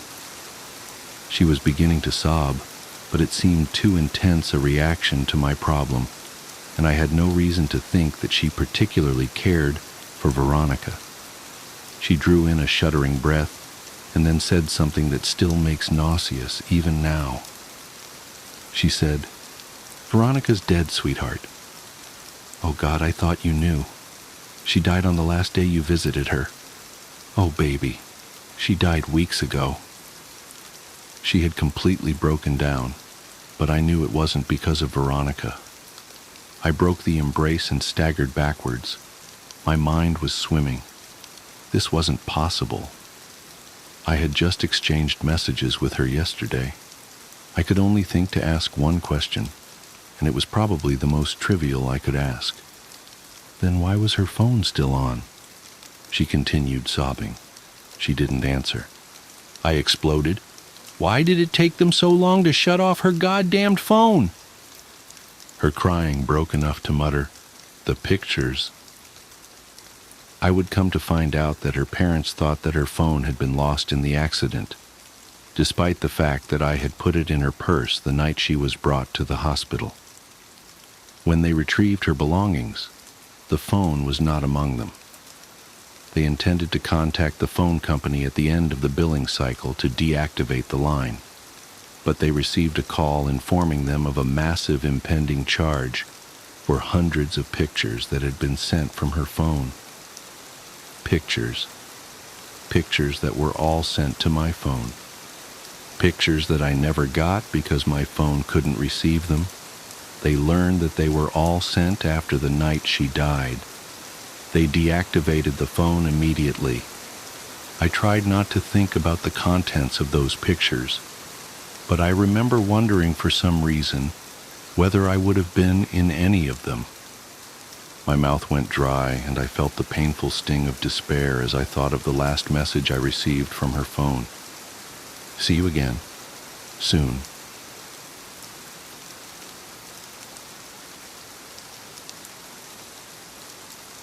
The Artist. There's this painting my wife loves called Death and Life by Klimt. I don't know what she finds so fascinating about it. I made all the right noises when she showed me her beloved framed print when we were first dating, oohing and ahing and making up some bullshit about warm and cold color schemes and the specific choice of angles and line. She was an artist. Our first few dates involved long walks through museums, starting in Picasso's Blue Period and ending in heavy petting and blue balls. I took an art history course as an elective when I was finishing up my doctorate. I remembered enough of the lingo to charm my fantastically gorgeous future wife and lure her back to my stupidly filthy apartment. We're talking me as the foul bachelor frog, sitting on a lily pad made of empty takeout containers surrounded by pond, of enough unwashed clothes to keep a laundromat in business for a cool 6 months. I remember scrambling to find 2 of any sort of cup-like container for the bottle of wine we had brought back while she was in the bathroom. I rinsed out a couple of coffee mugs and ran into the bedroom to try to clean up the condom wrappers that had been sitting on my bedside table since 2003. On the bed, neatly laid out against the rest of the chaos, were my wife's dress, bra, and panties. She came out of the bathroom completely nude aside from a pair of high heels, took the wine from me, and took a swig straight from the bottle. I fell totally, completely, and irrevocably in love. I have no head for artistic things. I work in finance. I get creative with numbers, not paint, but I really love her stuff. She's made a name for herself over the past few years. Critics call her the American Damien Hirst. One of her first exhibits was composed of a dozen oil paintings of rotting pastries surrounding an actual cake filled with thousands of dead ladybugs being fed to a mummified tarantula dressed up as Little Miss Muffet. I have no idea what it meant, but it was sick, successful, and catered by Balthazar, so I ate about 20 croissants. They did not have bugs in them. I checked. She was amazing. She had the body of a Laker girl and the face of a Modigliani model, and still does. She's charming, charismatic, deep, the kind of person people flock to, want to be around constantly. She made love like she had something to prove. She had a twisted sense of humor. As soon as I hooked a job with enough figures to keep a girl like her satisfied the way she should be, I proposed, bought her a historical brownstone in the city with a garden full of roses and hardwood mahogany floors. And for the first few years, she seemed happy. We were the kind of couple you see in New York Magazine and scoff at because they're just too damned lucky. But we had a rough spot, like all married couples do. She was still superficially the same woman I fell in love with, looked amazing. People always asked me when she was going to host the next dinner party. She still had an amazing eye for art. I knew, though. I knew she was miserable. I could see it, the misery in the corners of her eyes and the curve of her mouth. It happened gradually. First, it was the shower curtain. She bought 3 or 4 from a small boutique downtown, brought them home so we could choose one out together. We decided on one, pale blue, made of material that was impractical and way too expensive for a drapery in a bathroom, but we had the money, and it made her happy, so why the hell not? A few days later, I was shaving and realized she still hadn't put the curtain up. It wasn't until about a month after that I caught a glimpse of it hanging up in her studio, cut to shreds and dyed, till it was almost unrecognizable. I chose to ignore it because I had learned it's usually not the best course of action to call an artist out on their creative license, unless you want to start an all-out war with no discernible end. A year after that, though, I had no choice. She had been so on edge it was like she was standing on a razor. She usually had a show every 3-4 months or so, and if anything, she had too many ideas. The galleries always asked her to trim down her collections. When the year passed, without so much as a single finished painting, I started to worry, both about her well-being and our bank account. We were extravagant spenders, and each of her shows would bring in a cool $20,000 that paid for a few months of European beaches and ski trips in Aspen. The final straw, though, is when she burned down the roses. It turned out she had finished dozens of projects over the year. She had hated all of it and had either destroyed or painted over everything. While I was at the office, she flew off the handle, doused about 16 canvases in lighter fluid, and set the yard on fire. When I got the call from the fire department, I rushed home to find her sitting in the back of the ambulance covered in ashes, blonde hair singed at the ends. She was smoking a cigarette. I looked over the burnt flowers, the skeletons of her paintings, the ruined limbs of broken sculptures, and asked her what happened and why. She took a drag of the cigarette and said it was mine to burn. She took big, fancy pictures of the inferno, a family of bunnies suffocated in the smoke. She had them stuffed and mounted in size order on a baking soda volcano, like the kind you see in middle school science fairs. She gathered up a few of the charred bits and pieces, wired it together, and made some warped, pained-looking kind of phoenix thing weighing in at 400 pounds and easily over 8 feet high. She called the whole thing From the Ashes, and the reviews in the Times called it incendiary. Her first foray into becoming a true artist. Someone bought the phoenix. I pity the person who wakes up every day and looks at that strange thing, suspended in constant agony. We were both drunk at a random, expensive, vaguely Dante's Inferno-themed bar in San Francisco when I finally got a chance to ask her what was bothering her. We had been making dark jokes all night about the beautiful irony of her show and our current locale. At first she vehemently denied anything was wrong, angrily pointing out that we had made 4 times as much off of her last show as anything before it, that it had more than covered the damages, that it had paid for the vacation we were on. I stayed silent. She tossed her newly cropped hair and looked like she was going to open up for a second. I saw her soft blue eyes fill with tears. Then she took a shot of whiskey from a glass that had a bull's head and smirked. "Well, for starters," she slurred, nonchalantly dangling the glass from the bull's nose ring, "I'm fairly certain I'm pregnant." She let the glass drop from her finger and it shattered on the floor as she slid out of her seat and stumbled to the exit. I sat there for a while and drank more, feeling furious, confused, and miserable. I remembered her face when she showed me that Klimt painting. I remembered how she wore glasses back then, and how she pushed them up the bridge of her nose when she smiled, as I talked about the warm and the cold colors and the angles and lines. We converted her studio into a nursery. Rather, I did, while she stayed in San Francisco and did God knows what with her artist friends. I had a landscaper come in and replant the roses. I worked a lot of overtime, drank myself to sleep while I skimmed through parenting books. She came back when she was almost full term. I came home from work one night to find sonogram pictures posted all over the fridge of 2 healthy-looking twins, big baby girls.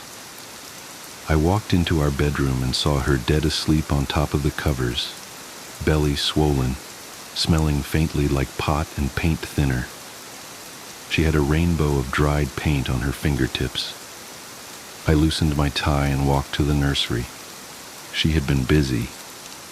The canary yellow I had chosen was covered in a layer of translucent blue, and she had covered one wall in Klimt-esque patterns and curlicues. The creamy plush carpet was covered in paint splatters. She had worked furiously to finish.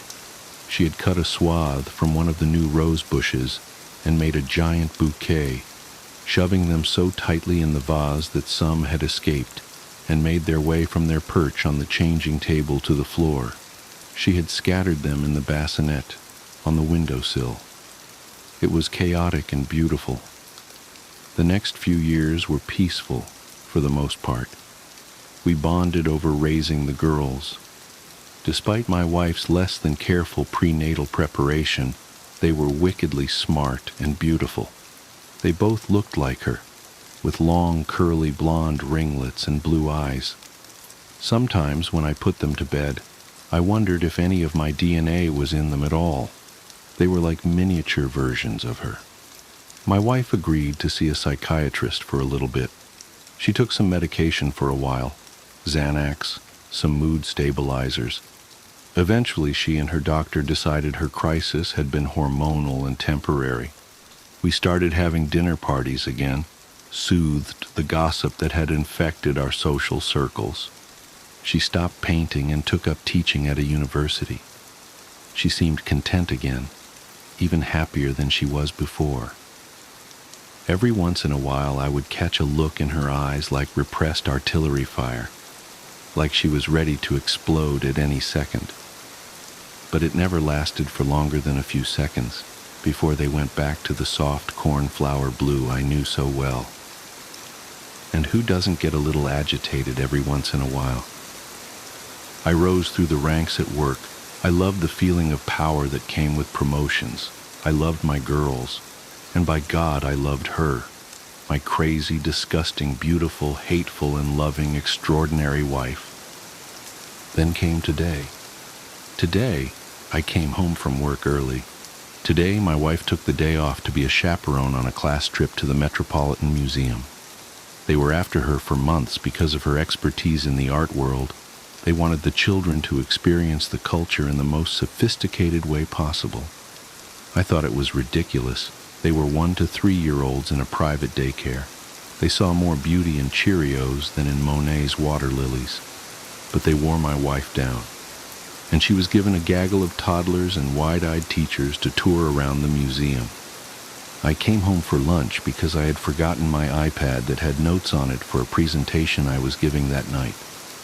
I walked through the rose garden and noticed a tiny piece of sculpture left over from the ashes exhibit from so long ago. It was half of a tiny bird. It had the kind of exquisite detail that my wife used to be so famous for. I was pretty sure it was an actual bird that she had cast in clay. I thought I could see a small piece of feather in one of the cracks. I idly wondered why I hadn't noticed it before. I went inside and poured myself a glass of orange juice. The fridge had pictures that my daughters drew, happy, crooked stick figures that looked nothing like the beautiful horrors their mother used to churn out. I was happy about that. I hoped they would fall in love with numbers like I did. It was absolutely silent, and I sipped the sweet citrus and enjoyed the nothingness.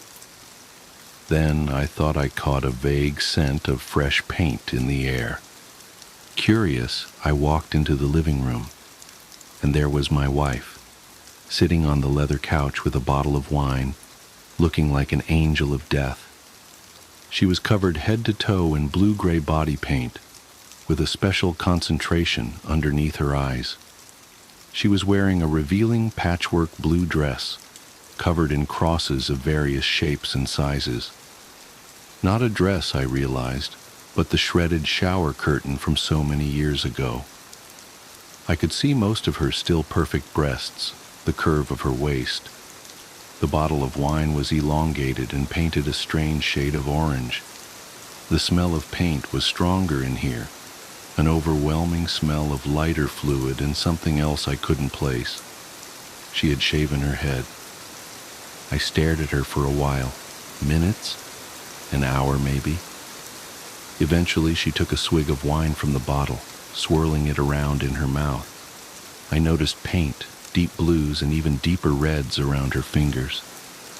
I sat down in the armchair across from her, unable to think of what exactly I wanted to ask her. Maybe because I knew, maybe because I didn't want to know. I noticed a camera on the table between us. I went to pick it up and she rested her gray hand on mine before I could, softly, gently, with all the familiarity of years of marriage. She opened her mouth to speak, soft pink lips made pallid by the paint.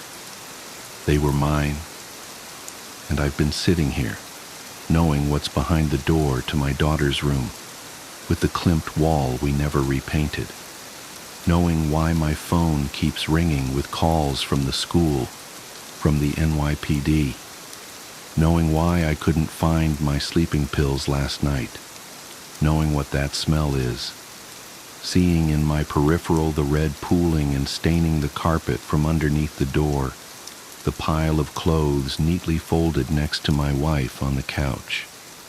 I can picture that thick wire she used to fit all of her subjects where she wanted them. What a perfect, detailed recreation it must be, because she's so perfect. I see the phoenix in my mind's eye. I hope, when she flicks that cigarette she's about to light, we both fiercely burn. Working as a search and rescue officer for the U.S. Forest Service Part 8, a firefighter who was helping us at the training op told me about a call he'd gone on, supposedly to help rescue a kid from an absolutely massive tree. He said they didn't give him details, just that they needed him to come out and help because they lacked the proper equipment. He'd been called out specifically because this thing was so huge that the SARS didn't feel safe trying to climb it. He'd been a tree trimmer before joining the VFD, so it was easy enough for him to grab his old equipment and come help out. He was led out about 2 miles, and the team stopped at one of the biggest trees in the area and pointed up. He laughed and asked the op captain how the kid had gotten up there, made some joke about the old cat in a tree thing, but the captain just shook his head and told him to get up there and get the kid down. He said he knew something was up, but he didn't push it. He said that as he climbed this tree, he started wondering if they were playing a prank on him. There was no way this kid should have been able to climb this fucking thing. It was massive at the base, but about halfway up it started tapering, and I almost had to turn back a few times because I really didn't think it was going to hold me. But he said he kept going, and when he was just about at the top, he saw a flash of blue in the branches. I saw the kid's shirt sort of caught in a branch, and I called out to him and told him to come near me if he could. But he didn't say anything. I kept moving, calling the kid's name and telling him not to be scared, that I was there to help him. By the time I got to him, I knew he wasn't going to answer me. I found him, or what was left of him, cradled in the fork of a branch, and the fact that he was up there was sheer luck. If he'd fallen any other way, he'd have come crashing down. It wouldn't have mattered though, because this kid was dead long before he ended up in that tree. I don't know who put him there, or how, or why, but it was fucking sick. Kid's intestines had popped out of his mouth and were hanging in the branches. It was like some sick fucking Christmas tree, the way they were draped all over everything. I got a better look and saw they'd even popped out of his ass. His guts were hanging out the bottom of his pants. His eyes were gone, I assumed shoved out from whatever force caused him to fucking pop like a stress ball. You ever seen a body that's been floating in water for a long time, how their tongues kind of swell up and stick out? His was like that. I remember because there were flies crawling all over it. I think I must have gone into shock because, man, I just pushed that kid down with a stick I broke off a branch. Just kind of poked him until he fell. I don't know why I did that. I almost lost my job because of that. But man, the thought of hauling that kid down over my shoulder the whole way, gathering his guts up and coiling them around me like rope so they wouldn't get snagged, I couldn't do it. I've seen a lot of dead kids, more than I'd ever admit. I've seen a kid who hid in a full bathtub during a house fire, boiled him alive, turned him into literal soup. But this, I don't know what did this, but the thought of touching that kid's body made me feel like I was going to lose my mind. I heard him hit the ground, and I figured everyone would freak out, but they knew he was dead when they sent me up there. They didn't say anything, but they didn't shout or freak out or anything. I got to the bottom, and I started to get up in the captain's face, asking him who he thought he was sending me up there when they knew damn well the kid was dead. But he just told me it was none of my concern and thanked me for getting the evidence down. I remember he said that. I remember it specifically because it was so weird to hear it phrased that way. The evidence. Like he wasn't even a person. Like he'd never been a little kid who got lost and had something fucking unspeakable happen to him. The captain had a crew lead me back out of the woods, but he and 2 others stayed behind, and I thought that was weird. Why wouldn't they have me help get the kid out? I tried asking, but the guys leading me out just told me they couldn't discuss an open case. I asked him what he thought had happened to the kid, and he got really pensive and thought about it for a bit. I would have said a crush injury, based on how his guts came out like that, but with those injuries you see massive contusions under the skin, obvious trauma. This wasn't like that. It was almost like that kid got caught in a big vacuum and had his guts sucked out. But even then, there was no trauma. None at all. It bothers me, man. It bothers the hell out of me. One of the vets at the training op reads No Sleep, and he recognized my stories. He knows me pretty well, and we've swapped stories before. He asked if he could share something he's noticed about the stairs, and some thoughts he had. I'm really glad you decided to share these. I think it's important that people be aware of what's out there, especially since the Forest Service is doing such a good job at covering it all up. I asked him what he meant. What do you mean? What do I mean? The lack of any kind of media attention? No coverage of missing kids, or bodies found miles from where they got lost in the first place? David Paulides hit this right on the head. The FS is doing everything they can to keep people coming here, even if it isn't safe. I mean, to be fair, it's not like these things happen every day, but the numbers add up, and it's worth looking into, especially the stairs. I was surprised you didn't mention the flipped ones. I didn't know what he was talking about. I couldn't remember him ever talking about something like that. He seemed somewhat incredulous. Dude, I can't believe you've been on this long without seeing them. No one told you about them? I shrugged and asked him to elaborate. Well, there's the normal stairs, the ones that pop up when we're out a ways. I know you know about them. But sometimes I've run across ones that are flipped upside down. I guess it would be like if you had a dollhouse and the stairs were a separate piece. Now take that, flip it upside down so the top step is stuck in the dirt, and put it out in the woods. They're like that. I don't see them as often, but they're odd, to say the least. Makes me think of footage taken after a tornado, when houses are all blown apart and random things are left standing, like chimneys and garden walls. Those ones freak me out more than the normal ones because I can't really write those off as easily. I don't scare very easily like most of us who work out here, but that idea stuck with me, and it bothers me. I'm going to try and find more out about them. He also mentioned how many people were bothered by the guy with no face. He got really excited and told me he'd seen something similar.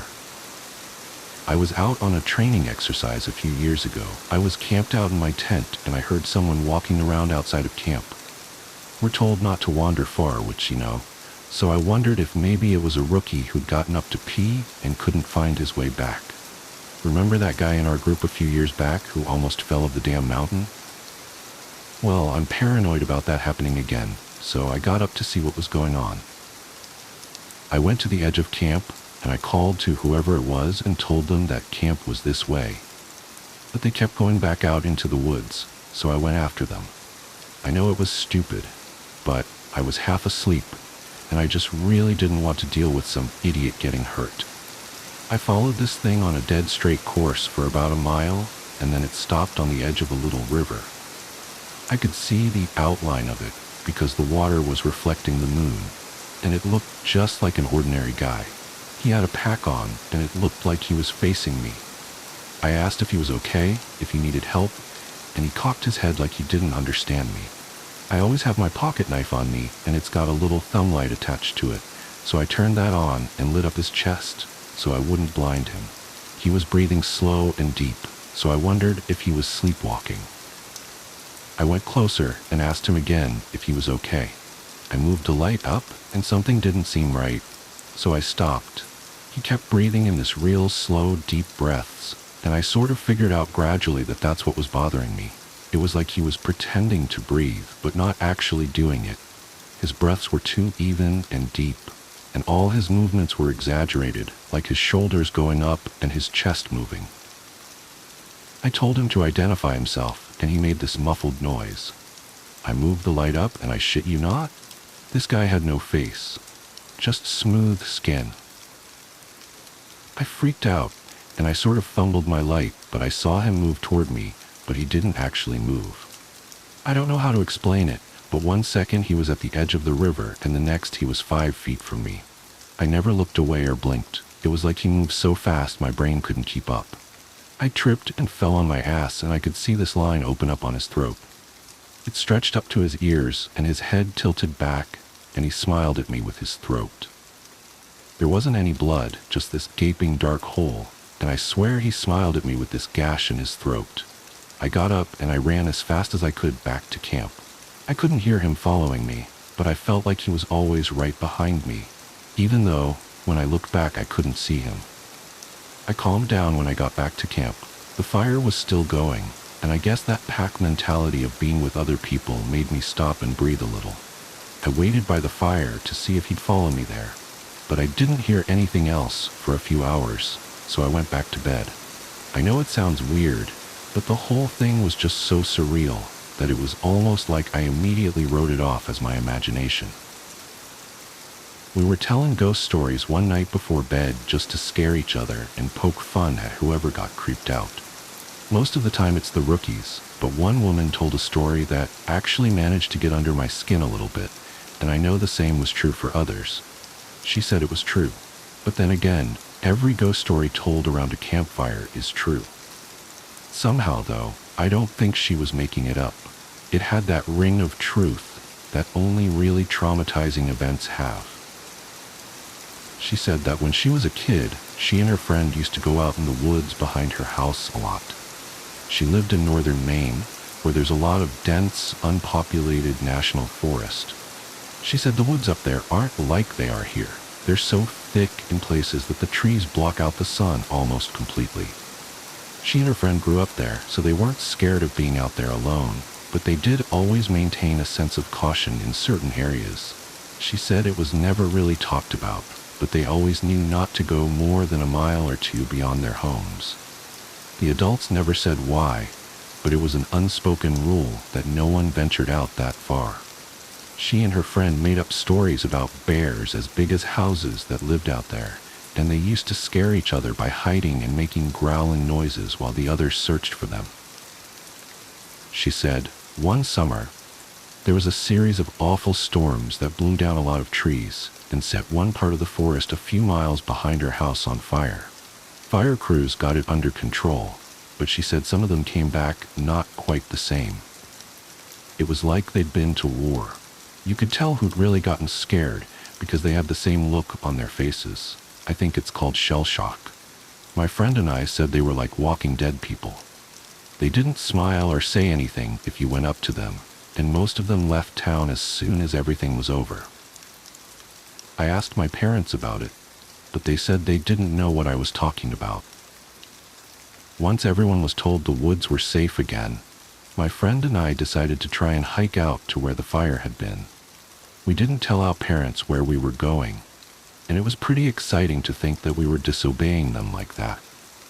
We hiked out about 2 miles or so, and we started seeing burnt trees and stuff. I remember my friend got really upset because we found the skeleton of a deer curled up under a tree, and I practically had to drag her away. She wanted to bury it, but I didn't want her touching it because its antlers were weird. I can't remember why. I just remember thinking that there was something wrong with them, and I didn't want either of us going near it. The farther we went, the more burnt everything got. Eventually, there were no standing trees, and it was like being on another planet. Almost nothing green, just brown and black everywhere.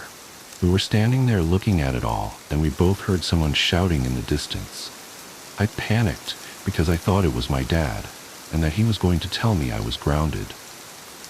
My friend broke off and went to hide behind a big rock because she said she didn't want to be caught out here. Her parents had forbidden her to come out in the woods at all, and she'd lied and told them we were going to a movie. I followed her, and we kept listening. I could hear this voice getting closer, and I realized they were calling for help. I thought maybe it was some hiker who'd gotten lost and needed directions back to town. That used to happen all the time, so I was used to helping people out. I heard him following my voice, so I kept calling out until I saw him running in the distance. He got closer, and I could see that his face was all red. I told my friend to give me her pack because she had a first aid kit. She made this noise like she was grossed out, and she asked if I saw his face. I told her to shut up, and I jogged up to meet him. I stopped about halfway, and when he stopped in front of me, I could see that his nose and lips and part of his forehead were all gone. It was like they'd been sliced clean off. He was bleeding bad, and I saw that the knees of his pants were red too.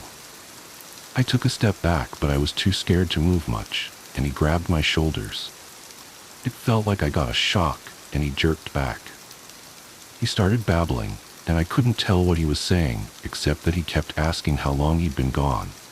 He asked me where his unit was, but I just shook my head.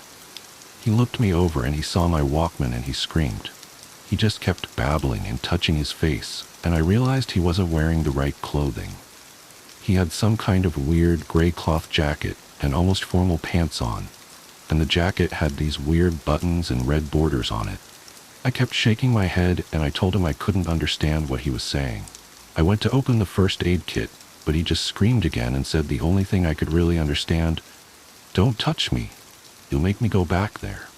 After that, he ran off, and I could hear him screaming the whole time. When I couldn't hear him anymore, I turned around, and my friend was crying.